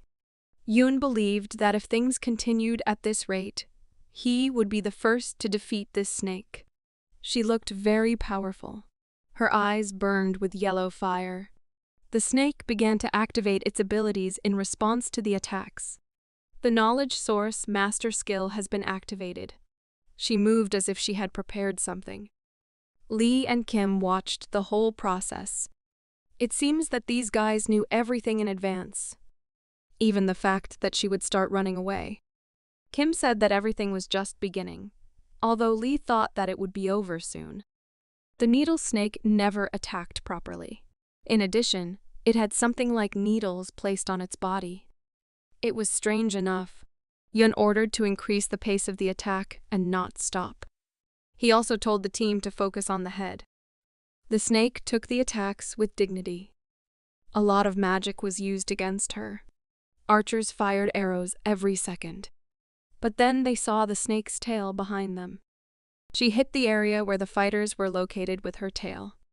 Her body was so long that she could be almost on the opposite side of the forest and attack. She perfectly understood what needed to be done. The archers were knocked off their feet, but they must continue to attack, because they were assigned to defend this territory. One of the fighters looked to the side, and I saw how they were trying to hold the snake. The boy grabbed the ground with his hands and started running. The attacks on the snake did not stop. Yoon reported that her movements had become slower and ordered the battle line to attack. Most of the fighters were standing in an open area in the middle of the forest. The snake noticed them, and she obviously prepared her attack. Yoon didn't expect this. She directed her needles at her opponents. Yoon ordered everyone to stop attacking and just stay in their positions. The snake began to release its needles, which flew very quickly. Most hit the target. Even when these needles hit the ground, a piece of it flew into the sky. The snake began to hiss. Lee and Kim continued to watch everything that was happening. Kim suspected that her needles were coated with a deadly poison. Lee admitted that it was a very powerful attack. The snake continued to move.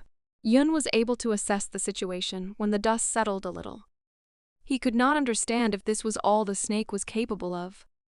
He understood that the snake would have an ace up its sleeve. But it was only one attack and from a long distance, so it wasn't such a terrible problem. Many were affected by this attack. One of the fighters decided to look at these needles. He didn't think they would break so easily. They were also empty inside. Yoon saw a snake. Now she had no more needles. You need to attack until it recovers. The snake moved along the entire perimeter, and it was difficult to understand where it ended. The Union began to attack again. Yoon was sure that they were capable of killing any monster. All fighters ran to attack. They were ready to destroy this snake. But one of them noticed that someone got sick, and he fell to the ground. But the man could not understand what had happened to him. Another fighter also knelt first. Then he fell to the ground and blood flowed from his mouth. One by one they started filing, and no one understood the reason. But the whole reason was in the needles that the snake released. They had poison inside. Now most people couldn't attack. Yun couldn't understand how this happened.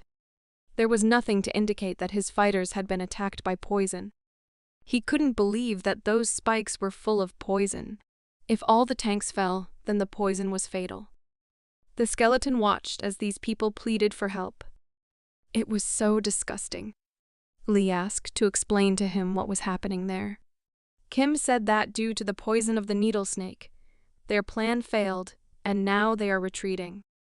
The boy was surprised how they could get poisoned. Those needles that the snake released were just thorns, which is how the poison appeared there. But here, it was logical to guess that they were poisonous from the very beginning. But that was not the point. Before the massive attack, dealers had already received damage. And if the spikes were saturated with poison, they would be the first to receive damage, not tanks with high health. But at that time, it was not clear at all how they were poisoned. Their attack was very smooth. It is not for nothing that it is called a deadly snake. Lee asked how they should act in this situation. Maybe they should connect with the people who are left. But Kim refused. Now that they've found all the hidden trump cards, it's their time to act. Lee did not want to go down to the poisonous snake. But in any case, he had to go to the needle snake. He just had to wait and prepare. At first, he breathed a sigh of relief, then said that he would not follow his orders. Then Kim offered him to go to the needle snake. He did not mind. Lee started to wriggle out and said that's not what he meant. He was saying that he would stay here and follow his orders. The snake felt confident. She poisoned the main fighters of the Union. Colorless and odorless. The poison has no odor and is easy to miss. The players simply relaxed their vigilance. Now it was clear why the attacking groups were destroyed so quickly. They were already damaged by the time they noticed the poison. But Kim was different from them. He had the power of Apophysa.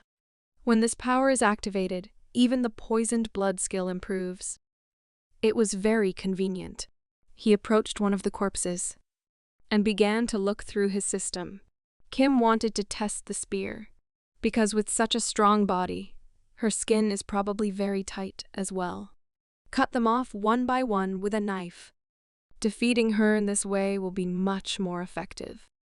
Yun hit the tree with his hand. He completely lost his vigilance. All the blame for what happened lies on him. He asked how many people escaped. One of the soldiers replied that when he ran, there were about 30 men.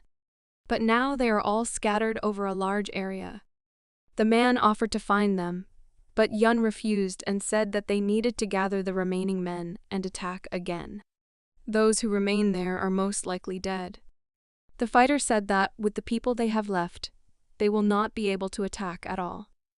They especially lack tanks, because they were the first to die. Yun replied that they would only lose more people if they searched for the dead. It would be better to reorganize the squad and try again. He no longer expected victory, but turning back would be the same as dying. The man grabbed his head. He was sure that some of them were still alive, but they had no choice but to abandon their comrades. Even if they regroup and attack, the result is still obvious. Fighting without tanks is the same as rushing into battle without a shield. But in such times, you need to keep a cool head. They heard a strange sound. Everyone hoped it wasn't a needle snake. Yun ordered to confirm the needle snake's location. The fighter jumped into a tree. But there he saw something strange. The rest asked him to simply voice what he saw. Probably no one will believe it. But he said that the needle snake is now fighting with the player. Yoon was shocked. No one could believe it, but everyone asked for details. The scout told those who did not believe him to go upstairs and see for themselves. This cannot be. Someone can breathe near her poison. It really happened. You can't get too close to a needle snake because of its venom. How could he do that? Maybe the poison was gone, but that couldn't happen. Even in this case, there may still be people alive. They should also go there. Yun asked his fighters to go there again, even though he had said moments ago that it was tantamount to death. He said that the poison is gone. This is the perfect opportunity to correct their past mistake. If they are gathered here, it is unknown if they will ever have a chance like this again. She was very aggressive. But the archers still attacked her. They were unusual archers. They were skeletons. As Kim thought, the arrows couldn't penetrate her thick skin. But there is one very easy way to bypass this defense. He can simply poison her. But you need to think through the strategy very well. It will be difficult enough to do. The skeletons just stared at her. The snake came very close to them and began to attack. But the skeletons managed to bounce back. Kim came up behind. He took several poisoned spears with him and pierced the snake's skin with them. The needle snake was poisoned. She noticed Kim. She no longer had spikes. Instead of them, there were only many holes. He could poison her through these holes. They are like human pores. It must be very painful. She was already in pain. Last time she pretended to run away. But that was because she was forcing people to come to her. Those guys had no idea that she was cheating on them. The fact is that unimportant spikes specially fly out of her body to leave behind holes from which a large amount of poisonous gas comes out. Her eyes just burned. She was poisoned. Her whole body should soon spread the poison through the blood. Kim followed her. She made so much noise for her size. Meanwhile, Lee was destroying the trolls. Kim ordered him to hide as much as possible, but climbed forward himself. Who would want to collect dead monsters here? He belongs to talented people. That is, it is very bad for him. This drove Lee crazy. But Kim just connected to this skeleton and heard and saw everything. He asked if Lee had prepared everything he asked him to do. The boy replied that he had prepared everything. And he also asked why he thought that the snake should crawl right here. But there was no time to explain, so he asked to finish faster. It seems that all the preparations have already been completed. It's time to start. Somewhere far away in a dark forest, the skeleton tried to harm the snake. Then he wanted to bite her. And at that moment, Kim connected to this skeleton. He saw a sword near him. Next were spears. He took one of them and ran in the direction of the snake's head. He ran very fast. Kim was moving there too, between trees and bushes. And finally, he attacked to write off the snake. She winced in pain. She was poisoned again. Kim disconnected from this skeleton. The snake wanted to eat him. But another skeleton jumped and headed towards the head. He reached the pores that had needles and attacked them. It was the most vulnerable place. He promised to make her live up to his name. The spear penetrated the very middle. The needle snake was poisoned again. Its characteristics have significantly decreased. She could no longer fight normally. Although due to its size, the effect of the poison appeared later than he expected. He threw another spear.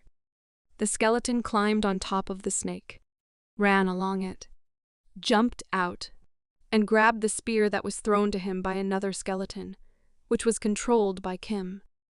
He held it tightly.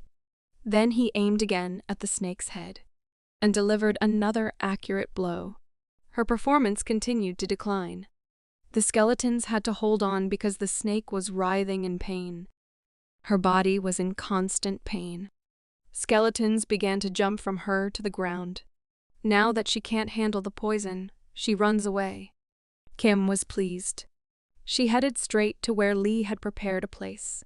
She was running towards the corpses, at which point Kim activated the ability to explode the dead. And there was a very loud explosion. The snake was defeated. She was taking her last breaths. She tried to run away, but she ran again in the direction of the corpses.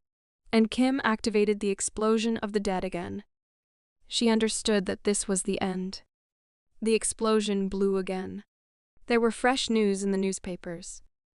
This was the end of the elite troops, which Park Von gathered with all his might. It is getting more and more interesting. The appearance of a level 6 dungeon may hurt his pride. Hyun asked the secretary to rent a car and send her to the entrance of the dungeon. But she didn't understand the point of doing that if they were only supposed to get out in a week. He didn't just spend a bunch of his money like that. Hyun told him to focus on showing his abilities and not to pay attention to others. Then they don't need to rent a car at a junkyard as usual, if they work under Russian cover. She said that she would prepare a car for the diplomats to take them out of any possible situation. Hyun started to get nervous and immediately asked how much such a car would cost. He stopped the secretary and asked whether diplomats drive small cars or not. She replied that they don't drive. After the second explosion, the snake was already exhausted. Kim not only guessed where the snake would try to escape, but also deliberately set off explosions to corner it. Finally, she turned and calmed down. Her body was covered in spears. She should be panicking by now, but it's too late. The skeleton shot at her with a bow. She turned to him. But he kept doing it. She didn't have enough strength to resist even a skeleton. He continued to shoot. There is no point in dodging the attacks, because the poison has already spread throughout the body.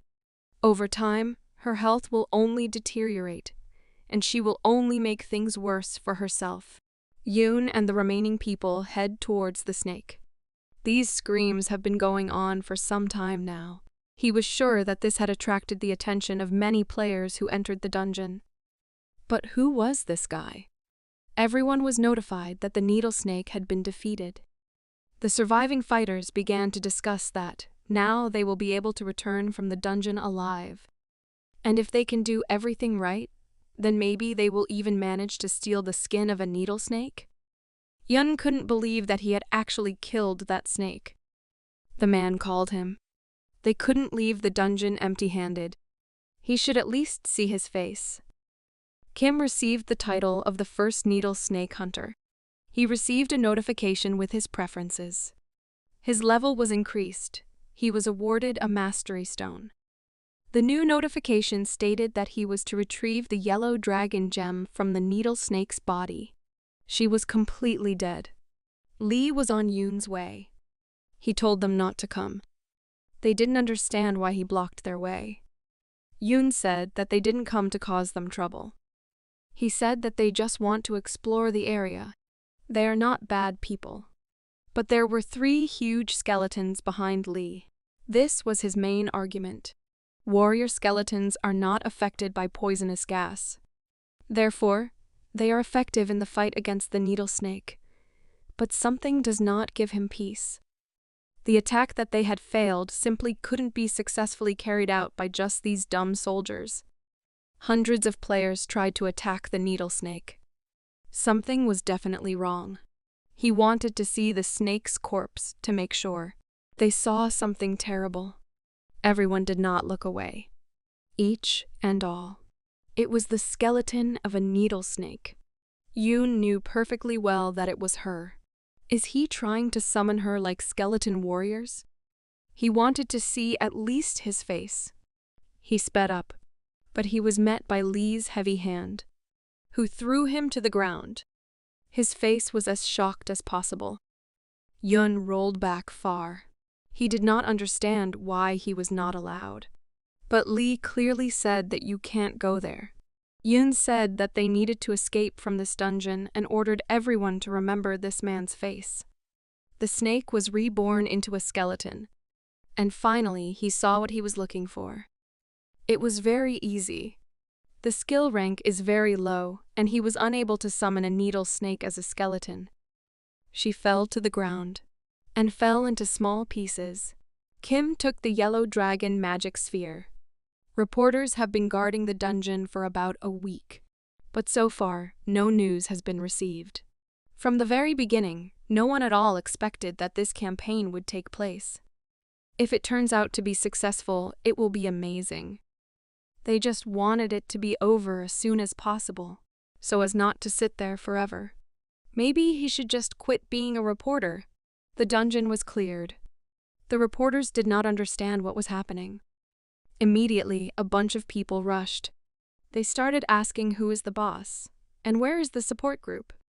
Yun began to focus on the boys and say that they were the ones who killed the needle snake. And they started pointing the finger at them. Reporters ran up to them and started asking how they were feeling and how they managed to defeat the snake. The security stopped all the reporters and the boys approached the car. Yoon also tried to sneak in there, but she has already left. It was an embassy car. Hyun spent normally on renting such a car. Now you can finally relax. Lee asked what was up with the item he got after killing the needle snake. It must be amazing, he asked, at least to tell what kind of object it was. Kim called Hyun and said that they just came out of the dungeon. He immediately asked if he liked the role of the hero. All the news was now about him. It would be unwise not to capitalize on his current reputation. If they add importance to this name, then he will be able to play on the big stage. If he agrees, then he is ready to offer a deal. In any case, this name will be needed to gain authority and enter a special dungeon.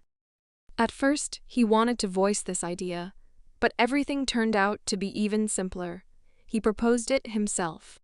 The guy agreed and said that he was looking forward to their cooperation.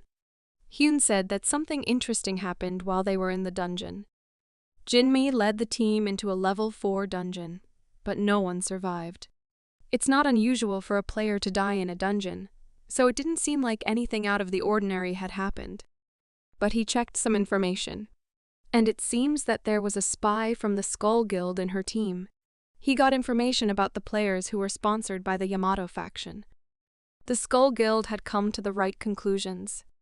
He asked why he needed this information, but there was really no point in hiding anything from him. He knows everything about their relationship with Park Van and the Skull Guild. The audition began to take effect on Park Van. As he thought, Hyun was not so simple. They stopped the car somewhere in the suburbs. Kim said they needed to get out. Lee asked if Hyun promised to feed them for such fruitful work. Even if not, he really wanted udon with fried tofu while they were driving. Kim said to change to another car. Lee didn't want to do that. He got so used to comfort in those 10 minutes and finally felt like a person. He didn't understand why he had to change to another car at all. They could easily go to the office in this one as well. Still, no one would see them. That's how it works. Even though he rented an expensive car, he didn't care about their wishes. It looked like a car from a junkyard. It was also very dirty, and he didn't understand at all who drives such cars at such a time. Kim said it was his car. Lee changed his point of view and said that small cars, very compact, are the best in the country because they don't need much fuel. Such a person must be a great patriot and a smart person. Kim said he has food aid in his glove compartment.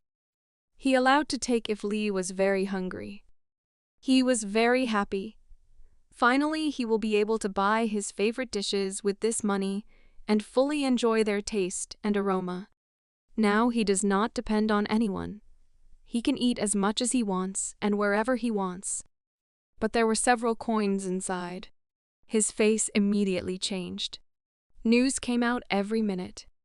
The mood of the press changed from curiosity to hatred. Especially after Yoon's interview, the public's attitude worsened.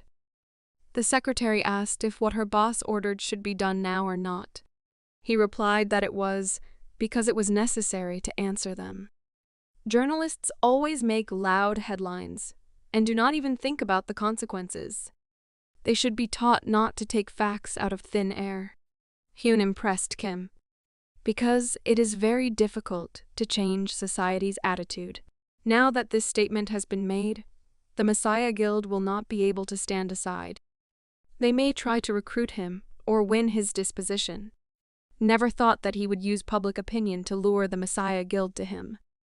He was very much waiting for their answer. It is necessary to prepare well before the Messiah contacts him. And so he received a notification. Park Van has launched a level 6 dungeon. He was in his office. The secretary ran up to him and said she had to report to him.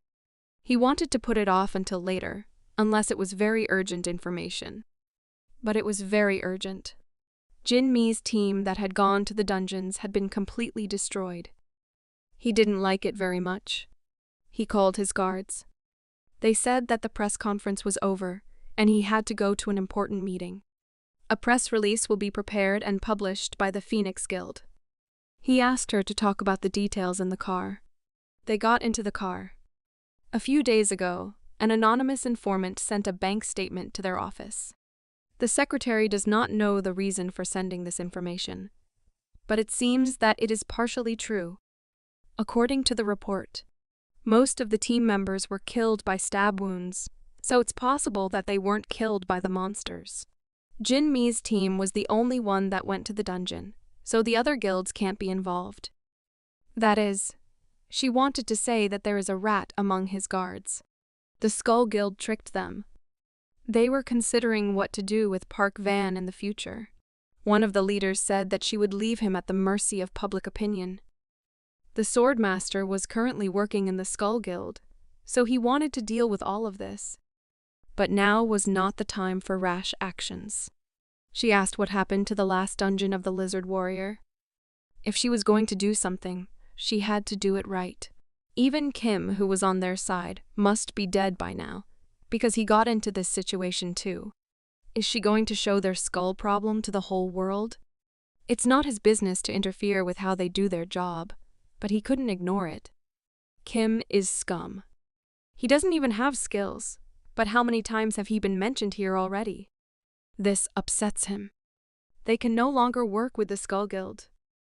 It is necessary to stop all matters related to them, but the master could not do this. The head of the guild is not even here. They cannot simply choose a solution. She said it was the chairman's decision. All the masters looked at each other, not understanding what is happening and what her words mean. The leaders of the Skull Guild realized that they most likely needed to break up with the Messiah Guild, because they no longer wanted to work in its interests. It was important for them to preserve the structure of their guild and develop further. The next day, at the Park Van office, Kim came to his office and said that he thought Jin Mi's team was very qualified, and he was very sorry that this had happened. He would never have thought that something like this could happen. Park Van admitted that he wanted to make a business with these bastards in order to make a profit. But everything has changed, and now it is better to destroy them. Kim stood and listened to Park until the end. Then he decided to answer. But first, he analyzed the situation in his head. Park Van was more ambitious than anyone else. A few years later, he would sell all possible items to Japan and go into exile. People who didn't know the truth called him a traitor, but the real reason he moved to Japan was because he was afraid that the Messiah Guild would take away everything he had created. He will turn his back on his own country in an attempt to protect his life and wealth. Of course, that is why he will not leave the situation. And Kim agreed to become his bodyguard. The boy understood that he needed him in order to deal with them. But he did not want to be thrown out after. Will cease to be necessary for him. Park Van didn't think he would have such an idea. He planned to pull him over to his side even if he had to threaten him. Although his intentions are of little interest to him as long as he is able to get rid of the Skull Guild, he asked the boy if he was willing to destroy the Skull Guild for him in exchange for his protection. Kim confirmed his words and said that they should protect him well if they really need him. He also has something to repay the Skull Guild. He was waiting for such an answer. The guy left the office and is now fully responsible for his actions. I was on Mr. Park Van.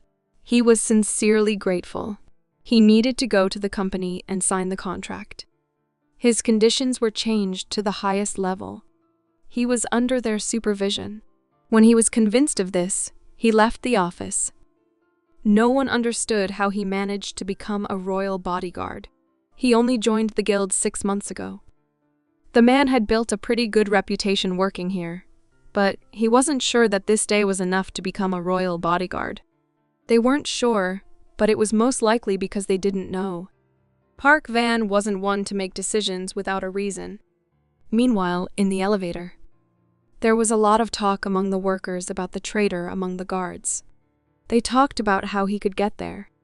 Someone talked about the fact that he managed to get a rare item. But there is nothing to be jealous of. In the end, he has to do obscene things to get to the top. It was impossible to deny the fact that he was lucky. But it was not important. The hunt was just beginning. Kim called Hyun. He picked up the phone and began to joke about his role as a Russian. He guessed that he had a very important business if he could find a moment in his busy schedule to call. The conversation was about fake documents. Lee asked what this jerk was trying to do this time. Hyun continued to talk and said that he could theoretically do it. But it's a bit difficult to manipulate the people who run the guilds and are in charge of the dungeons. But he still agreed and said that he would do it. He said that Kim wants to use fake documents to enter the dungeon. Soon they will find out everything themselves. But Lee said that they don't even know the details of why he agrees to help. Did he fully trust this Kim Jin? But he reminded the boy that he doesn't believe in humans. He's just trying to figure out which direction he's holding the sword in, to determine if they're on the same team or not. All the dots will be placed when they learn his ultimate goal. Because human desires don't lie. A white crossover was moving very fast on a country highway. Park Van heard that Kim was going to destroy the Skull Guild. It was very likely. Looks like Park Van is ready to declare full-scale war on the Skull Guild. Most of the guild members enter the dungeon these days, so this was the perfect opportunity for Park Van and Kim Jin. But they can't rule out the possibility that Kim has created his own team and is using fake documents. But he didn't care. All he needs is for Kim to enter the dungeon. On Yen Shan Island, when Kim approached the workers, he was asked what they could call him. He said, Lee Shan. They asked if he had come alone and asked him to sign some papers. They don't do dungeon briefings, but he could read something. Although it is a level D dungeon, it contains 61 people. It seems that the leadership of the dungeon is not very responsible, so there is no better place to deceive people. He already talked about it, but this dungeon is an obvious trap for him. Headlights flashed in front of him. Men started getting out of 2 cars. He expected to see experienced people, but this guy, Hyun, didn't understand what Yunchai's name meant. The secretary also checked the list. She believed that he joined the dungeon under the alias Shan Vun. It was the same dungeon that Kim Jin went to. Lee asked who it was. He replied that it was a troubled rookie with a level below 50. He is one of the Knights of the Round Table. They screwed up. Among the men, the boy noticed Yan Chai. He didn't think the Messiah Guild would send him away so quickly. Come to think of it, this guy is one of them. The Knights of the Round Table are a group of players who own legendary items related to the legend of King Arthur, as well as those under his command. The Knights of the Round Table took up arms in the face of fallen power to protect the victims. Over time, the knights who had weakened became the guards of Park Sin, who owned the Merlin staff, and took root in the Messiah Guild. Much later, he found out that it was all planned at once. The Knights of the Round Table were weakened by the King of Deadly Poisoning, and many knights fell victim to it. The necklace of Gawain that Yanqi now possessed may have belonged to one of them. If they were knights, it wouldn't be difficult for them to repeat something similar, if there was anyone left. But it was still a dangerous item regardless of who possessed it. There was no need to guard one's strength. They entered the dungeon. There was a command to prepare. Notification: get rid of 3,000 monsters to advance to the next level. All the players were unhappy to have to destroy such a large number. They would have preferred to kill a few monsters harder. It would have been much easier. 3,000 monsters, it won't be too dangerous, but it might take some time. In the midst of this chaos, it would be easier to stab Kim in the back and pretend it was an accident. Yanqi ordered not to waste time and find him as soon as possible. His fighter turned his attention to some boys. It was the Skull Guild. They entered the dungeon wearing such clothes. Do they not understand the situation they are in? They are not able to deal with the situation on their own, but they continue to spoil everything around. They were as incompetent as possible. He was sure that they had been warned not to interfere personally. How dare they listen to the head? He vowed to kill them after he got out of the dungeon. He ordered to ignore the Skull Guild guys. They are here to do their job. No matter what happens, they have to deal with Kim Jin with their own hands. He thrust his sword into the ground, and he ordered to report to him as soon as they find him. The skill of the target, blood poisoning, so you need to act carefully. He gave permission to kill everyone who will interfere with them. He will take responsibility. Meanwhile, in the dense forest, one of the boys didn't think that they would attack the Skull Guild at the first level. Usually, they are not so serious. He hid behind a tree. Park Vana's royal guards also entered the dungeons. His eyes widened. He saw the skeletons of soldiers. One of their team members brought a necromancer with him. But for some reason, he couldn't find Kim Jin. He looked away, and there he saw a boy. He was ready for a fight. As a result, Kim won, and this guy tried to justify himself and said that he had nothing to do with the Skull Guild. But the thing is, the guy above said he was from the Skull Guild. He looked up and saw one of them there, but he couldn't say that. Makomoto had also failed. So even if they were in danger, he ordered him not to interfere, despite the fact that he had to survive and report what happened in the dungeon. That was more important than their lives. The guy started to prove that he had never met this guy before. Kim killed him for lying. He fell to the ground. They can only be trusted when they are dead. Lee was asking because he didn't know. Kim was a much better player than him. He was already regretting that he had dared to ask, because now he had lost his appetite. This was said by a guy who ate 5 boxes of pizza. He began to complain that he couldn't even eat the pizza he bought himself in peace anymore. Also, he shared a large slice with Hyun. The boss said he understood what he meant, because of what a player Kim was. Lee said that he was the most cunning of everyone he knew and saw. He never engaged in an unequal battle. If he knows that there is no chance of winning, he will never fight. Blood of skeletons. Yanchi was confused. It's early, but it looks like he's summoned all of his skeletons. At least they know what to do when they find this coward hiding in fear. He was more concerned about the whereabouts of the Skull Guild boys. They did not know what awaited them ahead, so it would be nice to meet them sooner. The next day, the forest is again being surveyed, but no one has seen Kim yet, even though he has also moved to the 2nd level. Is he going to hide until the end of the dungeon clearing? Something moved behind them. Only he remembered the boy, and here he is. He drew his sword and got into a fight. He and his skeleton warriors surrounded the robbers. He took time, but now he finally appeared. It seems that among his companions is a necromancer, because he summoned skeletons. He went out to them. Jan asked if he would use skeletons to fight real players.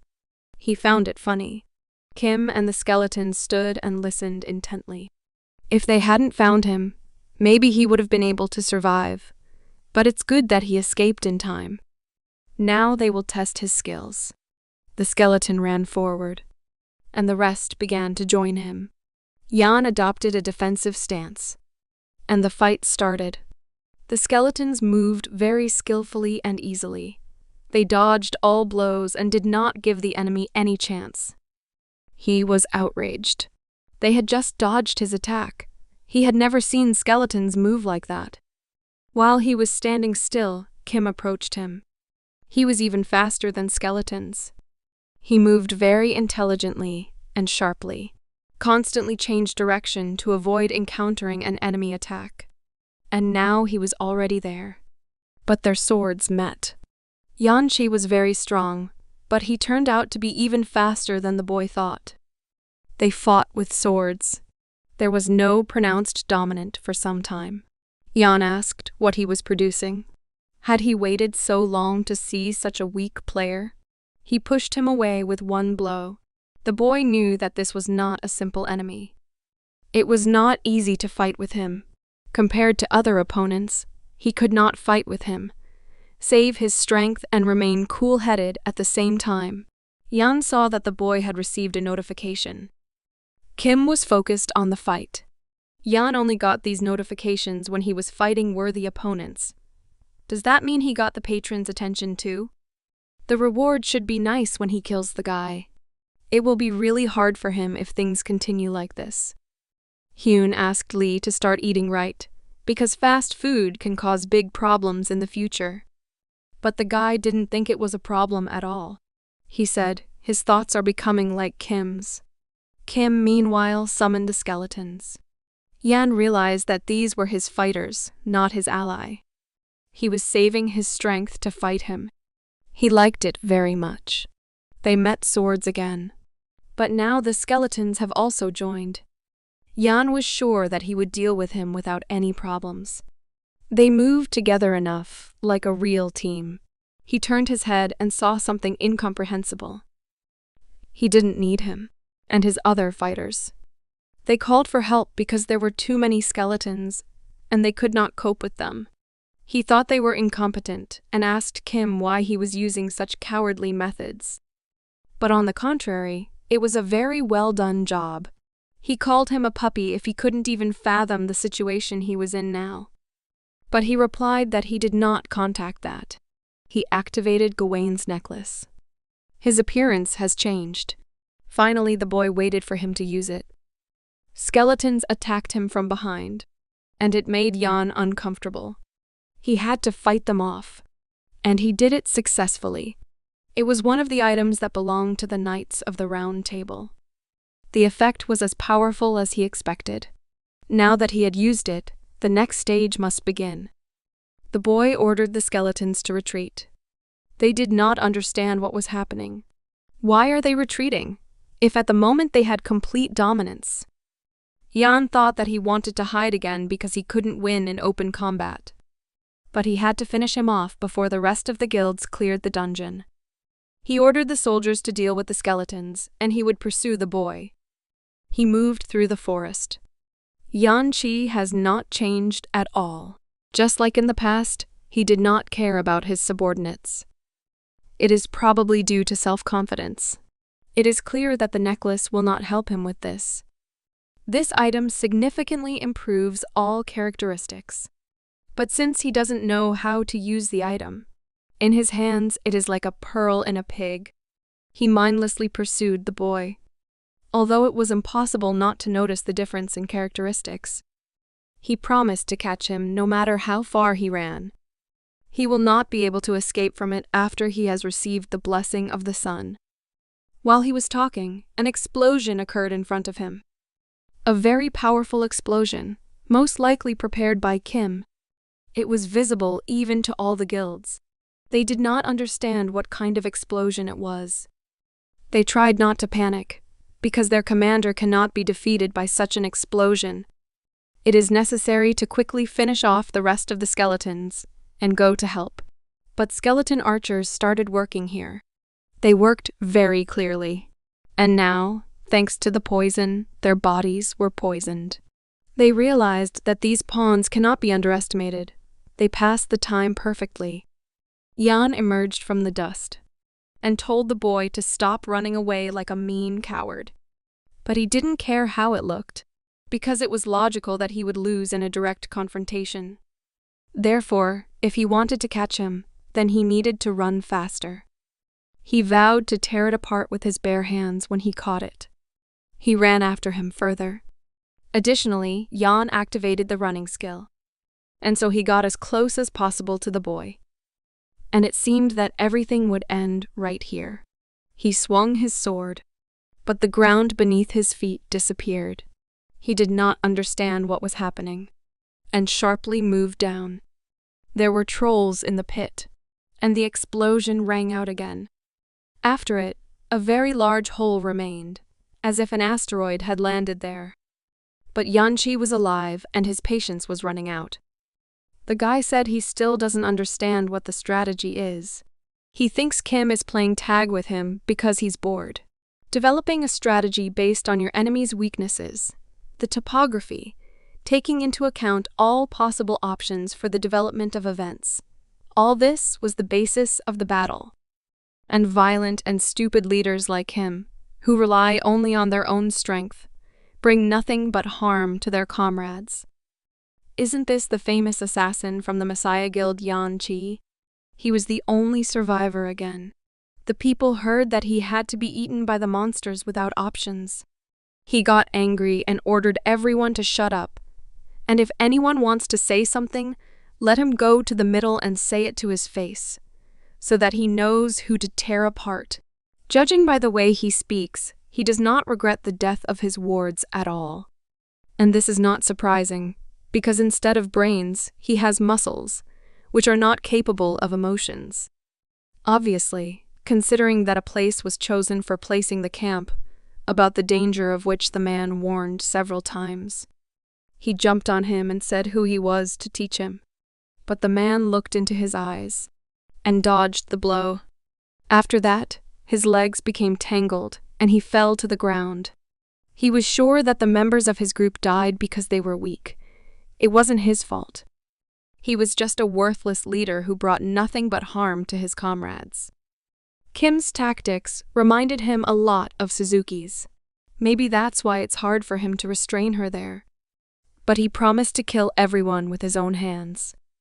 And now is the time. That's what he told him. He didn't need to give orders to his skeletons out loud. And therefore he didn't need to shout retreat. But why did he do that? Yan listened to him carefully, and he understood that this boy had specially lured him here. Finally, he realized, and if he was not mistaken, then the blessing of the sun must soon end. He didn't understand how he knew the duration of his skill. Yan started shouting and asking what he was. He still does not know who Kim is. The guy decided to tell him. The man climbed out of the pit. The effect of the blessing of the sun has ended. Kim was happy that he followed his provocations until the very end. And it seems the skeletons have also finished their work. They surrounded him. He was so focused on catching him that he didn't even notice where he was. In fact, this place is not far from the place where he first encountered them. It turned out that they were just running in circles. Because of this, his allies killed his allies, and they were able to get here quickly. He couldn't believe his team was dead.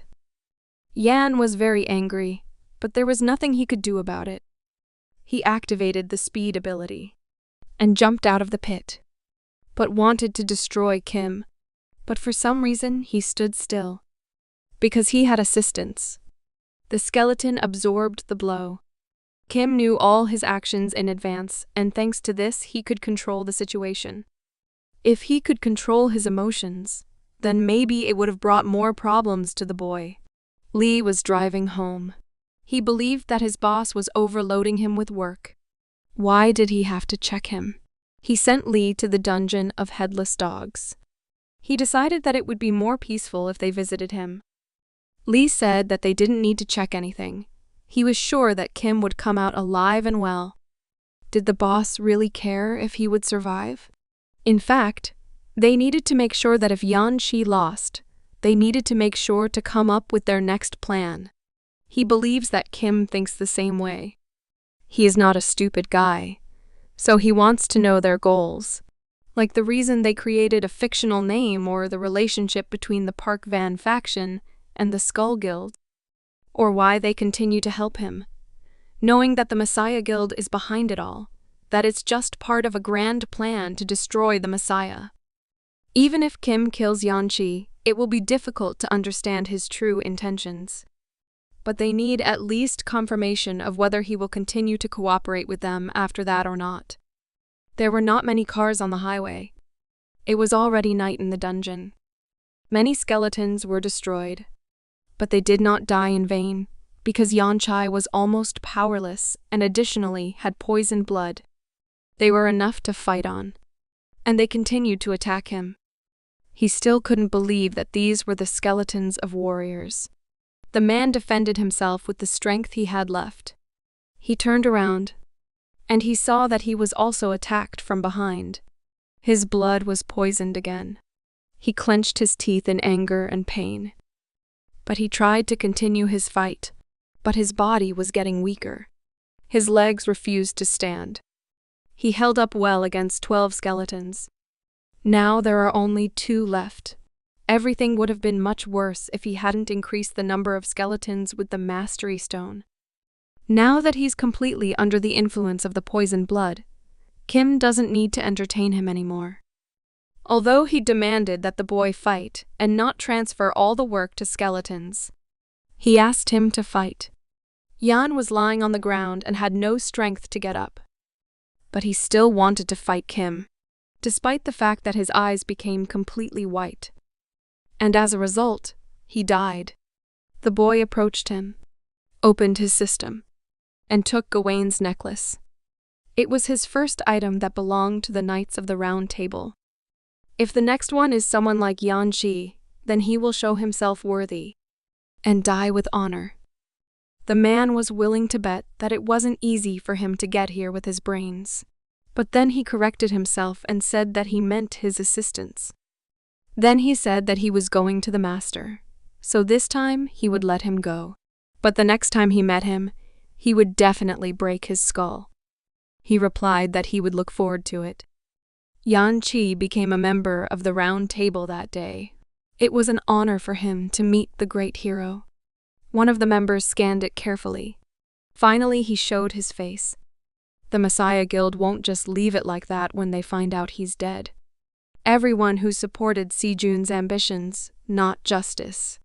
He will make them pay for it. The trolls were lying on the ground, and it was not clear if they were alive. The team wanted to catch the 2-headed dog, but this could not be done without first thinking through each step. When he starts eating, they agreed to attack him, and then there is a chance to catch him without loss. But while they were waiting for a good moment, the 2-headed dog was already destroyed, and the dungeon was cleared. Kim got out of it, and Lee was waiting for him there. He asked what he was doing here. He replied that he was carrying out the boss's errand and drove up here because he heard something interesting, and he needed to convey something to him. They agreed to talk on the way. They got into the car and drove off. Lee said that Hyun wants them to enter another dungeon together. He then asked how things went with Yan Chai. The guy was expecting this proposal, but they knew. Judging by Yan Chi's memories, he entered the dungeon under a fake alias. That is, Hyun knew why he asked for fake documents, but he agreed anyway. Lee asked how strong Yan was in the dungeon. He replied that he was definitely stronger than him. Lee was angry and asked when he managed to get the power meter profession. How could he know about his true skills? Maybe he wasn't showing them fully. Yan Qi, during the battle with 12 skeletons, he killed 10 of them by himself. If he really wants to prove that he is stronger, then it can be easily done. All he needs is consent, and he will verify him. Lee replied that a real man never flaunts his strength, and he suggested moving on to really important work topics. Dungeon of the Horned Fox. There were 12 failed attempts to clear it. Lee decided to skip the explanation if he already knew everything. It should be obvious, but he has to go there again as Isaac. It was easy to understand. Send him immediately to the Horned Fox dungeon right after he defeated Yan Qi. And he agreed. He dropped Lee off and drove home. He immediately called the boss and said that he was right about the fact that there was nothing to worry about. He never chooses a losing option. He agreed immediately and even knew all the characteristics of the dungeon. The boss said that from now on, Lee must make a decisive choice for himself. If Kim accepted their offer, there was no going back. He still couldn't fully trust him, but if they wanted to oppose the Messiah Guild, they needed to act now. They don't have much time left. 2 years, or 3 at best. If a group capable of restraining the Messiah Guild does not appear during this time, they will not hesitate to bare their teeth. Kim arrived at an abandoned warehouse. Looking back, he now realizes that it happened after he cleared the Horned Fox's dungeon. A girl appeared in front of the boy. She said that she followed him in the dungeon, and his skills outweigh the rumors about them. She offered to join the Messiah Guild. The boy replied that if she wants to recruit him, then her master should do it personally. He liked his rudeness. They need his power to save the world. He offered to become his ally. It was the first meeting with Si-jun. He got a message.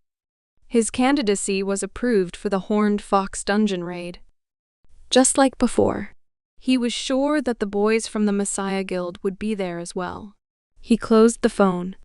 Kim decided to show off his skills in a way that would make their hair stand on end. He will be very busy to finish his training on time. But since he was already clearing this dungeon, it will be an ideal area to show yourself. Sports Stadium. The players had a command to prepare, so soon there was an entrance to the dungeon. He asked Lee if he was ready. Kim was the guy who conquered the Needle Snake dungeon when everyone thought it was impossible. Dungeons were pieces of cake for him. Lee said he wasn't sure he could eat the piece because it was frozen. There was a command to change their clothes to winter clothes, especially mages with low health and priests. If they fall behind because they can't take care of themselves, they automatically become a hindrance, not an ally. She knows what she is talking about because sometimes natural conditions are worse than any monster. Even the Lee tank was cold. How many degrees were there? Kim said it was time for them to go. And they started to move. Everything around was frozen. Lee asked if it would be a good idea to move with the Messiah Guild now. It is very difficult to operate alone in such weather conditions. Was he one of those who could not use his strength in the cold? He denied. His surname is the Siberian polar bear. Such a temperature is the same for him as a light breeze. He felt very good because the sweat dried immediately. That's good. He should know that this dungeon will be harder than the Needle Snake dungeon. He was concerned about this information and asked how much harder it would be. Kim said he would soon find out. Kim suggested moving around to keep warm. Lee agreed, but he said he hoped to be fed this time. Lee asked what their plan was for this dungeon. If it's a survival quest, then they need to build the maze again like last time. But Kim replied that it was not necessary. Lee was happy that there would finally be no manual labor. Skeleton warriors were summoned. They appeared in clothes. Lee asked why everyone was dressed up. If he was already spending money, he could at least try to choose a normal style. But then he noticed that it was the skin of a needle snake. Despite the fact that they both worked very hard, he took all the skin of the needle snake for himself. It is very expensive to make armor alone. And he has every skeleton in this. His fate had to be delivered to the office. He realized that this bald scumbag had tricked him and taken everything for himself. His ears were very itchy again. The participants noticed that 2 Russians were missing. They began to talk about it and find out from others that maybe someone had seen them. They came back and apologized. They were busy setting up their camp. The master said that an apology would not help here had they forgotten her order. Clearing the dungeons was important, but it was even more important to understand whether it was worth creating an alliance with the Russians. She ordered to finish the camp before her return and guard it, and send scouts. Everything was fine. She just needs to know about everything that is happening here, to understand how professional they are. The monsters were very hungry. Skeletons fought them. Lee also took part in the battle. These skeletons have become much stronger. They were smarter than normal summoned fighters. The master followed them. She saw the skeletons. They were different from all the skeleton summoning skills she had seen.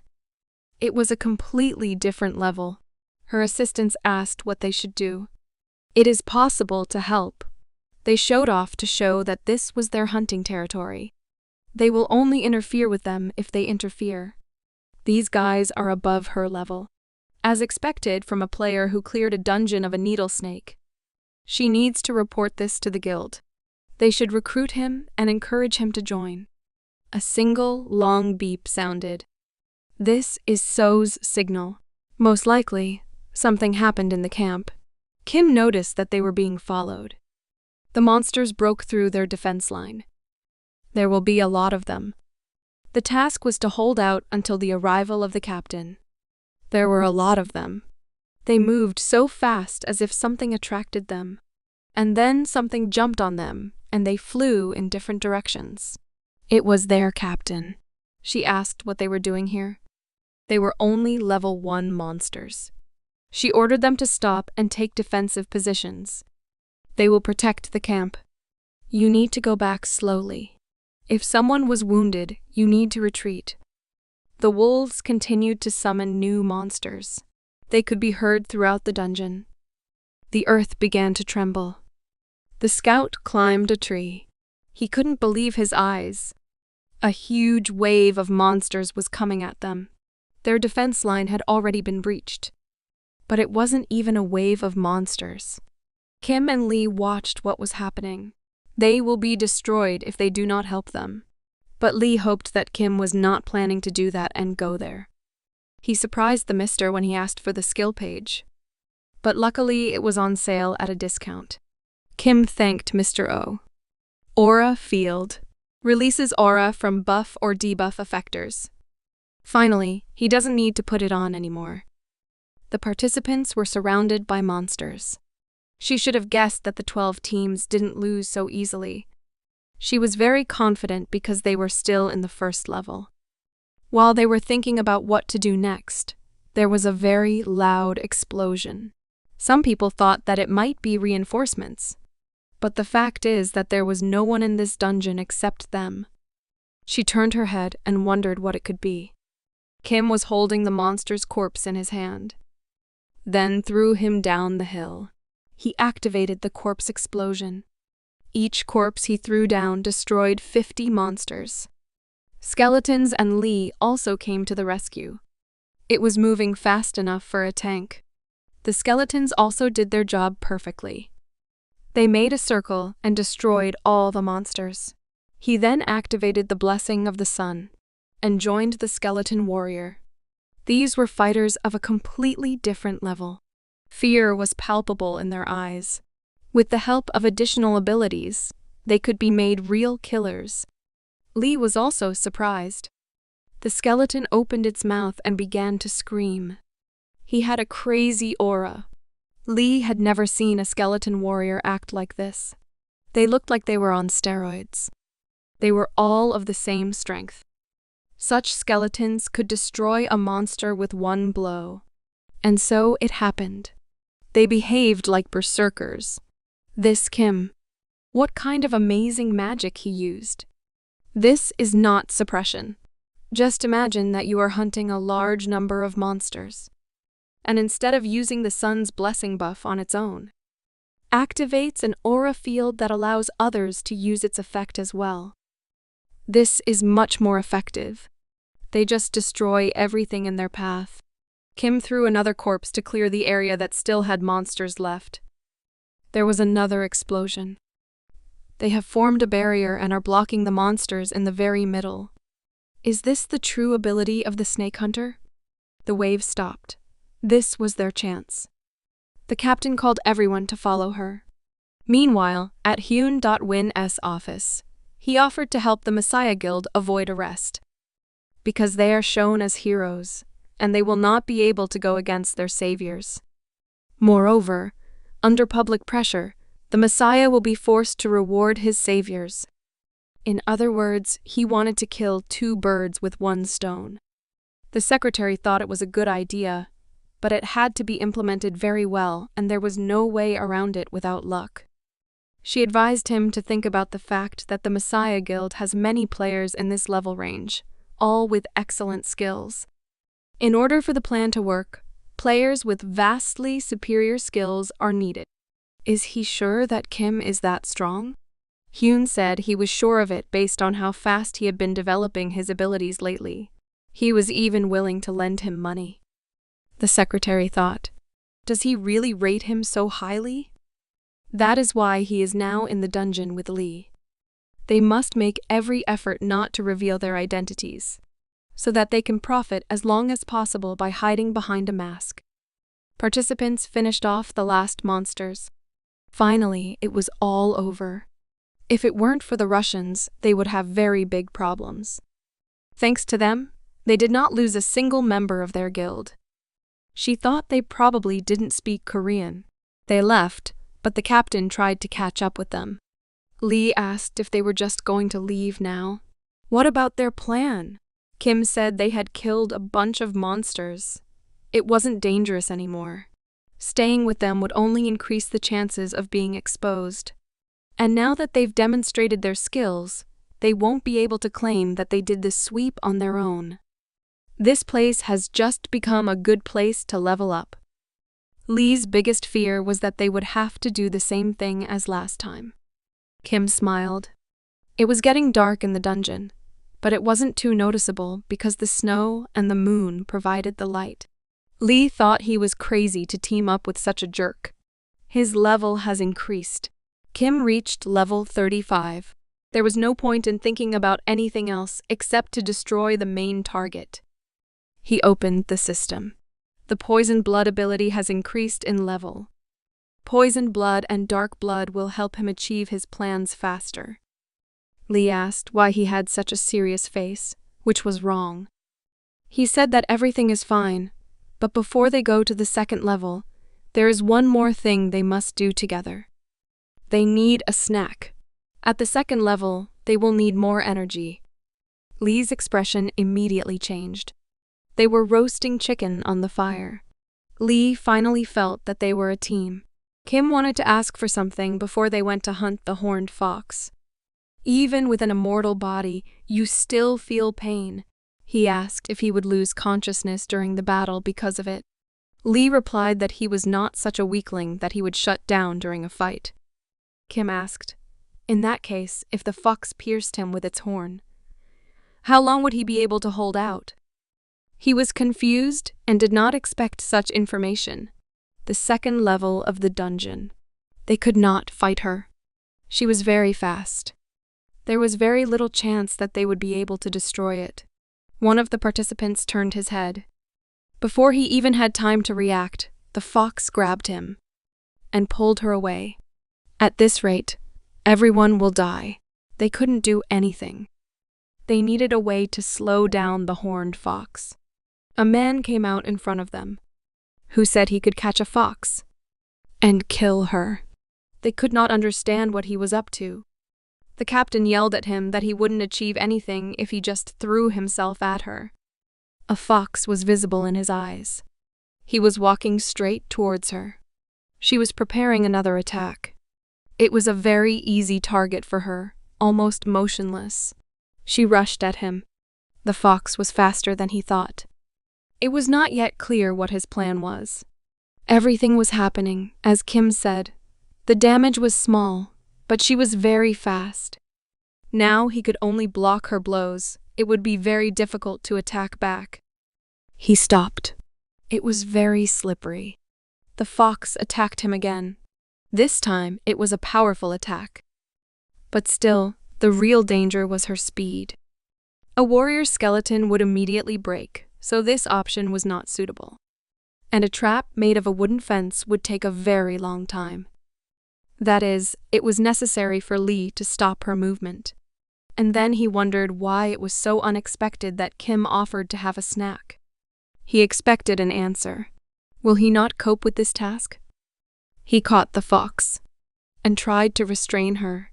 At this time, Kim was waiting for the right moment to activate the blessing of the river Styx. He was in a lot of pain, but he was able to catch her. He had held her long enough. The captain could not believe that he was able to stop the horned fox. But he will not be able to stand like this forever. Everything will be in vain if he does not defeat her while he is holding the fox. And then a big arrow flew in her direction, while Lee held her.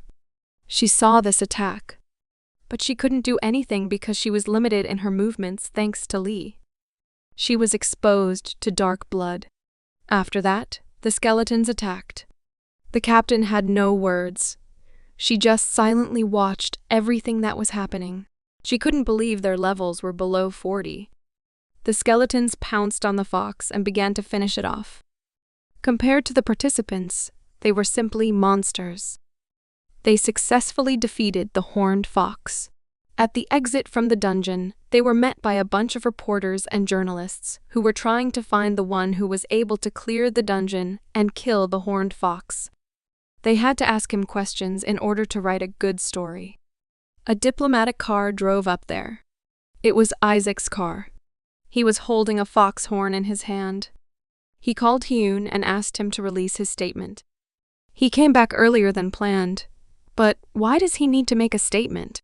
He asked to let them know if the Messiah Guild wanted him, they would be willing to sacrifice a horned fox horn.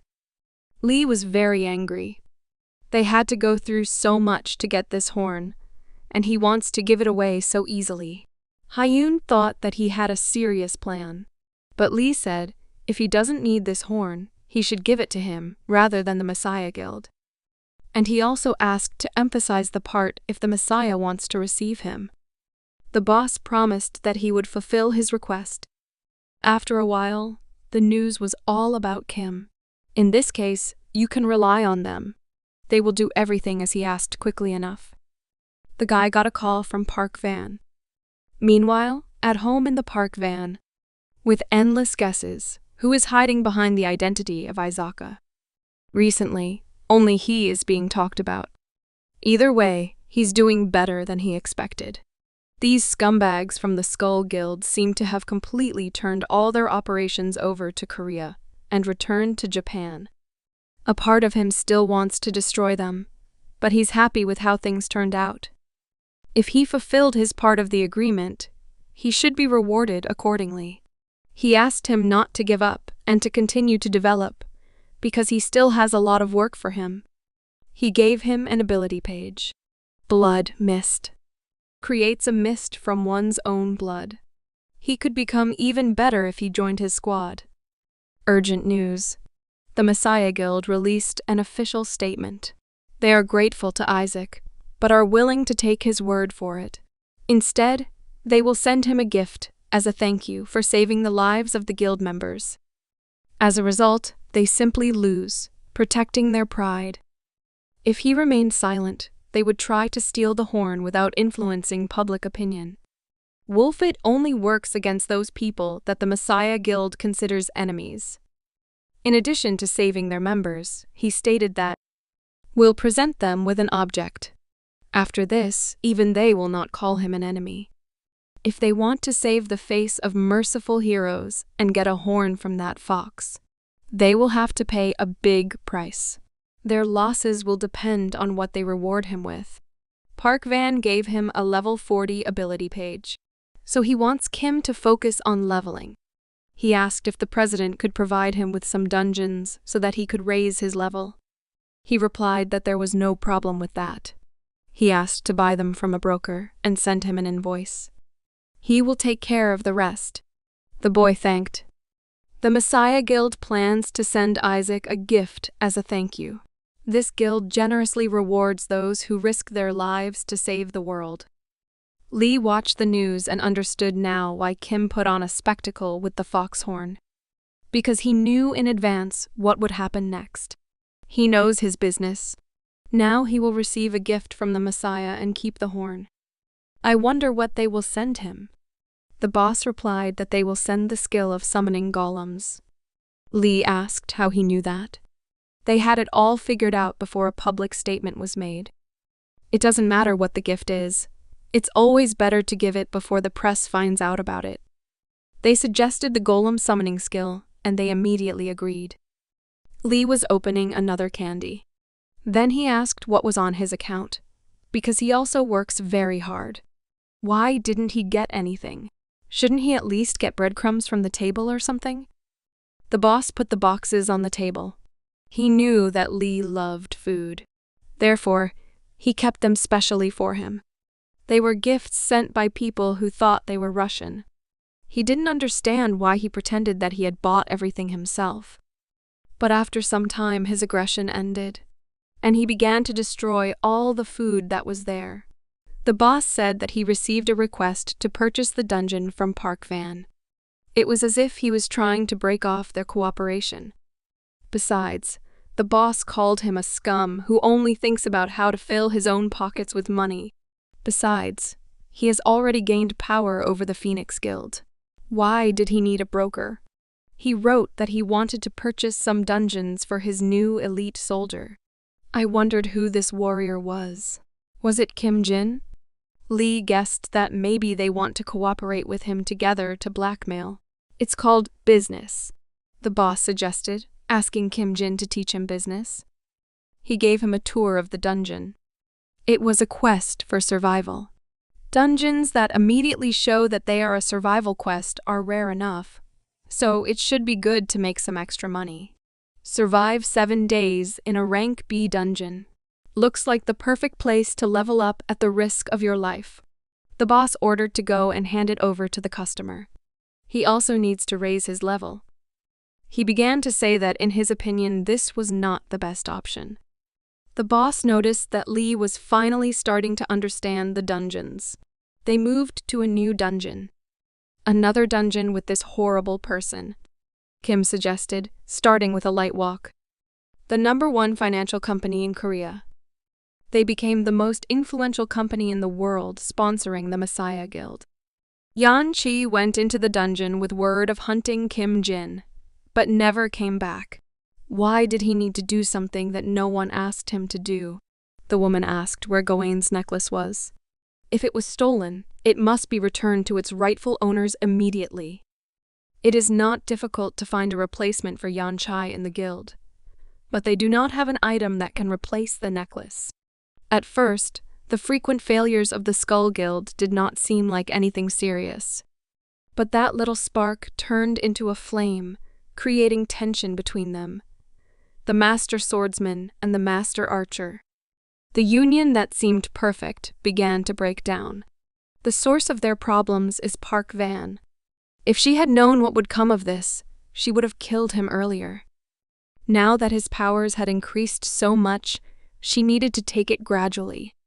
She asked about the new member of the elite Park Van squad. The assistant replied that they will do everything possible to destroy him. But Park Van is protecting him with all his strength, so you can't even get close to him. Also, he seems to give him as many items and ability pages as possible to level him up. She only wants to know about the plans to destroy him and nothing else. They are already forming a team to catch him. She can only trust the one who has Lancelot's ring. Now they are on full alert. Kim reached level 40 and was finally able to use the gifts he was given. The more Lee learned about Kim, the more impressed he was. Probably only he could raise his level so quickly and with such ease. Setting traps after exploring the territory is more important than it seems at first glance. He knows not only the type of monsters, but also their number depending on the dungeon. He knew exactly their location. In addition, he has information about the most effective methods of defeating them, as if this had already happened to him. Now Kim could even get out of the tiger's cave unscathed. They had achieved their goal, and Lee hoped that now they could clear the dungeon in peace. In fact, it was the opposite, because Kim had acquired new skills and he urgently needed to test them. In this way, they would be able to understand how much offensive power they currently possess. They returned from the dungeon. They were met by the secretary. She asked if they were all right. She thought Lee was injured, but really he was just hungry. Kim wanted to talk to Mr. Hyun. She gave him the phone and told him he could contact him through it. He was supposed to be in Kisan at that time. He said he wanted to go somewhere. Of all the possible options, it should be Kisan. After the appearance of the gate, the isolated Korea opened a small door so that the whole world would have the opportunity to help her. It became a special city of Kisan. Free entry for all, and if you destroy the dungeon, you get absolute permissiveness. As a result, Kesan became a place for players who committed a crime, and over time were completely absorbed by the thirst for profit. Kisan. Kim disguised himself and went to Kisan.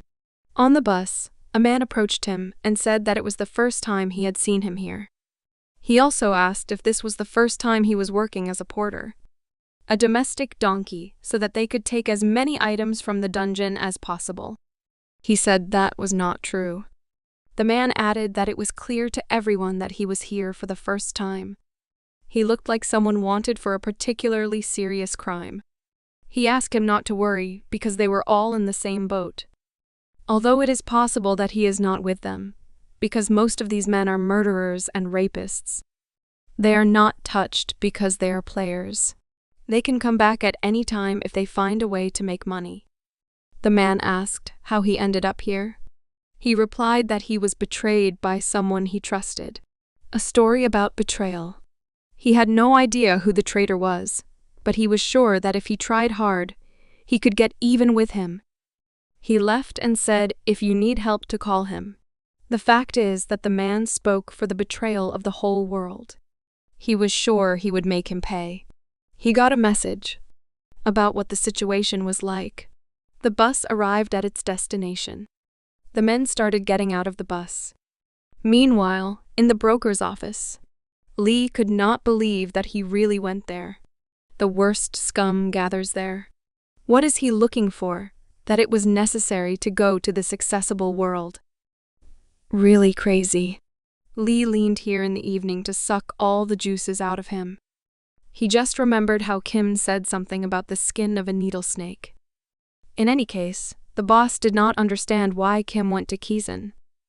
Lee saw that the boss was changing the topic of conversation because he had something to hide. What a bad time this guy is now in Kizan, thought the boss. Lee asked which guy he was talking about. Hyun said that there is one monster that is stronger than Kim. Most likely he is level 50 right now. No one can match him at this rank. He hoped he was wrong because he didn't want these two to face each other. Lee did not believe that there could be a person who is stronger than Kim Jin. If he really existed, then they would know his name. He most likely heard his name. Suzuki, the Messiah Guild dog who did the dirty work. The queen called him and said she wanted them to level up at the same rate through the next objective. But what was their next goal? It was Kim Jin. He got off the bus and heard people talking about him. If she wanted them to prepare carefully, then surely this is an unusual guy. But they just had to fulfill another order.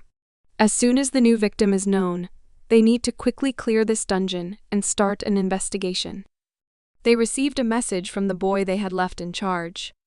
He said that everything was under control and they could proceed according to plan. Suzuki ordered them to prepare. He definitely did not think that they would meet like this. Just a few days ago, he avoided him like no one else. A dog that would tear anyone to shreds for the sake of the Messiah Guild. Barely reaching the 100th level, he was limited in his actions as this level was very high. For this reason, the Messiah Guild had to raise a new dog to work in the shadows. He found out about it later, but if things had gone differently, this scumbag wouldn't have come looking for him personally. Still, there's no need to underestimate Suzuki. Besides, he's probably already got Lancelot's ring. If he doesn't deal with him now, it will be impossible to stop this monster. He should nip it in the bud while it's still possible. They entered the dungeon. One of the porters had just killed one of their men and fled. They asked the captain what they should do in such a situation. He killed him without hesitation. He delivered a single accurate blow to a vital organ. He had definitely killed before. Their plans change. There were other carriers to worry about. Everyone moved with him, pushing the sword into the portal. They had to appear near the bearers. They surrounded them. Although they had no weapons, they began to be killed one by one, in front of others. They wanted to escape somehow, but it was impossible. It is impossible to escape such people. They came to the captain and said that they had done everything as he asked. He escaped and only killed one guy to bide his time. He himself most likely plans to kill them one by one when they split up. Should they follow his rules? We need to find information about the victim. This task was a priority. He looked away and saw a golem there. His patron is the messenger of the underworld. If he can't use other summoning skills without sacrificing himself, the golem is obviously just a diversionary maneuver to buy time. And this means a change in their plans. They need to pursue him, but deal with this golem first. He used the knowledge fountain keeper skill. This limited the golem's movements. They have a high resistance to cutting weapons.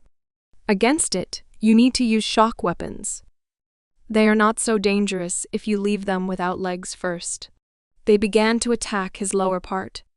They are able to change weapons without orders and work well in a team. And they also know where to aim first. The golem had almost no legs. One of the players took a run and jumped on top of the golem. After that, he inflicted a fatal blow on the head. It was finished with him. Some strange sound reached them. It was an arrow attack. She flew in front of the captain's face and attacked one of the players. She was stopped. The captain was surprised. Do not underestimate him just because he works by himself. He aimed precisely at the doctor while the rest dealt with the golem. Moreover, he knows what a doctor looks like. He probably has very good skills, capable of ranged attacks and can summon monsters. Who was this guy? Another attack. Some players appeared on the horizon. Surely they did not enter the dungeon themselves. Archer said he could buy some time. His arrows were like lightning. He could fire several arrows per second. They flew straight to the target. Their speed was incredible, but they could not destroy the monsters. The shots went right through. They were very close. They were skeletons. He wounded one soldier, but he dodged the attack. It was very flexible and mobile for a warrior skeleton. He was not alone, and they attacked them. They didn't stop because they didn't have to worry about getting hurt. He had never heard of skeleton warriors fighting using their minds. The Holy Light Executioner skill has been activated. Skeleton warriors copy the actions of their master, which gives him an idea of their captain's abilities. Nothing good will come of this. They continued to fight. One of the players was scared. The captain said that you shouldn't relax thinking that they are just warrior skeletons.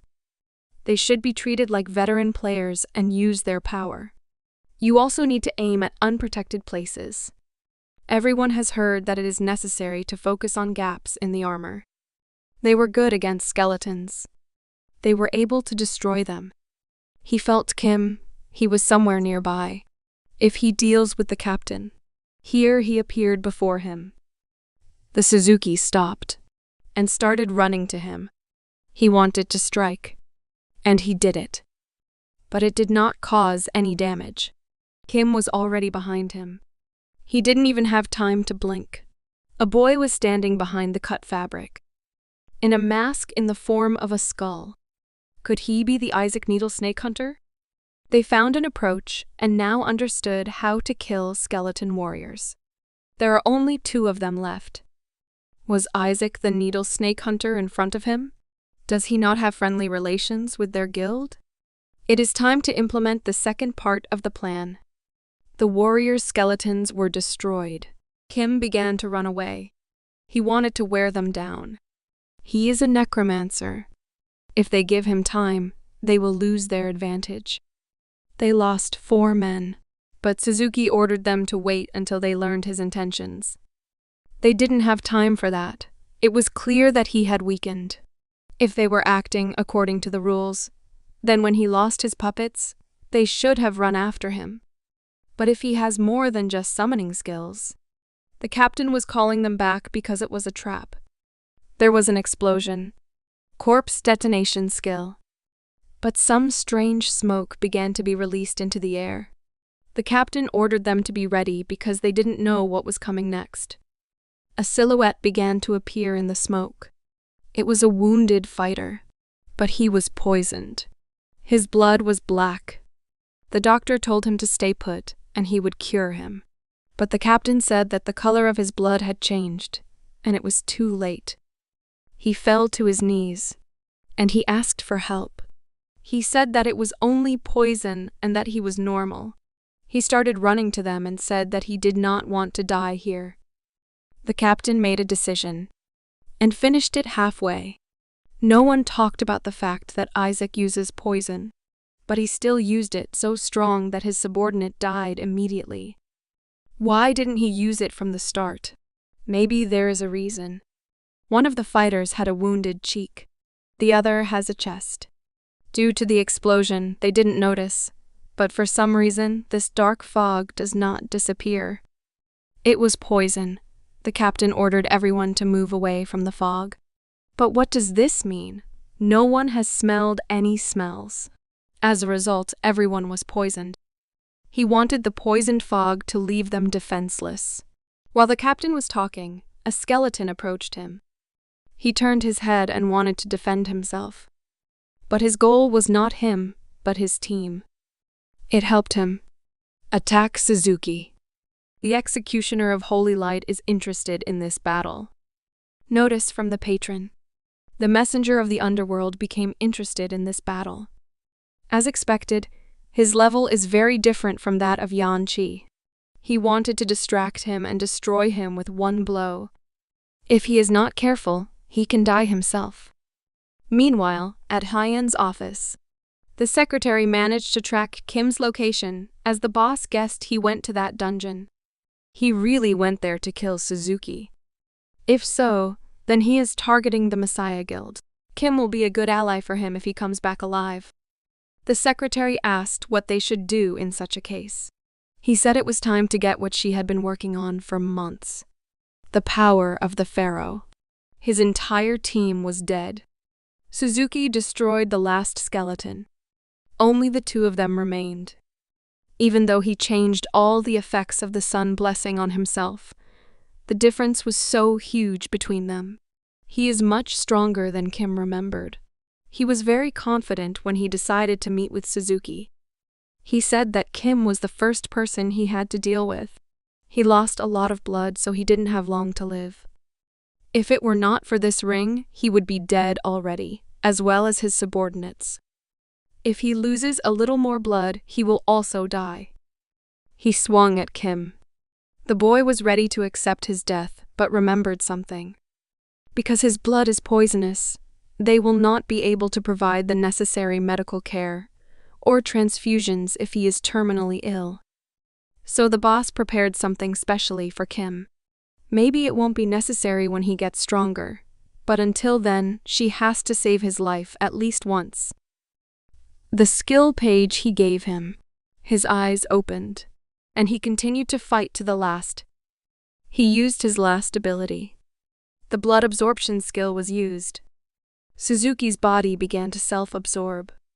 Kim used the last of his strength for this blow. They fell to the ground. The captain was bleeding profusely. All of his characteristics were drastically reduced. Kim regained 5 of his health, and his bleeding stopped. He must know the true nature of Sejun. But why did he still obey him? Everyone says the world is going crazy, but it's not. For those who have power, for players, ruling the world is justice. It is foolish to ignore the laws of nature. He took Lancelot's ring. Kim was stronger, so he had to accept death at his hands. He finished his task and returned back from the dungeon. But he was expected. People in uniform. He was right.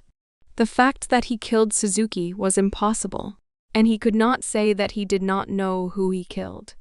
He asked if there was any problem that he killed the Messiah's dog. The boss listened to him, and he said that he had no problems, but he did not think that there would be so much work because of him. At first, it seemed to him that he was just a high-minded buyer. In any case, he understood his message clearly and clearly. They wondered what he was going to do next. Hyen suggested that they meet and discuss plans. It was an important matter that they should discuss live, not through these irons. Everything suited him, and he saw no reason to refuse. If he is going to talk about the destruction of the Messiah, then he agrees. Somewhere on the outskirts of the city, Secretary Hyun came to check her vault. She reached into her drawer and got a photo. She was very sad, but she managed to pull herself together and turned back. The forest was burning. There was a battle. It was a signal to retreat. Many fighters fled. Only Lee showed no signs of escape. He was very angry. He couldn't grab that burning thing. Was he afraid of getting burned when he has such a strong body? But he replied that he was not afraid. He just wanted to know if this plan was even real. Kim asked him to wait 5 seconds until she became motionless. He would take care of the rest himself. He gave him Lancelot's ring. He asked to wear it for safety. Lee began to voice his displeasure. But Kim closed his mouth and said that this ring protects the wearer from almost everything except burns. But then what good is it now if it did not protect him from burns? If the flame of the firefox has an effect on him, then this ring will save his life. He should know that in such dungeons, there will always be risks. He promised to buy him as much food as he wanted if he could restrain the fox for 5 seconds. He suddenly jumped out and ran straight to the fox. He grabbed her by the neck, following a similar principle as with the previous fox, and did not let go. His task was to hold for 5 seconds. Her eyes were burning with fire. He was very hot. The flame of the firefox gave him the curse of darkness. He was blinded. The ring activated against this prolatu. He should get out and he will finally eat until his wallet is empty.